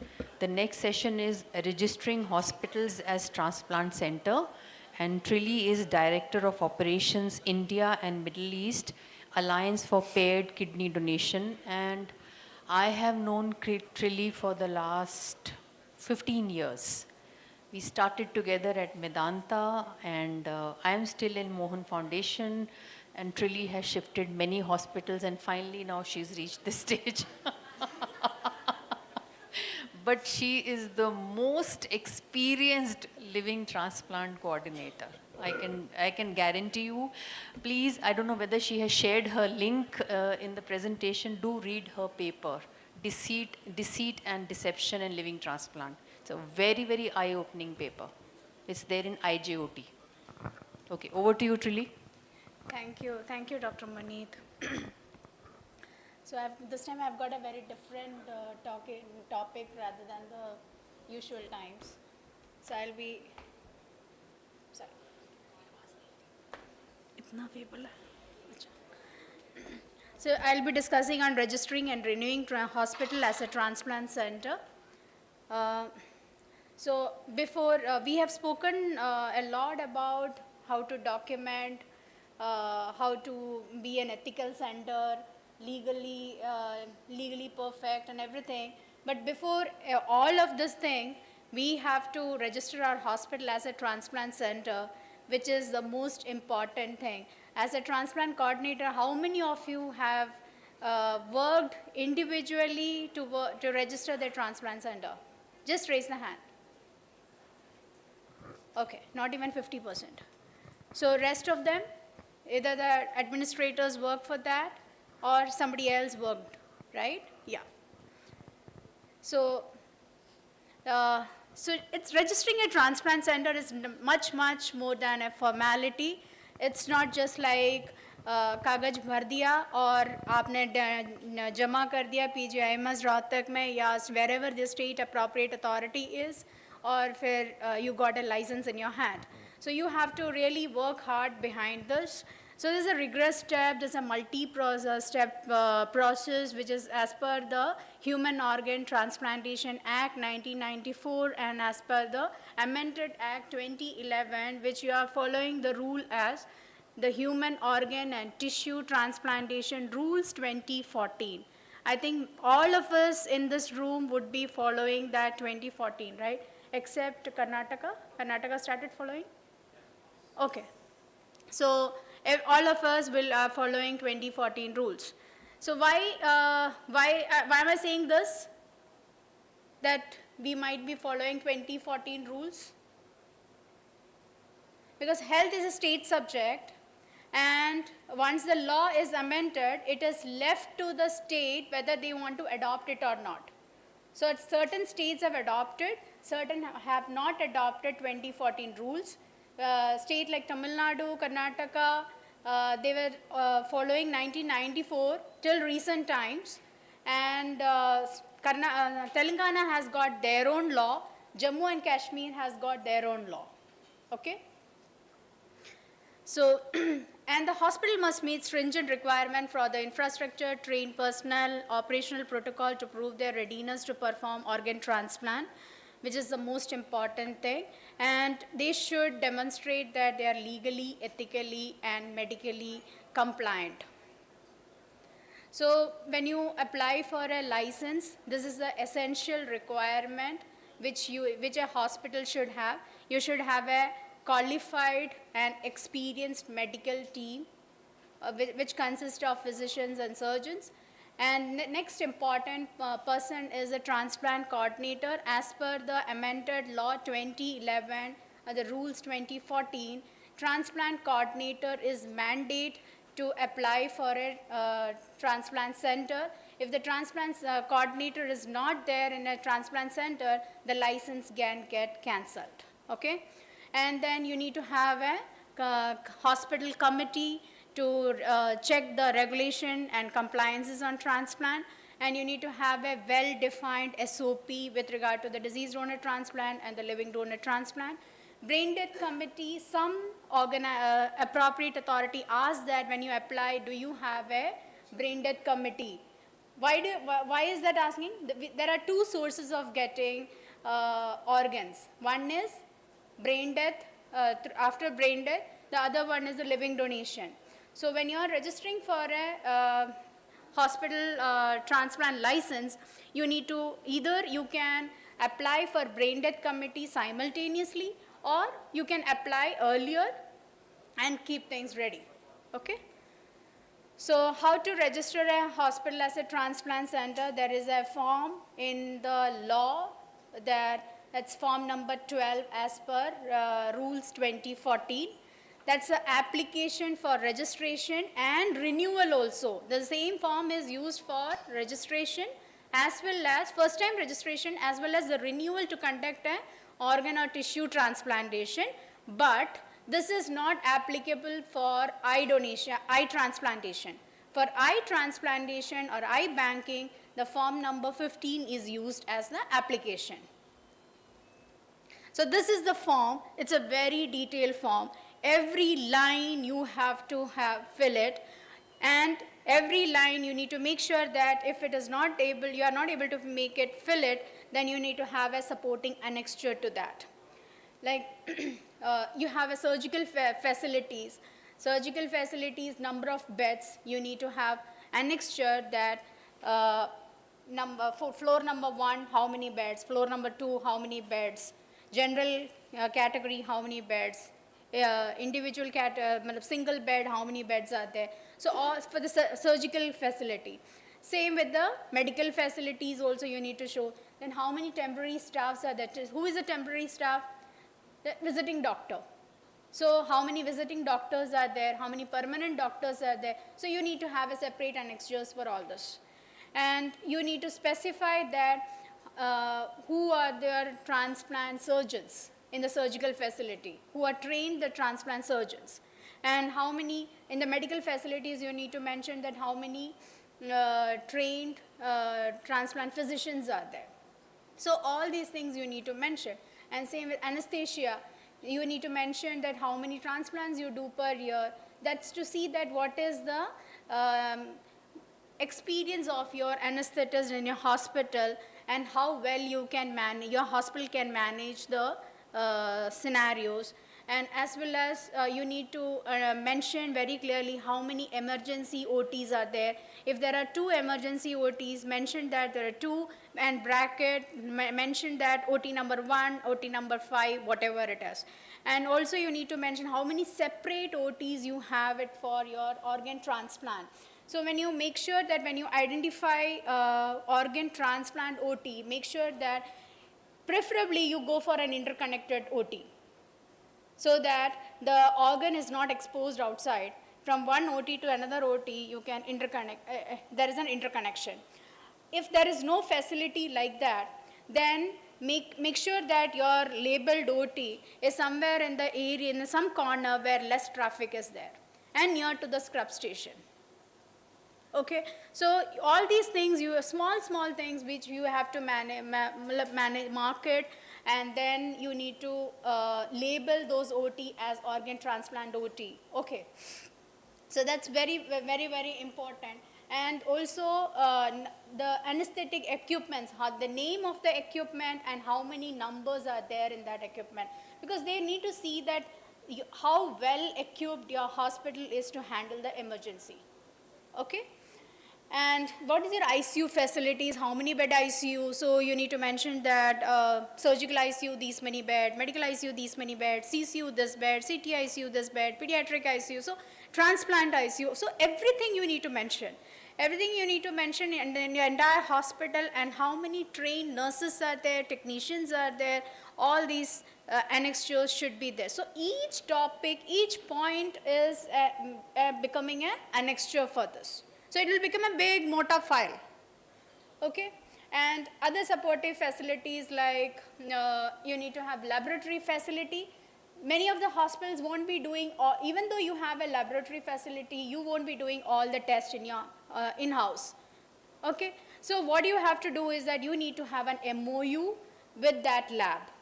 So suppose you are in Maringo Asia Hospital, and your hospital doesn't do all the transplant, and then you have tied up with Lalpath, Metropolis, multiple labs. But then you need to have MOU with all the labs, okay? And same with the HLA facility. You won't, everyone is will not be having HLA facility, DNA facility or HLA facility or cross-match facility inside. So you need to have an MOU with the HLA lab. And imaging facilities, your imaging facilities data, you need, again, they are asking for your permanent staff, temporary staff, equipments and their numbers and all those things. But there might be some test which you, diagnosis test, which you won't be doing inside, then you need to have an MOU with them. So make sure that as a transplant coordinator, from this, all this perspective, you need to have answer in your fingertips, okay? And then blood bank, it's not, definitely you should have an access to the blood bank when you're going for a transplant, registering a transplant center, but it is not necessary that you should have an in-house blood bank. If you do not have an in-house blood bank, make sure that you have adequate access to the blood bank, and you should have MOU with that. Okay, there are hospitals, small hospitals where they would be doing transplants, but they won't be having access to the blood bank. Yeah. And transplant coordinators, how many numbers are there? How many are trained? What do you mean by trained transplant coordinator as per the law? How many of you have got NOTO registration number in this hall? Rest don't have it? Okay. So this is one thing which they ask when they come for the inspection, that do you have NOTO registration number? So the persons who do not have NOTO registration number, make sure that when next NOTO training program happens, make sure that you attend that program, write the exam, and seek the registration number. That's very important. And then you need to see that all the supporting facility doctors are there or not, nephrologist, neurologist, neurosurgeon, urologist, all the supportive patients, doctors are there or not. So you might be wondering that why nephrologist, gastroenterologist name is written, they are asking for, because when you are applying for kidney transplant, definitely nephrologists are there, right? See, law doesn't say about the physician in the act. The law only mentions about the experience of the surgeon. That's the reason they ask for all these things. Okay? And not all the urologists are transplant surgeons. So, as per the law, what is the requirement of a transplant surgeon? It's MS general surgery plus experience in transplant, right? So not all the urologists are transplant surgeons. Yeah. So this is how, this is the basic form, but all these points and sub-points would become an annexure. And this has to be signed by your head of the institution. Now how to apply this? So only with this is a basic structure which I have told you earlier. So now along with that form 12, you need to have a covering letter which is on your letterhead of the hospital, which is signed by the medical superintendent or medical director of the hospital. And for the organ transplantation and tissue transplantation, except cornea, you need to fill form number 12 and form number 15 for the cornea transplant. And a DD of 10,000 rupees payable to the director appropriate authority, that you need to, this I have written at broad terminology, but you need to identify from your appropriate authority payable to whom. So basically you need to do that. In Delhi it is Director GNCT, right?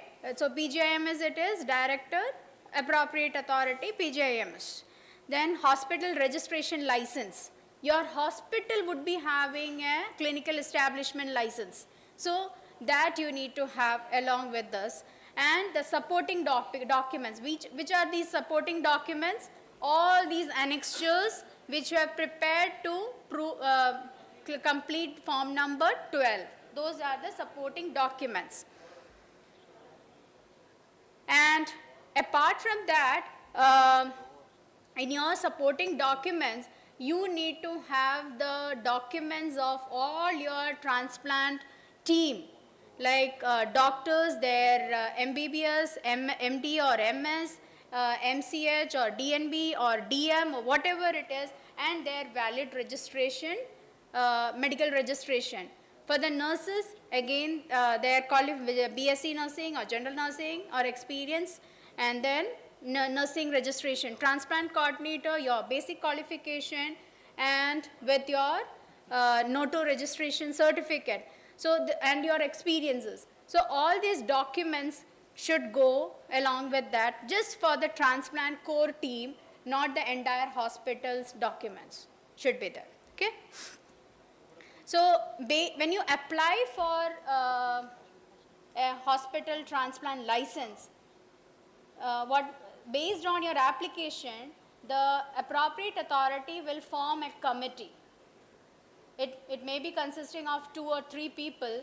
They would visit your hospital and they would see whether whatever you have applied is actually present in your hospital or not.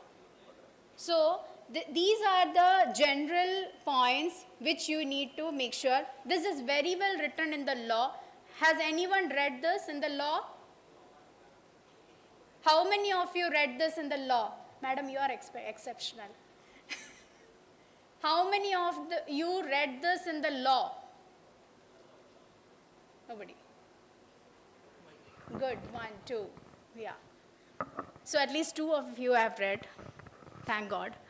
So 24 hours medical facility, surgical availability, nursing staff availability, ICU facility and equipment facility, everything should be there.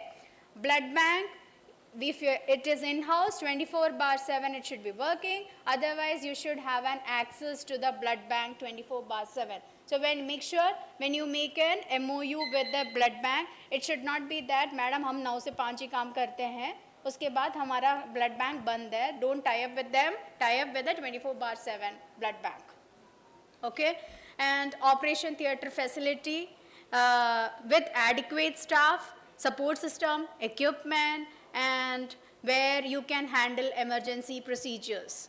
So you have to be very, very careful with those things. Communication system should be very much clear. You should have telephone, public telephone systems, computers, all those things, a photocopy machine, everything should be there. HLA facility, if you don't have an HLA facility, then MOU with the HLA facility. Laboratory facility, if you don't have a lab, then MOU with the lab, but you should have access 24/7 with all these facilities. So that any emergency comes up, you are ready to meet. So all these things should be there when they come for the inspection. And equipments, your biomedical engineering department should be well equipped with all the spare parts, equipments required, or technical support or maintenance support, whatever it is. So they should be well equipped with that. Experts, on the day of inspection, the core team should be present. That's very, very important. It cannot be that you have agreed for the committee to visit the vicinity facility and your transplant surgeon is out of town for some conference. It cannot be like that. So make sure that the day you call the committee members, your transplant surgeon, your transplant physician, transplant coordinator, nurses, everyone is in place. And when they come, make sure that you set up the hospital in a way that you are just going to take a transplant patient. All your equipments, all your OT, everyone should be present. And you also need to earmark your post-operative ward and pre-op ward in your hospital, because they can ask all these things. So I have covered all these points now. Cleanliness is very important. And moreover, there's a team coming to your hospital. Hospitality is also very, very important. So once they agree with all this, your approval will be granted on form number 16, which is just valid for 5 years. So once you get the registration, that doesn't mean that you can do anything and everything. From there, your compliance is very important. Compliance and regulatory obligations is very, very important. Make sure that you follow all the guidelines as per the law.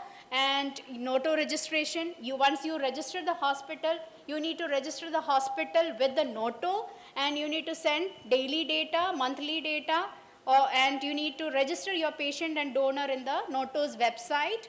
And all the retrieval documentation should be done properly. And whatever the authorization committee's results is, or the competent authority's result, it should be transparently displayed on the website within 24 hours. Okay, so don't take it very lightly, whether it is approved, rejected, deferred, pending, the status has to be uploaded on the website within 24 hours, and you also need to maintain a data sheet in your hospital.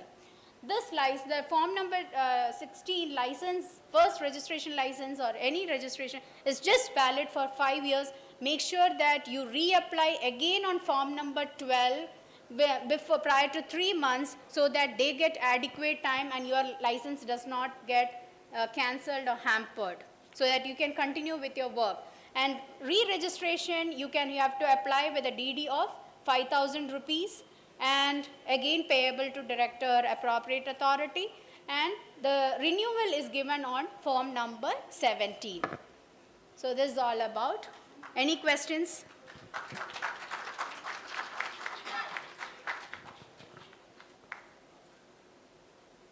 Any questions for Trilly? Although we don't have time. Okay, thank you so much. I would request Dr. Gupta, is he present here, Dr. P.N. Gupta, to please felicitate Trilly.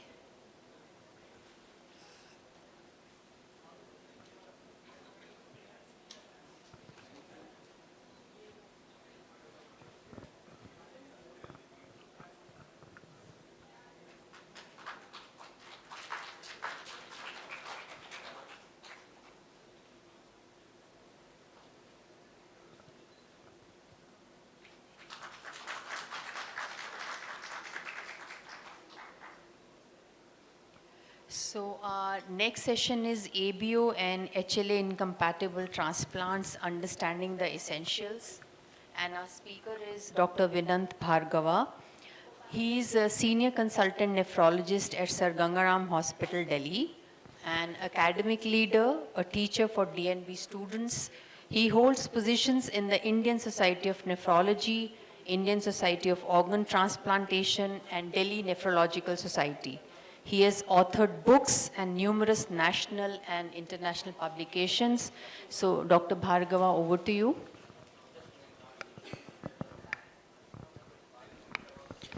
Thank you, ma'am. Thank you, Gupta sir, who's always been a sir to me since a very long time. And I can see here that we have a lot of audience here, and I've been told that you're all transplant. You are going to be doing all management of patients in pre-transplant time, and you're going to be preparing papers. So since I was told that we're running out of time, let me start with the questions first. So now I would want to ask the audience over here that what is the question that comes in your mind when you're looking at something called as an incompatible transplant?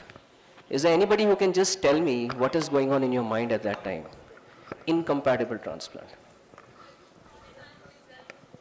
Yes, that's very important. So that's what we think. It's ABO incompatible transplant. And what else can be incompatible? Yes, so that's called an HLA incompatible transplant. Anything else which is an incompatible? Yes, so that comes under the group or subgroup of HLA incompatible. And I think the most important thing here is the incompatible transplant from the point of view of family relations. So it's incompatible for any system to do transplant which is outside the family relation. And it becomes very difficult for transplant coordinators to ward off such patients and to make their attendants understand that such a transplant cannot take place. So also the cost factor, Dr. Bhargava. It's costlier than a normal transplant. That's right, that's right. So we'll come through all of this. I've been given about 30 minutes. What I'll try to do is I'll try to wrap it up in just about 10 minutes for you people, okay? And 20 minutes we can have question answers. Trust me for that. Okay, so we don't start with summary first, okay? So this just come up first. So just to tell you what transplantation is all about, we've been having a lot of talks since today morning, and I'm sure that you know it's one of the most preferred modality of renal replacement therapy for your patients, primarily because of the fact that it ensures that your patient lives around you for a longer period of time than when he's on dialysis. But we have a big problem in our country, is that the disease donor program is mostly not a very good program in most of the states in this country, and we've discussed about this at great length since today morning. And this is against the Western population, where you have a very good and a robust program in which you have the disease donor program running very well. We have, unfortunately, only live transplants. So there's an estimate that approximate from about 2.2 million individuals who require transplant, there are only about 7,500 kidney transplants. I'm sticking myself to kidney transplants because I'm a nephrologist. And you will be surprised to know that there are less than 300 centers in this country that perform some kind of transplant. And obviously the most important and the most commonly done transplant is the kidney transplant. And as we discussed, and as the intelligent audience has already alluded before, that these are the kind of incompatibilities that you can look at, the AV incompatible transplant, which used to be actually a contraindication until about 2 decades back, where somebody just used their mind and thought that why should an incompatible transplant not be done? So in 2013, somebody in India realized that maybe we can do an AV incompatible transplant and publish it. So publish it would means that it becomes literature, but you have AV incompatible transplants that have been taken place in this country as early as about 2005 also, because of technology that we bought from the Western world, but we were not ready to share, and so we didn't actually have that kind of a database here to tell you that we started transplants in 2005. So in the recent years, the ability of the global transplant community to overcome the barrier of AV incompatible transplants has actually increased many folds, and now we can accept just about any kind of patient, any kind of incompatibility, whether it's AV incompatible, blood group incompatible, or maybe even HLA incompatible to do these transplants. So we are basically increasing our donor pool. So if you increase your donor pool, you will have more transplants, more survival of patients who have entered into end-stage renal disease or on dialysis. So what exactly is an AV incompatible transplant? So we know that A, B, O, these are different group factors. These are the blood group factors. They are antigens basically. And they are expressed on red blood cells, lymphocytes, platelets, epithelial cells, as well as endothelial cells. So when you have a foreign antigen, you have an antibody against it. And that's what happens when you have a foreign antigen with a blood group factor B going into a patient who has a blood group factor A. So the A recognizes the B antigen as a foreign antigen and generates anti-B antibodies. So when you have to do such a transplant, you have the barrier of the HLA, which you have crossed, but you have not crossed the barrier of the blood group. So there have to be ways in which you can make such patients get accepted into the transplant program and ensure that the graft survives for a longer period of time. So antibodies to both A and B are found in an individual with B group, while an individual who has AB has no antibodies at all. So the AB is actually a universal acceptor and O is a universal donor. So now once you have identified your patient that, okay, this patient is incompatible to an ABO transplant, now what is your treatment goal? Is to lower the antibodies. So how much will you lower the antibodies? For example, if you have A and you have B, so you're looking at anti-B titers. If you have B as a recipient and A as a donor, you're looking at anti-A titers. So how much should you reduce before you go in for a transplant? Because that's the end point from where you start enrolling the patient into the surgical program where he gets the surgery done. There are two kinds of sub-antibodies in these antigens which are generated. One is the IgG and one is the IgM. It's very important to understand that IgG is the one that has a very long memory. So it's very relevant for clinical outcomes. So you need to have a very long memory when you're going into exam.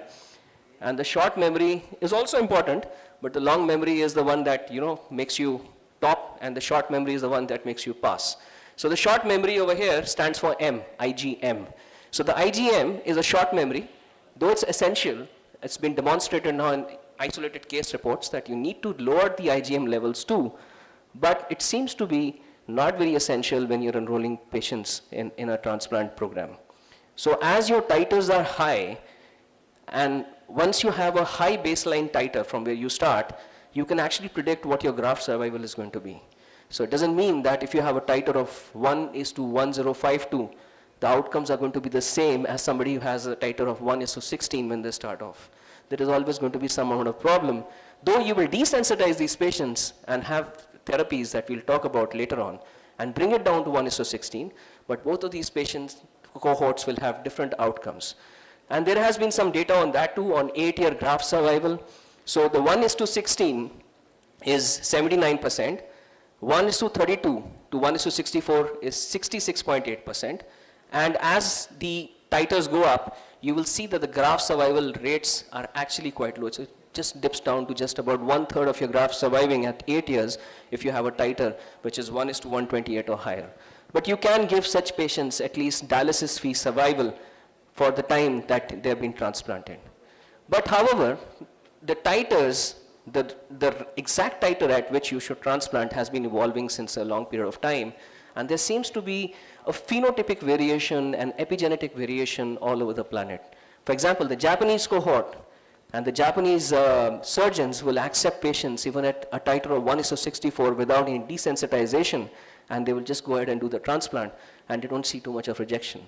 For us, we take it down to about 1:8, 1:16. So you see, the titers just keep on evolving depending on which part of the world you're staying in. The British Transplantation Society recommends a baseline titer of less than 1:8. Now look at what happens with Japan. They go up to 1:128, which is unthinkable when we are going to do a transplant here. But we are very stringent because we are very scared as a population. So we bring it down all the way to 1:8, even 1:4, less than 1:4.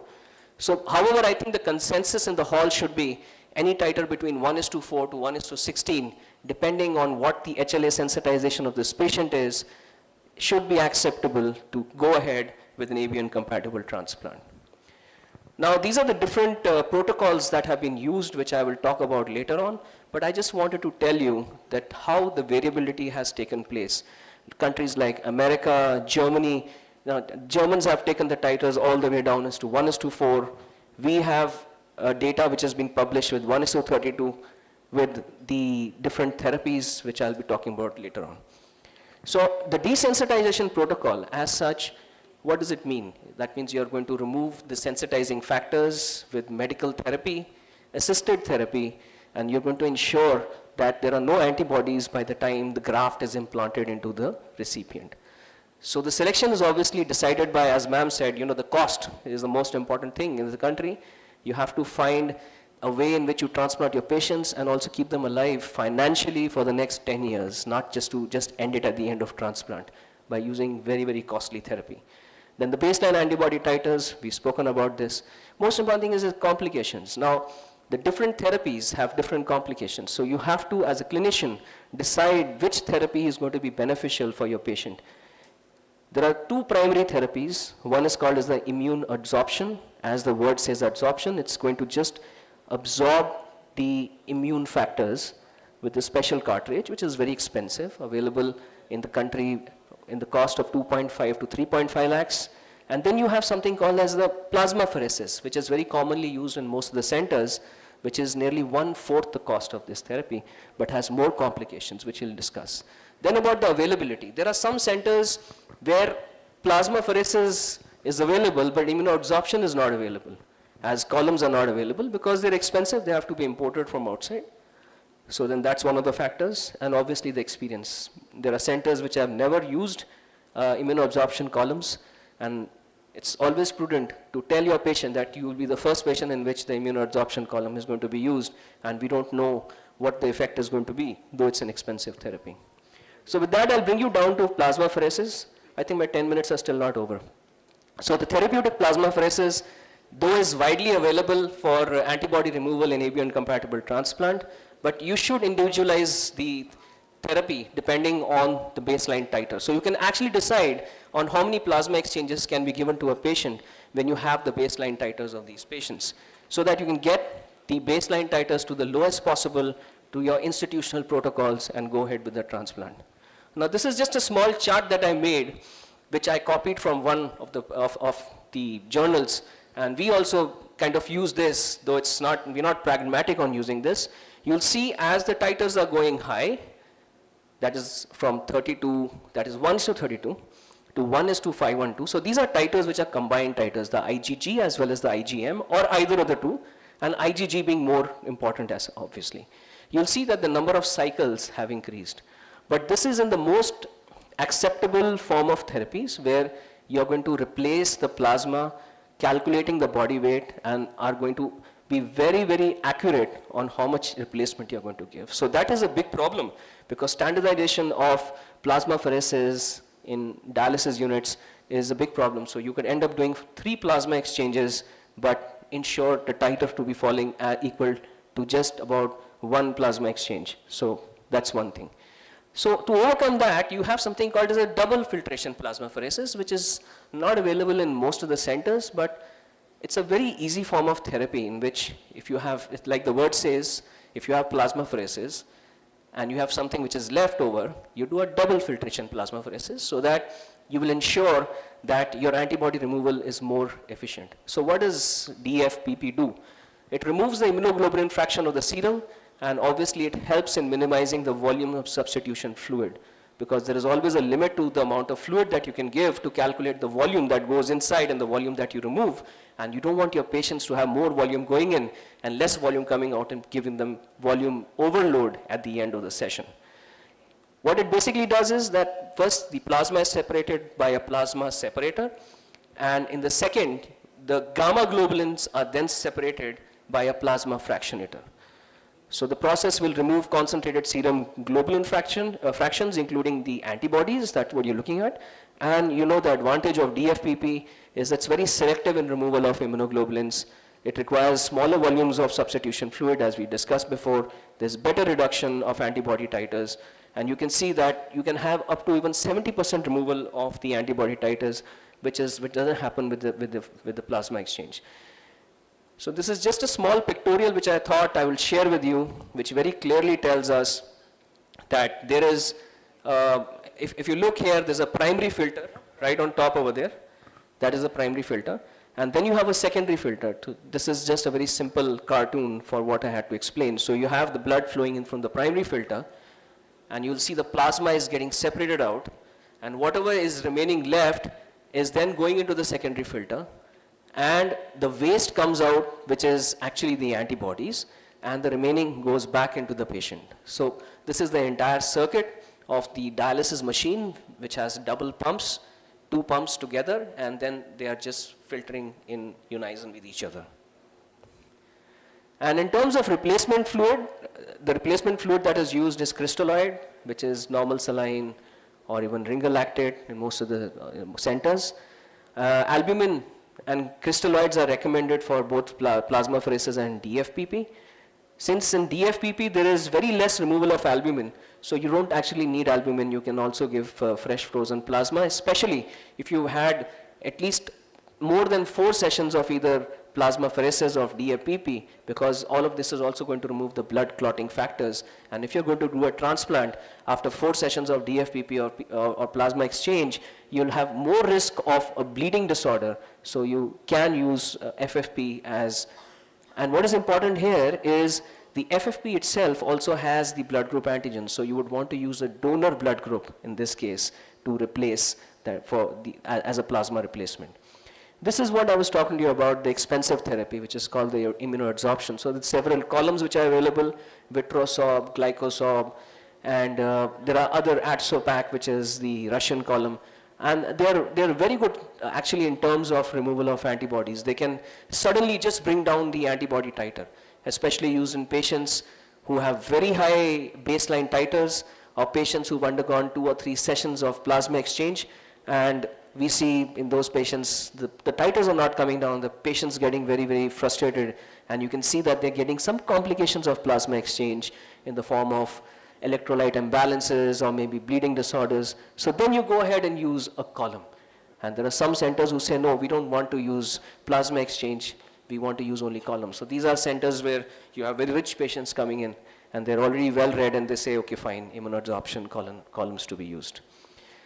So this is just a comparison chart of the different protocols or different parameters that we do when we're looking at plasma exchange, DFPP, and immunoabsorption. Look at the efficiency here.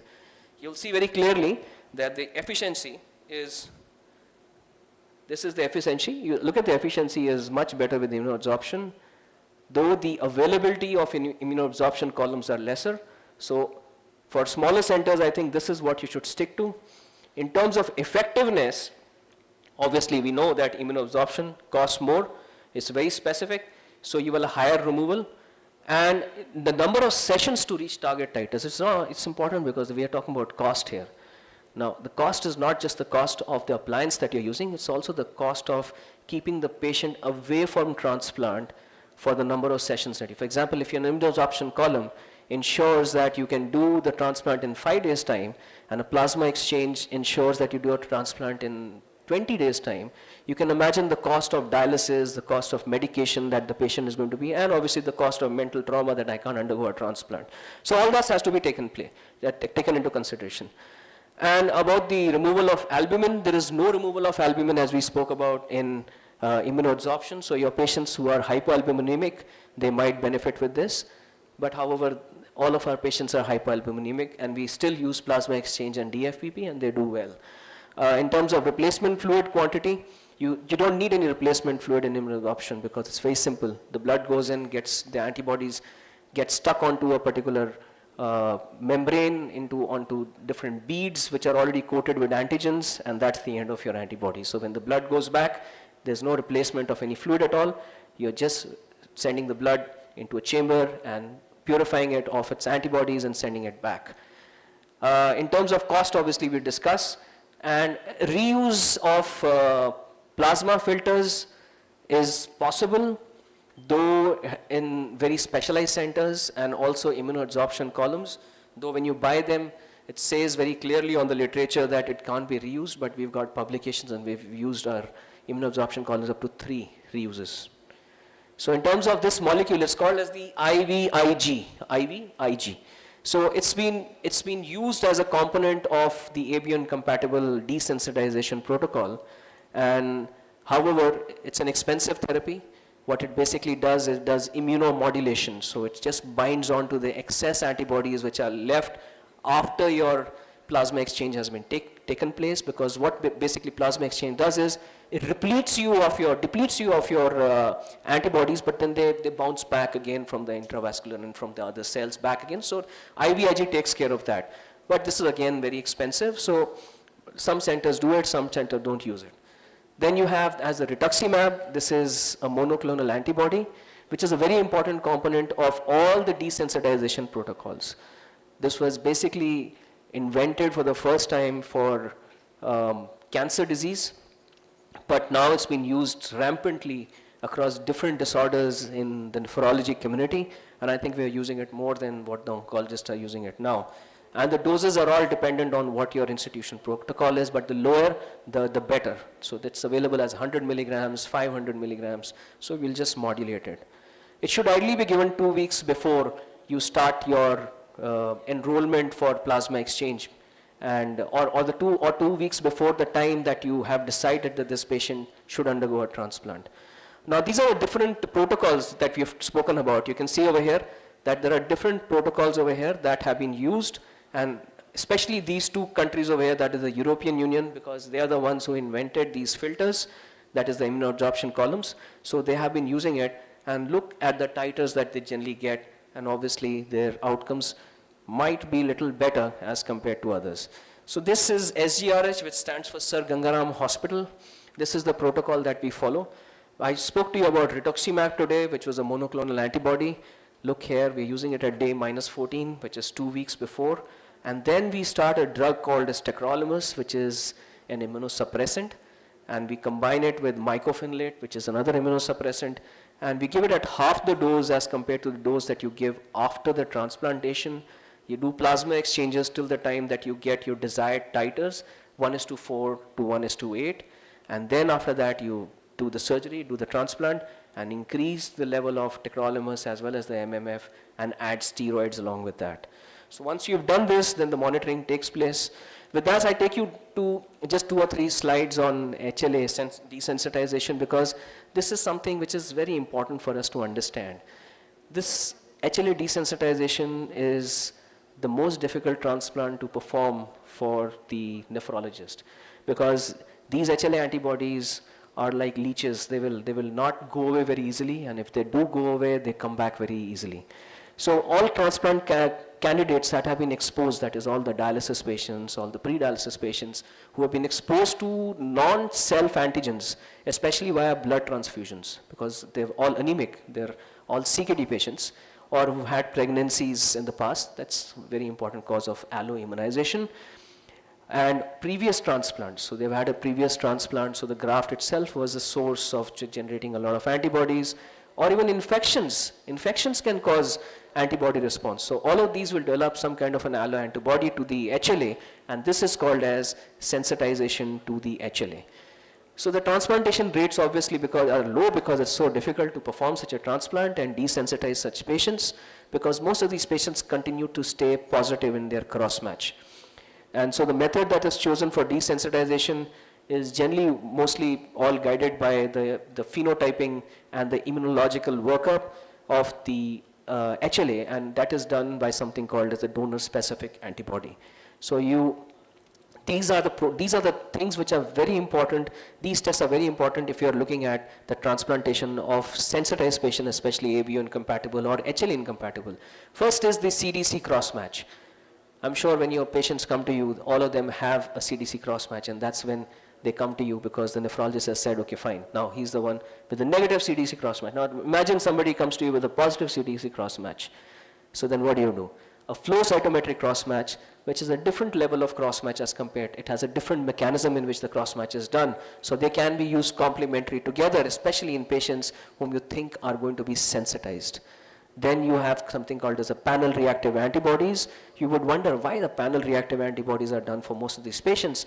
It's to specify what the sensitization risk of this one person is to the community around. For example, if that patient has to be put into a disease donor program and you do a PRA and the PRA is high, so that means if the PRA is say about 80%, so that means he's sensitized to about 80% of the kidneys that could be allotted to him in the general population. He's going to be cross-match negative to just 20%. So that is what it tells you.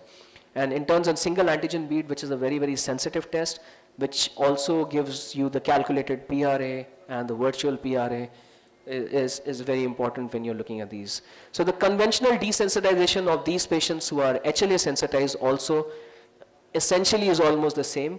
Only thing here is that the low dose IVIG or a high dose IVIG can be used in these patients and should be used because these patients don't behave like ABO incompatible transplants. So ABO incompatible, they're easy to desensitize, but HLA are much tougher to desensitize. And here also you're looking at rituximab intermittently and other agents too. Now these are the different therapies. I don't want to bore you with all this because I said my 10 minutes, so it's been just about 9 minutes now.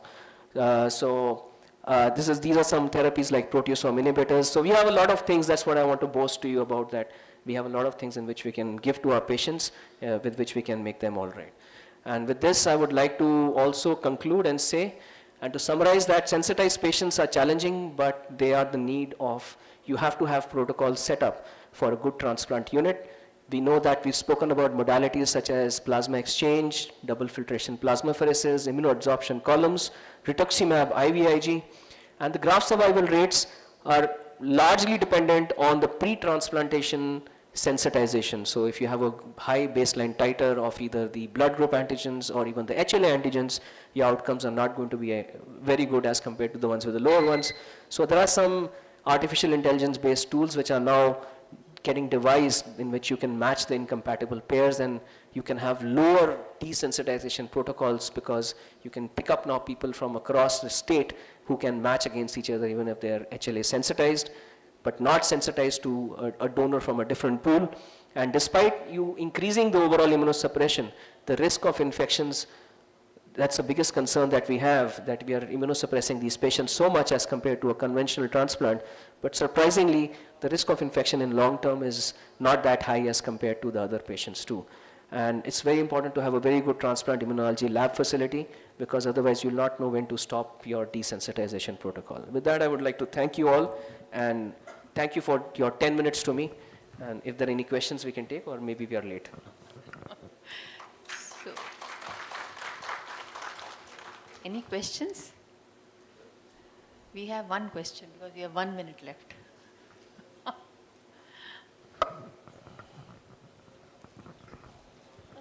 Sir, my question is related to HLA, and we had a patient, HLA, it was mother to daughter. So the mother was the donor. So HLA was fine, CDC was fine, PRA was positive, and we tested the DSA, it was also positive. So we refused her as a donor, and she went to the other hospital, and there she was accepted as a donor. So I'm not getting the thing why they accepted her as a donor. Right. So I think the important thing to realize here is that presence of DSA itself is not a contraindication unless it's in a range which is going to be dangerous for us to do a desensitization protocol. Having said that, we don't have an upper limit to how much DSA is acceptable, how much lower DSA is totally acceptable. We don't have that. But I think the answer to your question is totally dependent on the nephrologist or the team that is responsible for doing the transplant and the kind of facilities that you have for desensitization. For example, if you don't have the expertise, like that was the last point of my consideration, whether you have the expertise or not, then you would want to refer it to a different center that can take it up. Generally, I think the first center that you mentioned has to be a government center, and the second center who took it up has to be a private center, from my understanding. So our patient also went to your center. Good one. So that's about it, yeah. Thank you, sir. Thank you. Thank you so Thank you much. for sending your patients, sir. Okay. If there are some more who want to send some more, you can just take my number. Always available. Thank you so much. Thank you, Dr. Bhargava, for a very nice, informative talk. So I would request Dr. Oswal again to felicitate, please, Dr. Vinant Bhargava.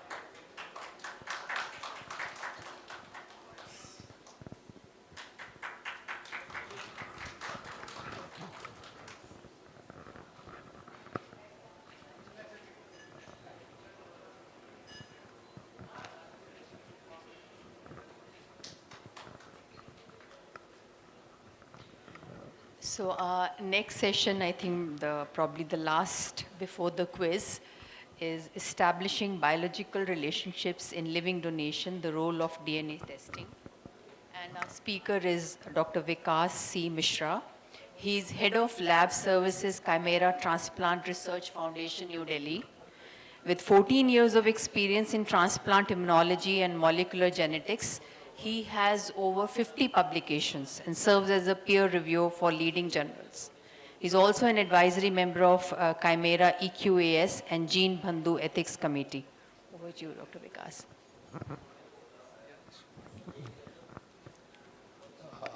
A very good afternoon to all of you. First of all, I'd like to thank Paras Hospital, Mohan Foundation and Dr. P.N. Gupta sir for inviting me for this talk. So I know it's always difficult to focus on the last session of the day, but I will try to complete my talk within the provided time frame. So today I will be talking about the role of DNA testing in establishment of biological relationship in case of living organ donation. So before going to talk about the role of DNA testing in relationship establishment, the first question arises in our mind, why DNA testing is essential under the purview of THOTA. So as most of you are aware, that THOTA, that is Transplantation of Human Organ and Tissue Act, makes DNA testing mandatory in certain situations. Like as mentioned in subclause 2 of 18, that if in the opinion of competent authority, the relationship is not conclusively established after evaluating the above evidence, it may be in discretion direct further medical test, namely deoxyribonucleic acid, that is DNA profiling. And the next one, that is in third, it's also mentioned that the test referred to in subclause, subrule 2 shall be done from a laboratory accredited with National Accreditation Board for Testing and Calibration Laboratories, that is NABL, and certificate shall be given in Form 5. So this information is available on page number 44 on the THOTA Act. So if we summarize, what DNA helps us? DNA helps us in verifying genuine biological relatives. Additionally, it prevents illegal or commercial organ trade, ensure ethical compliances, build transparency and trust. So if we conclude this particular slide, DNA testing is not just a science, it's a legal safeguard for ethics and trust in living organ transplantation. So now, this slide is the basic before understanding the DNA testings. So अब हम ना अपने 10 और 12 की biology में जाएंगे. So we have around basically we all are made up of cells. Cells are structural unit of life or basic fundamental of life. So our body has around 30 trillion cells. And all these cells carries 46 chromosomes. Okay. And each of these chromosomes has 3.2 billion base pairs of cells, base pairs, which actually made our DNA. So each of us has a unique DNA, and that's why we can say that DNA is like a barcode, which is unique and different for each of us. Okay. So, and this basic information helps us in identity and relationship testing establishments. So out of those 40 chromosomes, 44 are known as autosomes and 2 are sex chromosomes. And out of those 44 chromosomes, 44 autosomes, half of them, that means for 22, we inherit from our father, and remaining 22 from our mother. So basically it's a biparental inheritance. And if we talk about a sex chromosome, so in case of female, it's X and X, whereas in male, in case of male, it's X and Y. So this chromosomal information is fundamental in the selection and evaluation of DNA tests. So basically, there are two terms. One term is nuclear DNA and another is a mitochondrial DNA. So most of our DNA are located in the nucleus. Okay, so these are called nuclear DNA. And that DNA we inherit half from mother and half from, father. But a small portion of DNA is also present in the mitochondria of these cells. Okay, and this mitochondria of the cell, and this will help us in the, establishing the maternal lineages in case of distant maternal relationships. So these are the methodologies especially available for relationship testing. So the most common one, जो भी चल रहा है, like human leukocyte antigen, that is HLA typing. अभी भी बहुत सारे transplant test centers में HLA typing हम कर रहे हैं to establish the relationship, especially in case of direct relationships like father-child, mother-child, or in case of siblings. But if we talk about the recommendation as provided by international bodies like AAB, that is Association of Advancement and Biomolecules and Biotherapies, HLA is not the core part of DNA profiling technology. The question arises why? Because HLA has low discriminating power to establish a conclusive relationship. What you can observe in cases of your siblings, और जब second degree relatives हैं और distant cases हैं, उसमें HLA बहुत सारा, you don't get the conclusive reports. Okay. So as per the recommendation, like autosomal STR, YSTR and mitochondrial are the core group of DNA methodologies which are accepted across the globe. This is our scope of accreditation of our laboratory, and all these DNA profiling tests are, NABL accredited since 2014. So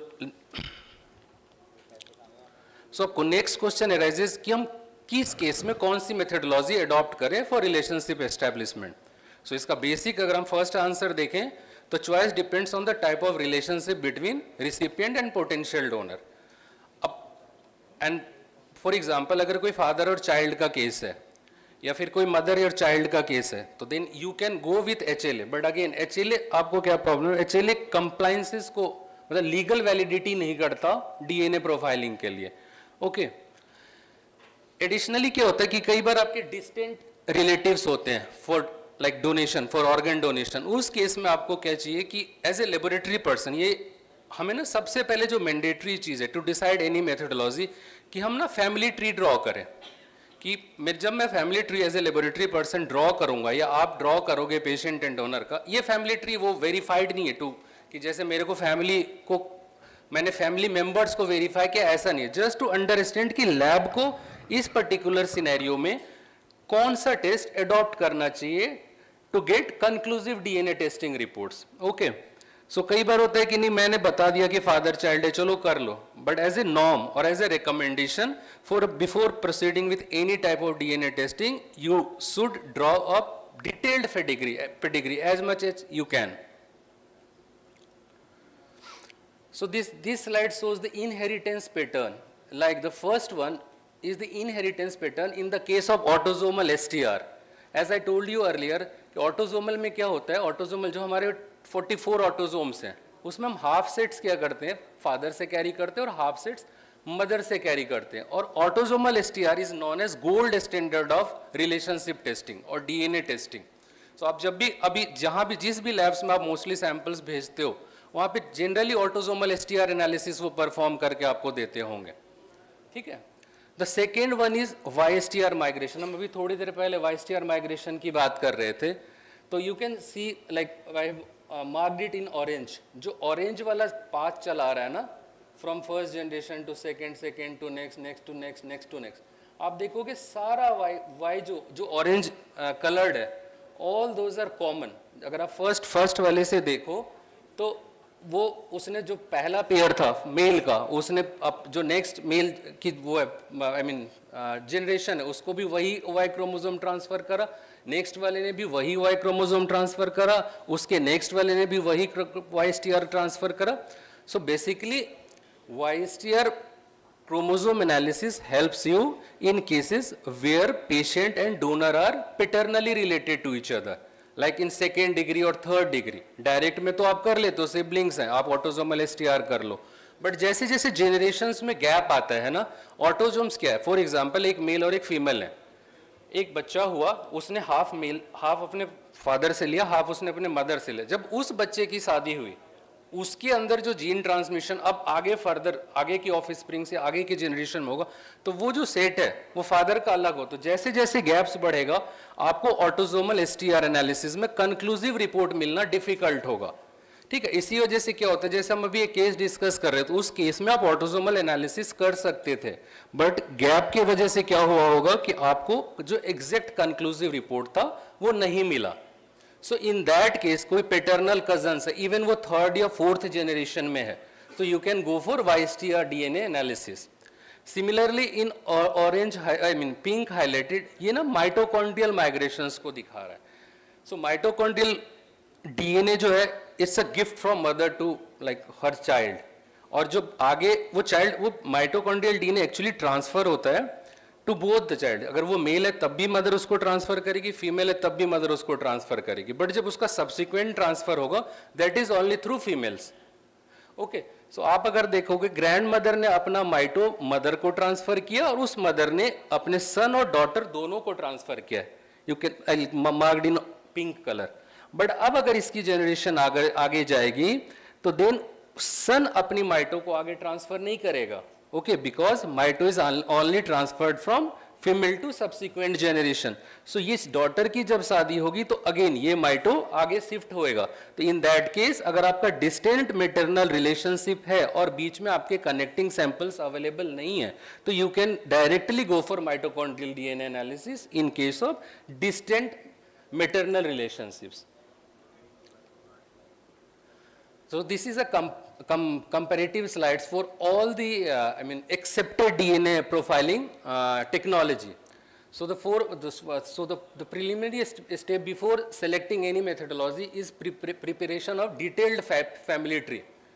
Okay, the next one, in case of direct relationship, that means close kinship like father child, mother child or sibling, the preferred method for DNA technology is autosomal STR analysis. Why? Because of its high discriminatory power and direct inheritance pattern. The next one is paternal lineage or paternal male specific distant relations. Like paternal cousins, paternal uncle, nephew, like अगर हम अपनी बोले तो ताऊजी and भतीजा, ठीक है, चाचा एंड भतीजा, इस वाले केस में paternal grandfather, grandchild, YSTR would be the preferred methodology for relationship establishment. Why? Because of pattern of Y chromosome inheritance, male to male lineages. Okay. The next one is maternal lineage. That means female inherited distant relationships. In cases of maternal cousin, मासी वाले बच्चे हैं दोनों, like, या maternal uncle और niece, मामा भांजे हैं, मामा भांजी हैं, maternal grandmother और grandchild, नानी है, नाना. In that case, the preferred DNA profiling method is mitochondrial DNA analysis. Why? Because of pattern of maternally inherited, आपका जो माइटोकॉन्ड्रियल डीएनए वो फीमेल टू फीमेल ट्रांसफर हो रहा है। एक केस हमने अभी थोड़ी देर पहले डिस्कस किया था, उसमें क्या था, वो कजन्स थे, वन फ्रॉम एक ऊपर वाले जो उसके कजन्स थे, both are their parents are sibling actually. तो एक एक सिबलिंग से एक बेटा हुआ, दूसरे सिबलिंग से एक बेटी हुई, तो YSTR हम क्यों नहीं कर सकते थे? ऊपर तो वो सिबलिंग्स थे, ठीक है, बट उस मेल ने तो अपने बच्चे को YSTR ट्रांसफर किया, बट जो फीमेल थी उसका YSTR ब्रेक हो गया क्योंकि उसका हस्बैंड किसी और फैमिली से था, तो इस वजह से हम उस केस में YSTR नहीं कर सकते थे। उस केस में एक ऑप्शन बन सकता था, वो था ऑटोसोमल STR एनालिसिस। क्यों? आप जब भी DNA टेस्ट करने के लिए जाते हो ना, तो आपके पास ऑटोसोमल हमेशा एक ऑप्शन होता है, इसी वजह से हम इसको autosomal STR analysis is known as gold standard method.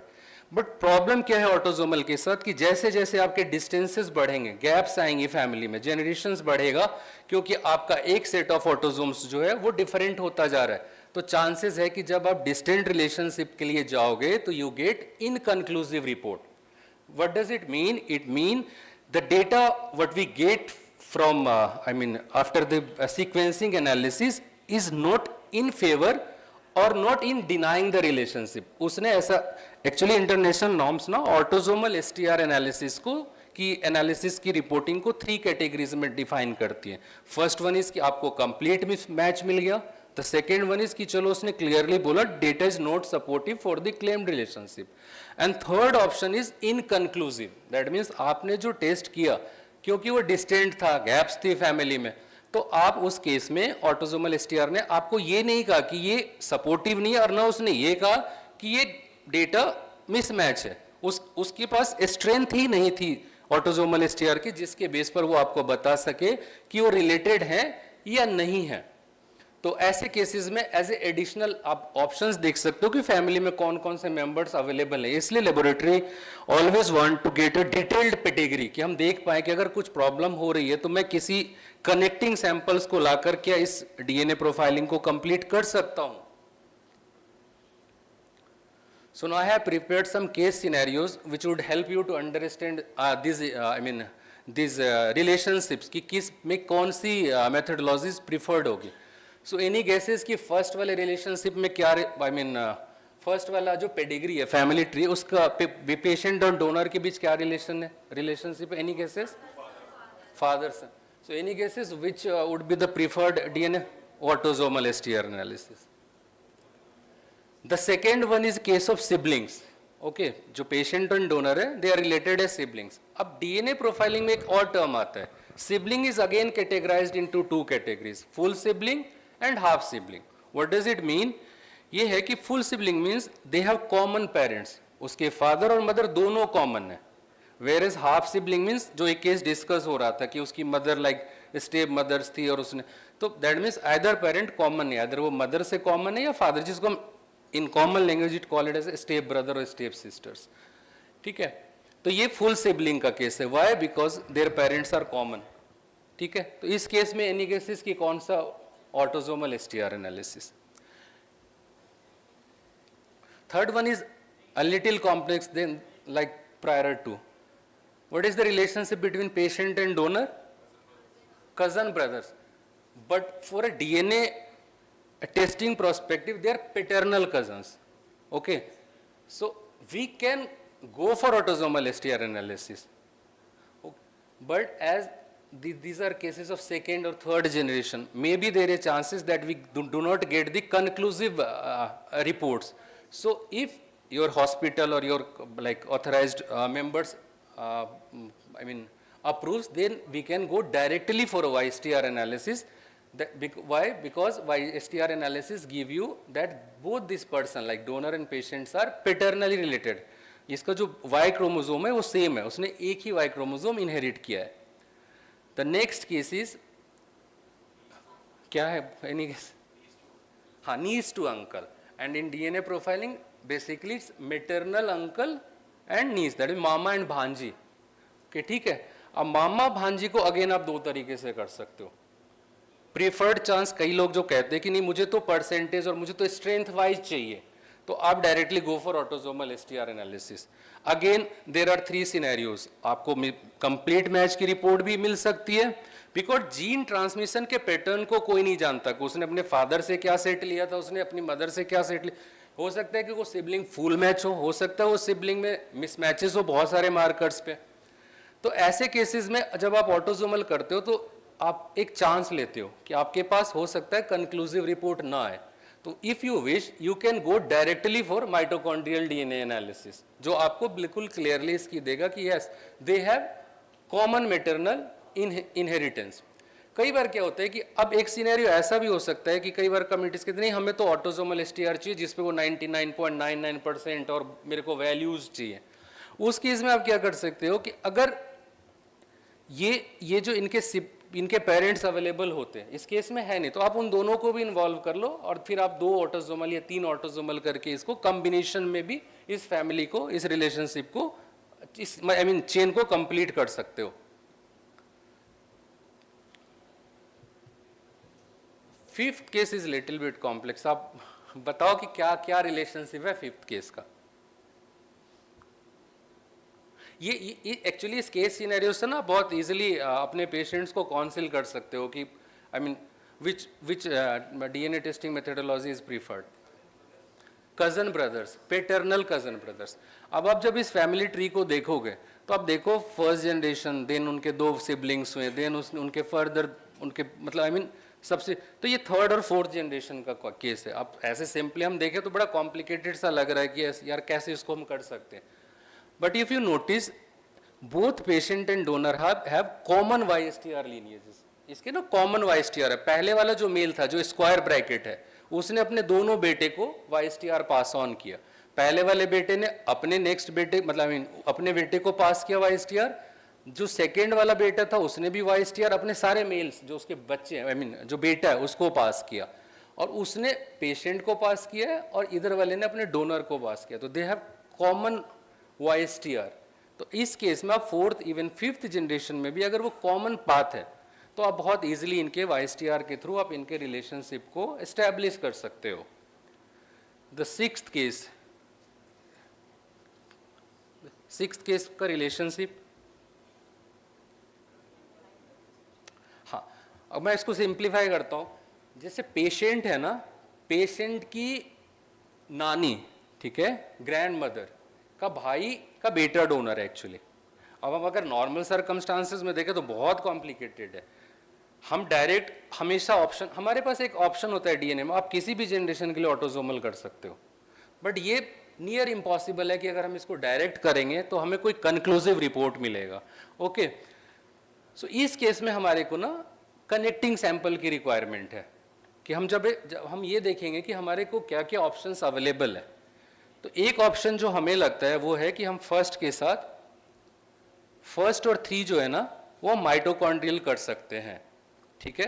क्यों? क्योंकि जो 3rd मार्क्ड है और जिस फीमेल जो नानी है वो उन दोनों के अंदर कॉमन माइटोकॉन्ड्रियल डीएनए है, ठीक है ना। उस फीमेल ने अपने 3rd डॉटर को भी माइटो दिया और 4th जो 3rd मार्क्ड पर्सन है जो सन है उसको भी माइटो दिया। उस डॉटर ने जो 3rd नंबर पे है जिसकी वो जो पेशेंट है जिसका ग्रैंडसन, उसने अपनी डॉटर को माइटो पास किया और उस लेडी ने फिर पेशेंट को माइटो पास किया। तो एक्चुअली हम 1 और 3rd को माइटोकॉन्ड्रियल डीएनए एनालिसिस से एस्टैब्लिश कर सकते हैं कि दे हैव कॉमन मैटरनल लीनिएजेस। और फिर जो 3rd मार्क्ड है ना, दैट 3rd मार्क्ड जो पर्सन है, अगर हम उसको देखें तो जो डोनर है वो एक्चुअली ब्रदर का बेटा है। ओके, सो चाचा एंड भतीजा। तो हम इसमें ना दो डीएनए टेस्टिंग करके between 1 and 3 we can do mitochondrial DNA analysis and between 3 and 2 we can do YSTR analysis. So on the basis of 2 DNA profiling test we can complete this relationship. But alone ये बहुत difficult है। तो basically जब भी कोई test आए तो आपको एक तो आप लोगों की आई थिंक जो भी मैंने सेशन सुने कि कोई वेरीफाइड पेडिग्रीज होती हैं, बट आपको अपने लेवल पे एक पेडिग्री ड्रॉ करनी चाहिए। और दूसरी चीज़ क्या है, ड्रॉ क्यों रिकमेंडेशंस कहते हैं कि पेडिग्री ड्रॉ करनी चाहिए, बिकॉज कई बार क्या होता है, जैसे इस केस को हम लें और हो सकता है जेन्यून केस ना हो, ठीक है, ऐसा भी हो सकता है कि ये जेन्यून ना हो, उसने बस जस्ट पेडिग्रीज बना दी हैं ऐसी कि ऐसा है वैसा है, और ये मिसमैच आ जाए। फिर वो कई बार ऐसे सिचुएशन, यार इसने तो ना पेशेंट ऐसे नहीं मामा नहीं चाचा बोल रहा था, तो एटलीस्ट जो डीएनए टेस्टिंग लेबोरेटरी है वो ये बता पाएगी कि देखो ये क्लेम्ड रिलेशनशिप या जो भी रिलेशनशिप आपने हमें दिया है, इंफॉर्मेशन दिया है, ये आपकी दी हुई इंफॉर्मेशन है, उसके बेस पर किसी लैब ने डीएनए टेस्ट परफॉर्म किया है। तो ये लैब को भी सेफगार्ड करता है पेडिग्री, कि ये मैं नहीं कह रहा हूं कि मैंने आपको नहीं मामा ताया या चाचा भतीजा बनाया है. So this is a term chain of custody. It is too important term for a laboratory who do DNA testing. What does it mean? It means a documented, unbroken process that tracks the handling and movement of a sample from the time it is collected until it is delivered to the testing facility. अब क्या situations है कि चलो मैं आया, मैंने पारस hospital में 2 samples लिए, फादर और सन का, या कोई भी सैंपल लिया जिसका मुझे रिलेशनशिप है. हो सकता है कि मैंने उसको जस्ट 2 ट्यूब्स में लिया और लेकर निकल गया, रास्ते में वो ट्यूब मेरा पर्सन जो कलेक्शन का है वो भी चेंज कर सकता है, या कोई हॉस्पिटल स्टाफ कर दे या कोई फैमिली मेंबर कर दे. तो रिकमेंडेशंस कहती हैं कि laboratory who do DNA profiling test, they have the system in place, जिससे कि उसका chain of custody maintain. Chain of custody, आपने सैंपल लिया, आपके कस्टडी में सैंपल आया, जब तक वो लैब में डिलीवर हुआ आपने उसकी चेन को मेंटेन किया, वो चेन ब्रोकन नहीं हुआ, अनब्रोकन प्रोसेस है. आप डीएनए प्रोफाइलिंग टेस्ट कर रहे हो, कल को आपको कोई लीगल डिस्प्यूट्स होता है, तो अगर आपने डीएनए प्रोफाइलिंग टेस्ट करने से पहले उसकी चेन ऑफ कस्टडी को मेंटेन नहीं किया है, तो it will be very difficult for you to like जो भी उसकी implications होंगी. So we have published a paper on chain of custody, a vital component of DNA profiling for establishing biological relationship among close relatives in Indian Journal of Transplantation. So our lab has designed its own, tamper-proof bag, जो कई सारे लोग आप लोग को पता भी होगा. So once we collected the sample, it is packed inside the authorized person, sealed in that place only, और फिर उस पर वो सिग्नेचर्स और वो सारी चीज़ें जो भी हमें करनी होती हैं वो किया. इन केस अगर ये कहीं पे ब्रेकेज हुआ, हमारे बच्चे ने ही, हमारे कलेक्शन पर्सन ने किया, तो हमें बहुत इजीली आइडेंटिफाई हो सकता है कि इस सैंपल के साथ बीच में कोई ना कोई प्रॉब्लम आई है. So next couple of slides are too technical. अब हम लोग बहुत सारी बातें करें लाइक STRs, तो basically it's a short random repeats. ये क्या होता है ना कि जैसे हमारे डीएनए है, अब डीएनए में तो बहुत सारे बेस पेयर है, मैंने बताया ना अर्ली, बट ये जो है ना 2 to 6 पेयर्स है, बेस पेयर्स का होता है, बहुत यूनिक होता है. So these are short repeated sequence of DNA which is 2 to 6 base pair long that accounts for approximately 3% of the human genome, and most STRs are found in the non-coding region while only about 8% located in the coding regions. So आप में से बहुत सारे लोगों ने जब autosomal की report देखी होगी ना, तो उसमें बहुत सारे टर्म्स होते हैं, PI, CPI, लाइक मार्कर का नाम. सो ये इसका मतलब क्या है? बेसिकली जब आप मार्कर्स देखते हो ऑटोसोमल में तो बहुत सारे नंबर्स होते हैं. तो just for example I have taken D3S1358. What does it mean? It mean DNA stands for DNA, 3 is the chromosome number, S for STR, and 1358 is unique identifier. जो PI है, basically मैंने paternity index लिखा, but it's in scientific terminology और correct terminology it's likelihood ratio. जब ये father child के बीच हुआ देन इट्स पैटर्निटी इंडेक्स, अगर मदर चाइल्ड के बीच हो रहा है then it's called MI, maternity index, और अगर ये डिस्टेंट रिलेशन के केस में हो रहा है then it's known as RI, relationship index. Okay, ये क्या है कि a calculated value for a single genetic marker और locus that represents the statistical strength or weight of that marker in supporting or opposing a biological relationship based on the genetic profile of the individuals tested. Whereas CPI, that is cumulative probability index. So technically it is called as cumulative likelihood ratio. In case of father child, again it's CPI. In case of mother child, it's CMI. In case of distant relative, it's CRI. The product of all individual PIs, paternity index, across tested genetic marker.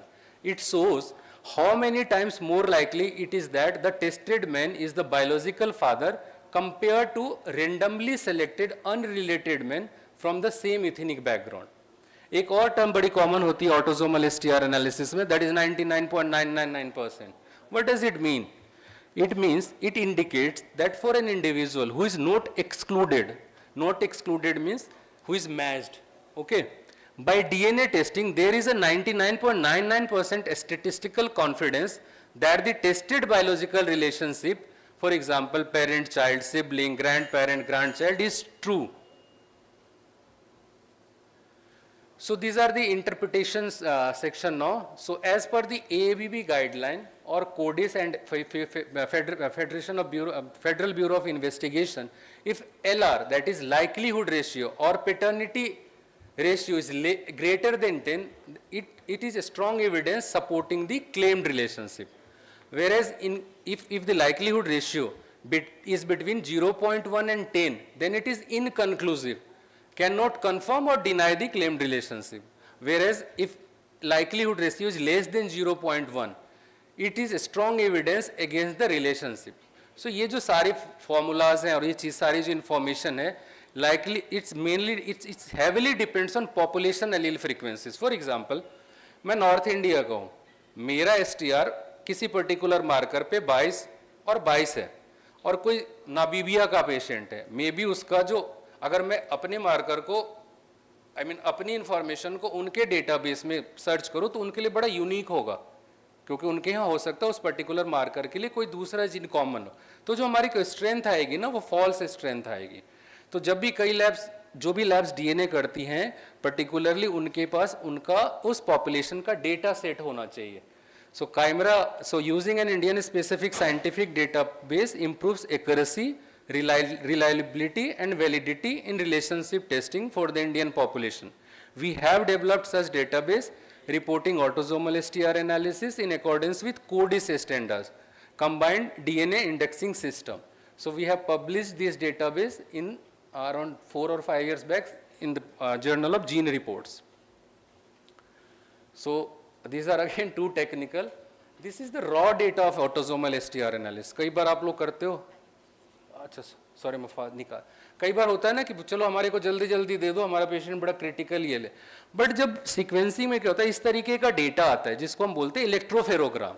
You can सी कि pics हैं, values हैं, बहुत सारा. So you need a technical person who is well aware about like science behind the STR, sequencing and bioinformatics, and that then you get such type of reportable format. मैं बहुत fast. See ये दो reports हैं, one is maternity, one is between mother child and another is between father and child. So you can see in maternity it is written as combined maternity index is written as 0 and probability of maternity is written as 0. Whereas in case of father child there is a huge number in front of combined paternity index and its probability is 99.99%. What does it mean? It means father and son relationship is matched, whereas maternity is mismatched. ये ना real case है कुछ दिन पहले का, and this family is annoyed with us, abusive, everything. ये कैसे possible है कि मैं इसकी biological mother नहीं हो सकती? फिर जब हमने discussion किया, ये समझने की कोशिश करी, तो then we got aware कि ये जो बच्चा है ना, इट इज फ्रॉम IVF, ये IVF से हुआ है. तो एक्चुअली जब IVF हुआ होगा तो उसने क्या किया, उस बायोलॉजिकल मदर की जगह डोनर एग्स लिए होंगे, इस वजह से क्या हुआ ये मैच नहीं आया. तो एज ए लैब आपको ये भी रखना है कि लेबलिंग इंफॉर्मेशन जितनी आप ले सकते हो. और ये देखो आप 21 मार्कर्स हैं, तो इस पैरामीटर्स पे आप करते हो. ये YSTR interpretation, as I told you earlier, if two tested individuals have the same YSTR profile, then they have the identical values on all the locus. That means all the just 2 minutes. And this is the mitochondrial raw data, which we again converted into this format for easy reporting or for reporting purpose. We have again published this mitochondrial DNA analysis tool for establishing relationship in live related organ transplants few years back. So to conclude, DNA testing provides scientific certainty in donor verification, ensures ethical transplantation under THOTA, build trust and transparency in organ donation. So this is not just about rules, it is about saving lives while maintaining fairness. So Chimera Lab is equipped with all the DNA testing facility, and we have we have NABL accredited since 2014. So हम लोग सारे ना DNA fingerprinting की just 2 slides. So any guesses who is this gentleman? He is known as father of DNA fingerprinting across the globe. He is Sir Alexander Zafari, who discovered DNA fingerprinting in 1984. Any guesses who is this gentleman? He is known as father of Indian DNA fingerprinting. So it's Dr. Lalji Singh from CDFD. So thank you so much. Thank you, Dr. Vikas. I would request Dr. Bhargava, if you can felicitate Dr. Mishra.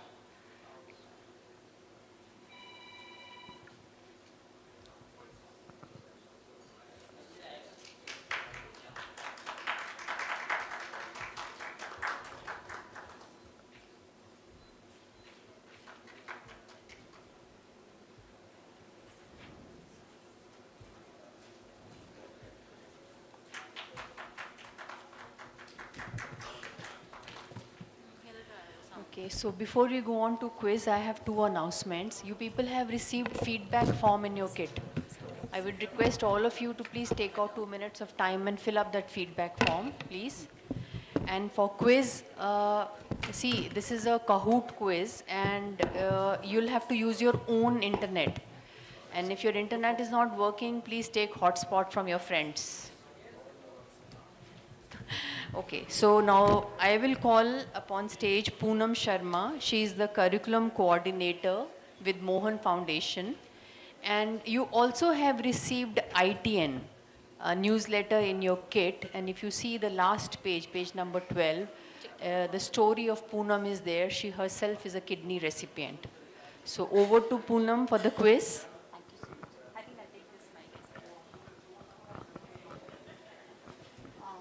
Thank you so much, Monique ma'am. Hello, everyone. So, we had many sessions today, so let's have little interactive and playful session. So, I would request every one of you to just type in your Internet Explorer or Google, whatever you are using, KAHOOT, kahoot.it. So, just the initial word, KAHOOT.it.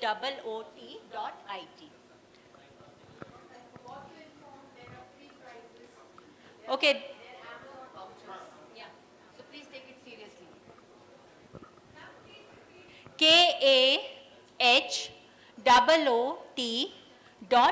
KAHOOT.IT. Are you able to? What? KAHOOT.IT.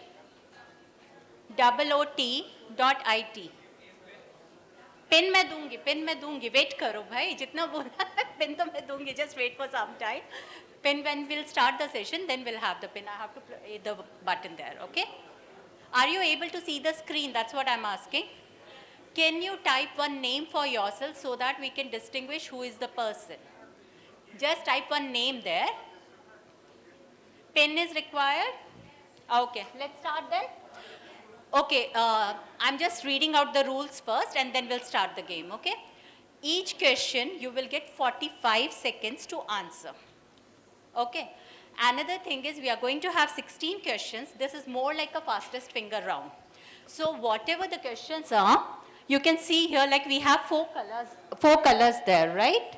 One is red, yellow, green, those kind of 4 colors will come up. So the question would be displayed on the screen. What you have to do is the matching color, basically the answer which is written in the colored box, that matching color you have to press on your phone. That would be connected and will get the answers on the screen like who is at the top of the chart. That will come to know, okay? So first 3 players will get the prize. First is 2,000 rupees Amazon gift voucher, second is 1,000 and the third one is 500, okay? KAHOOT.IT. Just log in. Yes, exactly. Yeah. Pin मैं आप कर रही हूँ. So I'll just start the system here and there would be a pin. Enter that and then put a name for yourself, okay?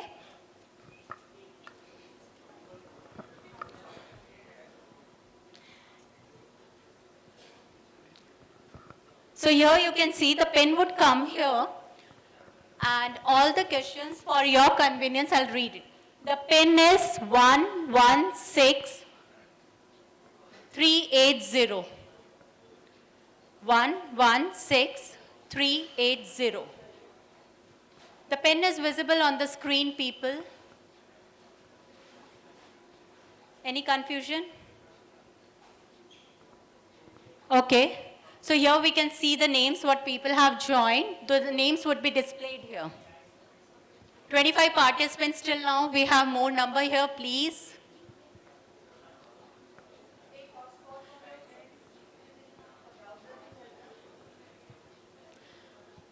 $28. आपकी इस पे mobile पे भी आपको दिखेगा. You have logged in. It will be visible there also. That's for my convenience. I can see that.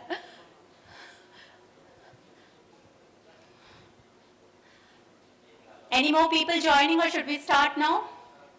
Anyone left in the room who could not join? Please raise your hands. Anyone? Join? Everyone done? I can see the faces, don't worry. Let's start now. Muneet ma'am, you can play if you want. Let's start, participants. Done? Yeah. Okay. So, आप लोगों को side में जाना पड़ेगा, पीछे वाले, या आप लोग आगे आ जाइए ना. Why don't you guys come? Please.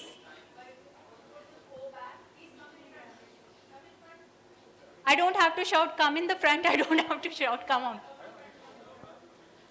So once the question starts, it would be 45 seconds. The timer would be displayed there. Everything is fair, so don't think like less time was given. Everything would be displayed there. So no cheating, nothing, okay?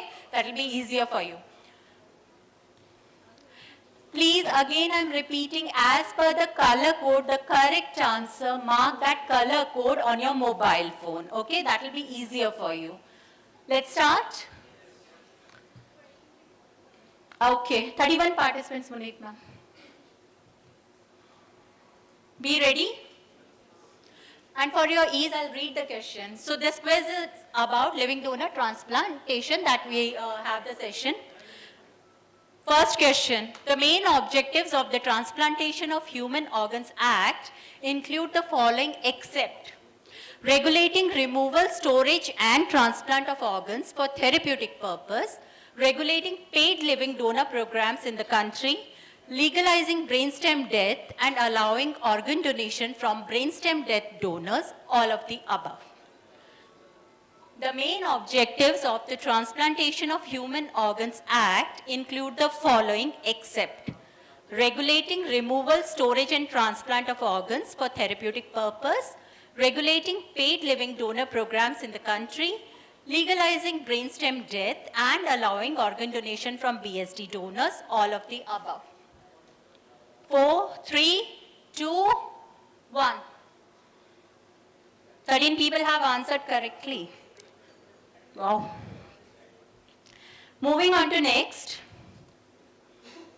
So this is the scoreboard. Who is at the top? Kumar Mayank is at the top. Raise your hand so that at least we know how it's moving. Oh, nice.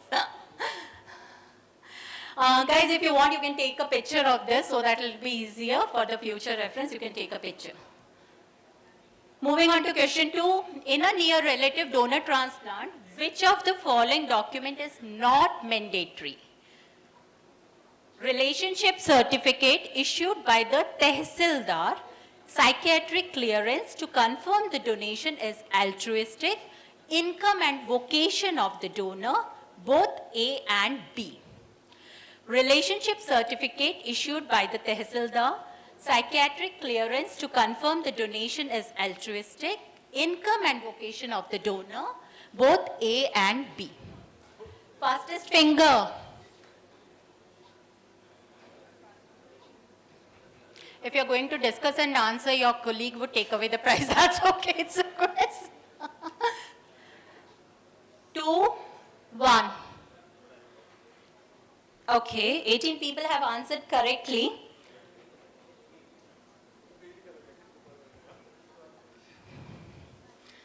Okay, Sapna Rani has come on the top now.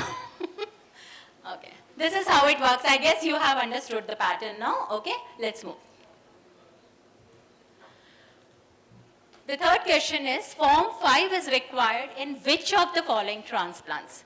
Husband donating to wife, friend donating to a friend, brother donating to sister, all of the above. Form 5 is required in which of the following transplants? Husband donating to wife, friend donating to a friend, brother donating to sister, all of the above. Form 5. We just had the session. Hardly 5 minutes back we had the session, so I think Form 5 should be afresh.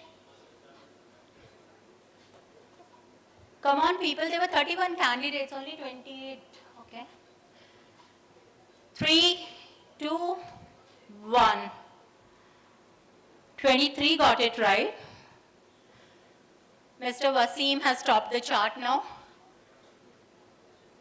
Okay, moving on to next one. Question number 4. The documentation in living donor transplants focuses on ensuring the donor's safety, ensuring the donation decision is not coerced, avoiding commercial dealings, all of the above. The documentation in living donor transplant focuses on, so all the forms are being covered related to living donation. What are they for? Ensuring the donor's safety, ensuring the donation decision is not coerced, avoiding commercial dealings, all of the above. 28, 29. Very good.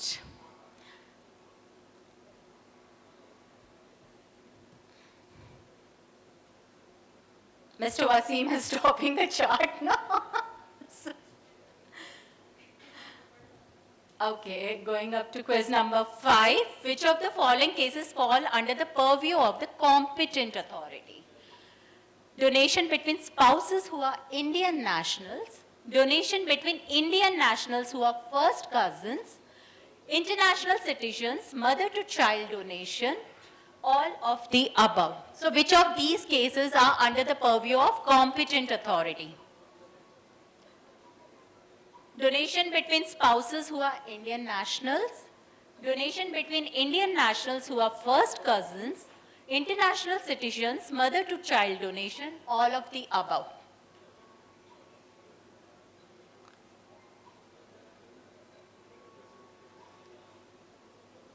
Three, 2, 1.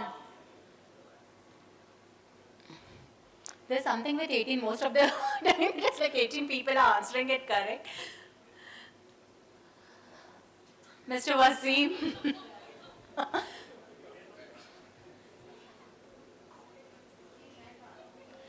In Form 4, the fitness certification is utilized to ascertain physical health and mental health of the deceased donor, physical health and mental health of the living donor, physical and mental health of the recipient, none of the above.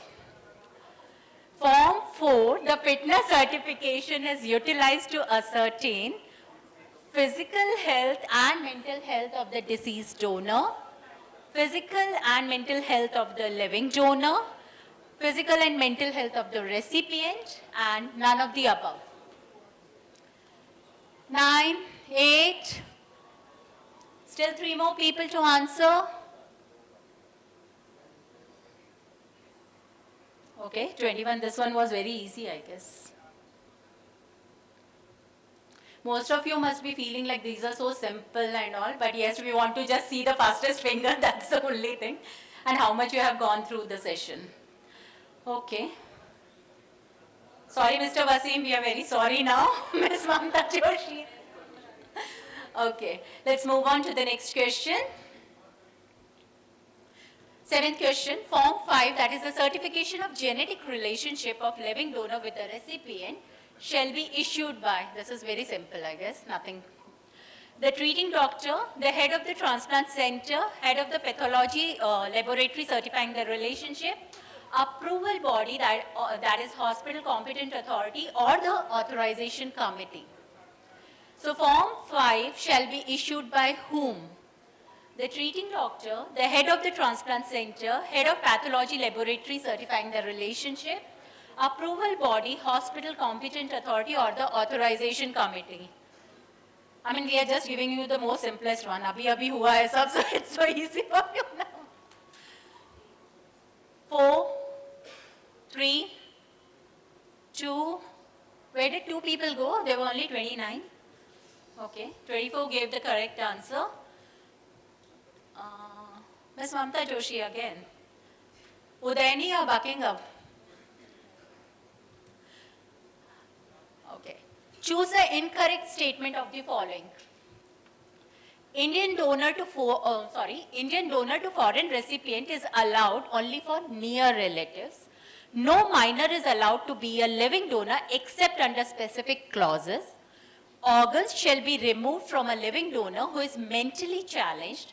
Authorization committee, that is the AC, gives the permission for swap transplant.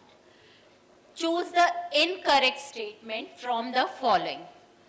Indian donor to foreign recipient is allowed only for near relatives.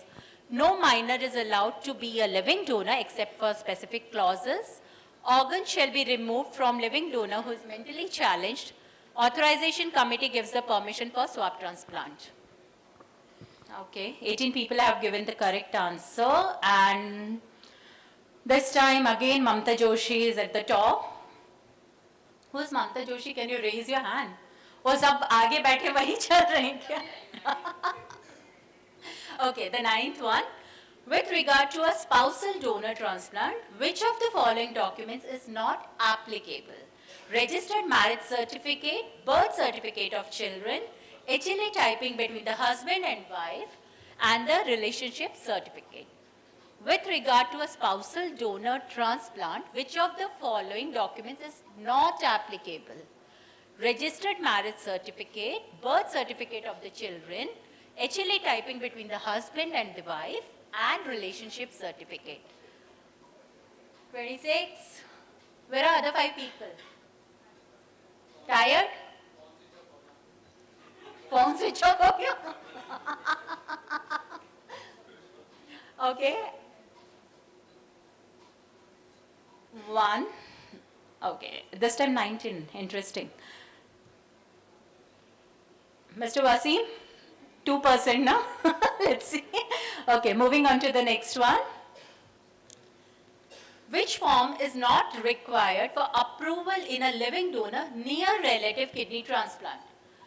Consent form, spousal donor, medical fitness of living donor by the RMP, verification certificate in respect of domicile status of recipient or the donor, mutual consent application from the potential living donor and the recipient.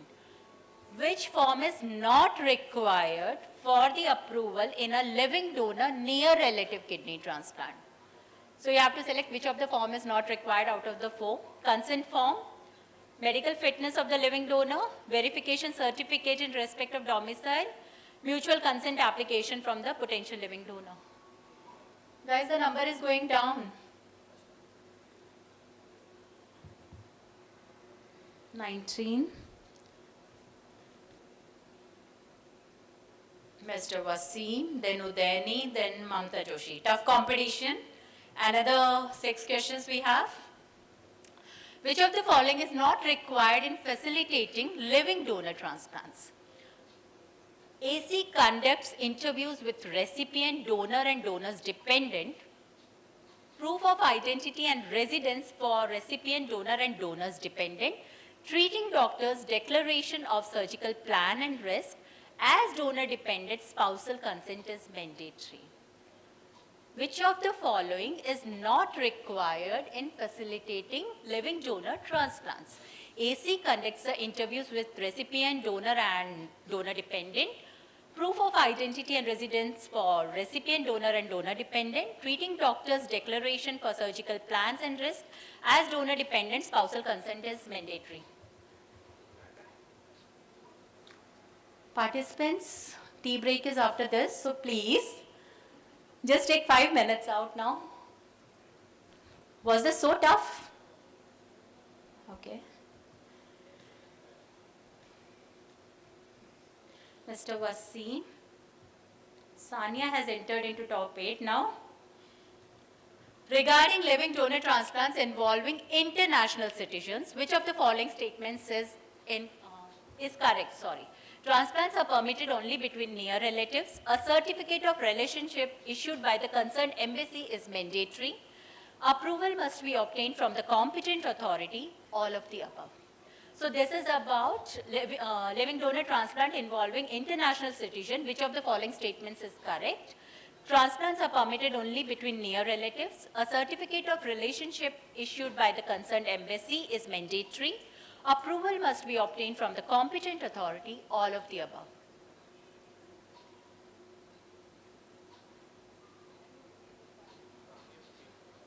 (27) 1, okay. 10 people, I thought this one was very easy. Udayani.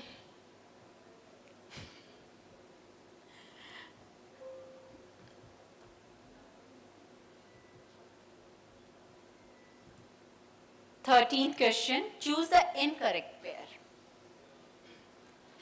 Form 4, certification of medical fitness of living donor. Form 5 is certificate of genetic relationship of living donor with the recipient. Form 6 is spousal living donation issued by competent authority. Form 21 is domicile certification, verification in a living near relative donation. This is very easy, guys, for you. Come on, people.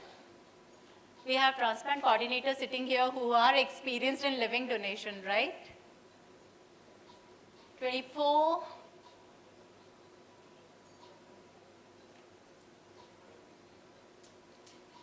Choose the incorrect pair.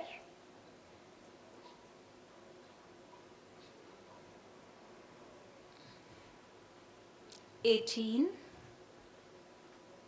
Udayani. Ms. Mamta, you are going at the bottom now.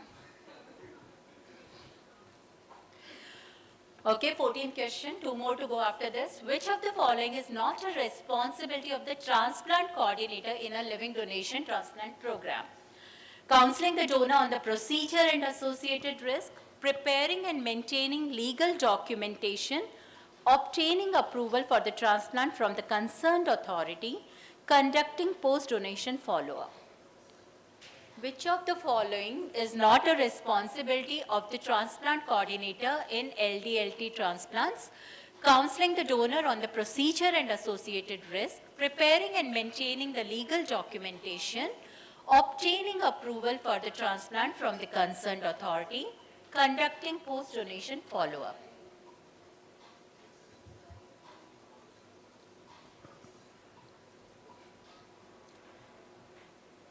(16) only. Okay, Mr. Wasim. So right now top 3 are Mr. Wasim, Udayani and Kumar Mayank. Okay. Let's see. 2 more to go. Question number 15. Regarding transplant approval body, select the incorrect statement. Competent authority deals with the transplant center, competent authority is transplant center head or committee formed by the head. State, regional and hospital authorization committees have similar powers. The hospital ethics committee and the competent authority are the same, none of the above. Regarding the transplant approval body, select the incorrect statement. Competent authority, transplant center head or committee formed by the head. State, regional and hospital authorization committees have similar powers. Hospital ethics committee and competent authority are same, none of the above.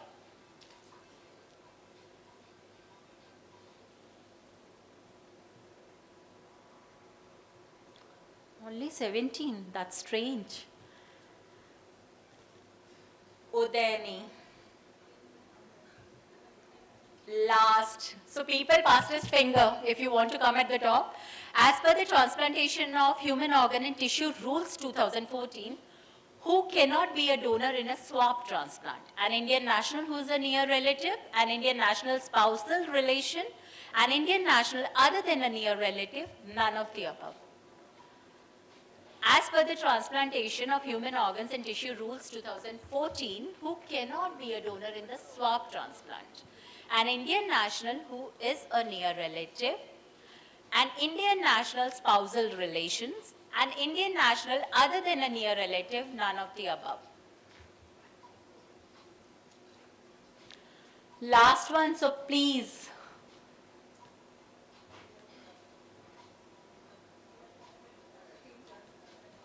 And you guys want an answer discussion or this is it, like first, second, third is okay?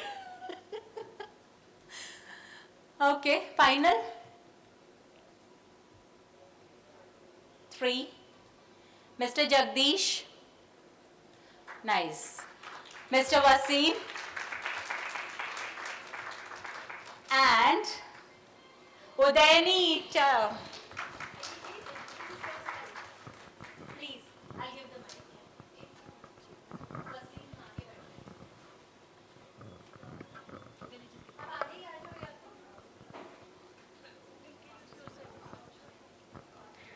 Hello, everyone. I'm Udayani. I'm from Metro Hospital, Faridabad. And then I have been, I don't know. Thank you. Yeah, thank you for organizing such a good course. It's a good event and then giving us opportunity to rephrase all the knowledge once again. Thank you again, Poonam ma'am, for conducting the quiz. Thank you so much for attending, everyone.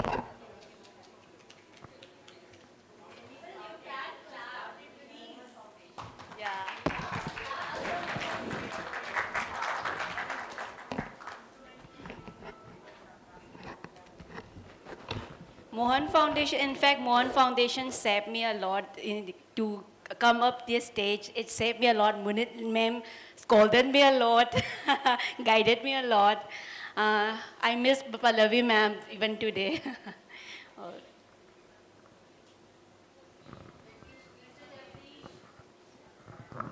Hello everyone, my name is Mr. Jagdish Burde. I am a transplant coordinator working in Narayana Hospital, and also I was the part of Mohan Foundation working STC in Pune. Yes, thank you.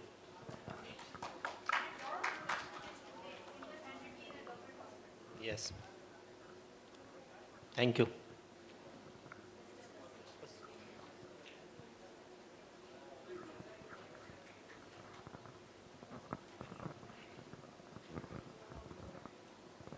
Hi everyone, my name is Wasim Mughal. I'm associated with Apollo Hospital, Delhi. I'm working as the Deputy Manager Organ Transplant.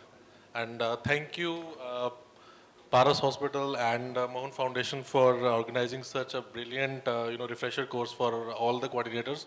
We are just refreshing our all knowledge, whatever we had previously. Thank you so much.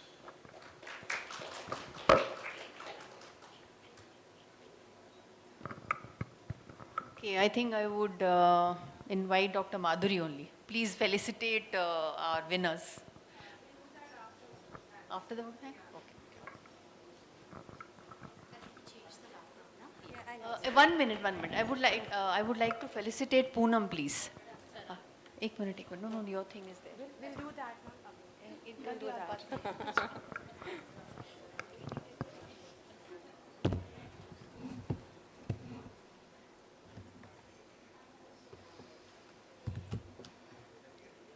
So a very good evening to all present. It's wisely said, gratitude is the fairest blossom that springs from a soul. So, on the behalf of organizing committee, I regard this as an honor and privilege to extend my hearty vote of thanks to all those who have been part of journey of this course. Organizing a course like this is a challenging task, which cannot be possible without good leadership, wise working hands, and support from every corner, and above all, blessings of Almighty. So at the outset, we must thank God. We must thank God for being us and guiding us in the right way.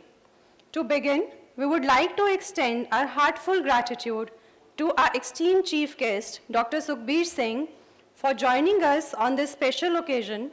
Thank you, sir, for gracing us with your presence despite your busy schedule.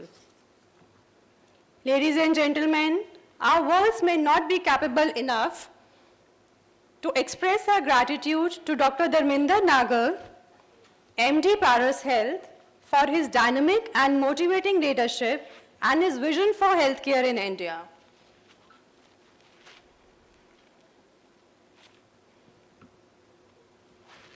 So we have Dr. Dharminder here, virtually of course.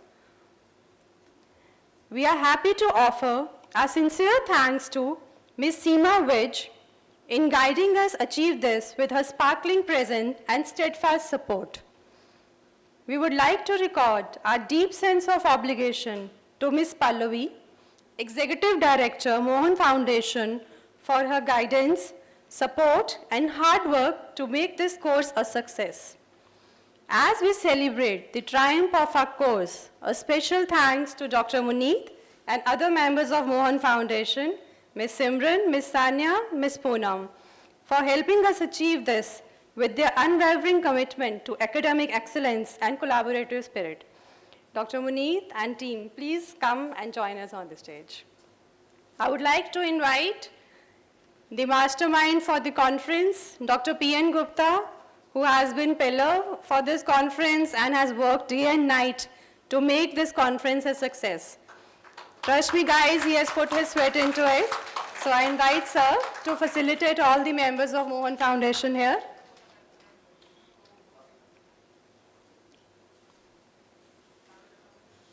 Audience, please put your hands together for Dr. Muneet.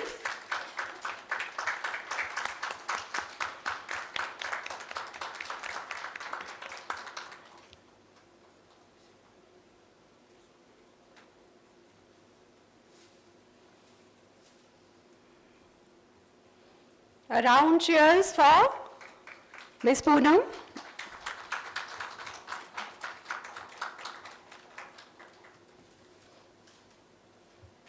I would like to invite Ms. Simran.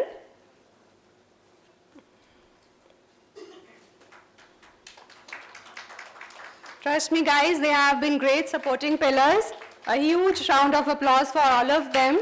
This has been possible only because of their effort and hard work and their collaborative spirit. Ms. Sanya.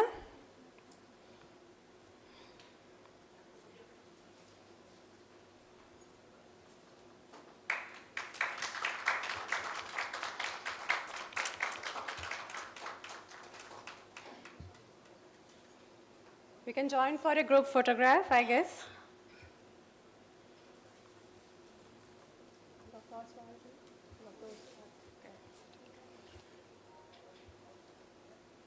Yeah, in the end we can take it, right. So any course cannot be success if we do not have good speakers and delegates. We are deeply gratified and profoundly indebted to each speaker who has traveled to be with us and share their ideas and elevate the academic experience. Not to forget this wonderful, wonderful audience. Their active participation has led this course to lead to a success. Audience, please give a huge and humble applause with clap to each of you. Without you guys, this course would not have been successful. Our list is endless, but we are intended to each and every person who has extended his and her support to make this course happen. I will conclude here with the hope that this course opens a new dimension and leave us with a beacon for future academic gatherings. Thank you. So we have sir here. What she meant by endless names was that Dr. Madhuri has been left to be felicitated. She had really helped me in this course, looking after the clinical work while I was busy organizing all these things. Special thanks to Mohan Foundation, NETCO and ISOT as well, who have allowed us to conduct this refresher course. Dr. Madhuri, please. Yes, sir. Muneet, ma'am.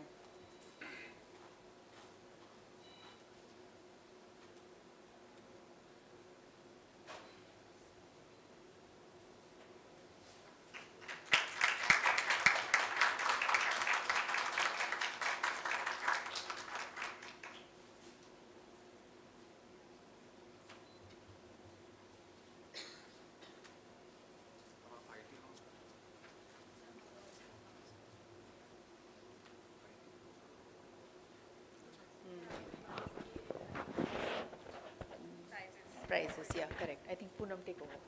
Come.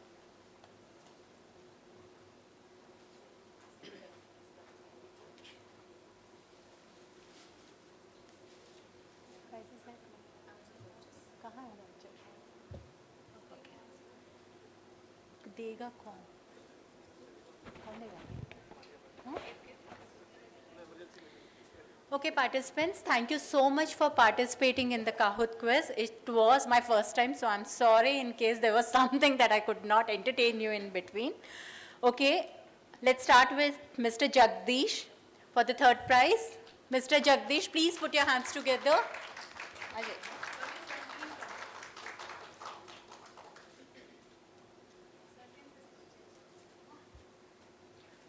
Dr. Gupta, please felicitate them.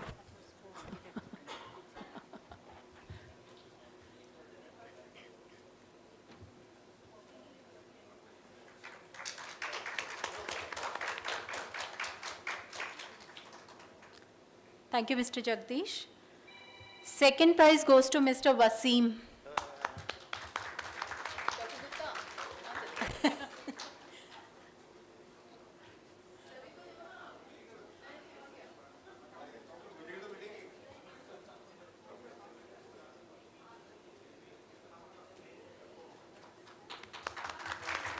Congratulations, Mr. Wasim, once again. Ms. Udaini for the first prize.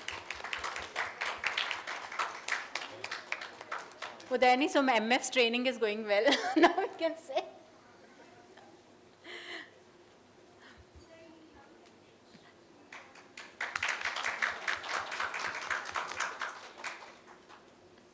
Thank you, Udaini. Thank you, Dr. Gupta. Thank you so much, everyone. I think tea is there outside, so I hope it was a memorable and learning experience for you. So many more to come. Thank you so much, and thank you for your patience.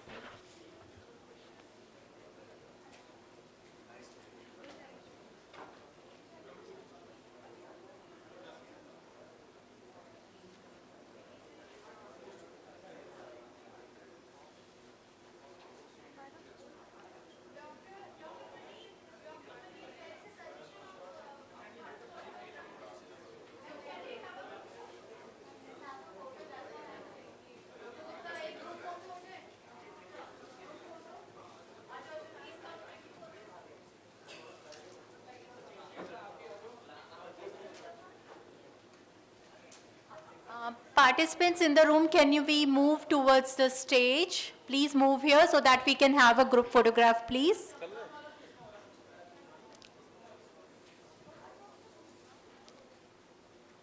Please come forward.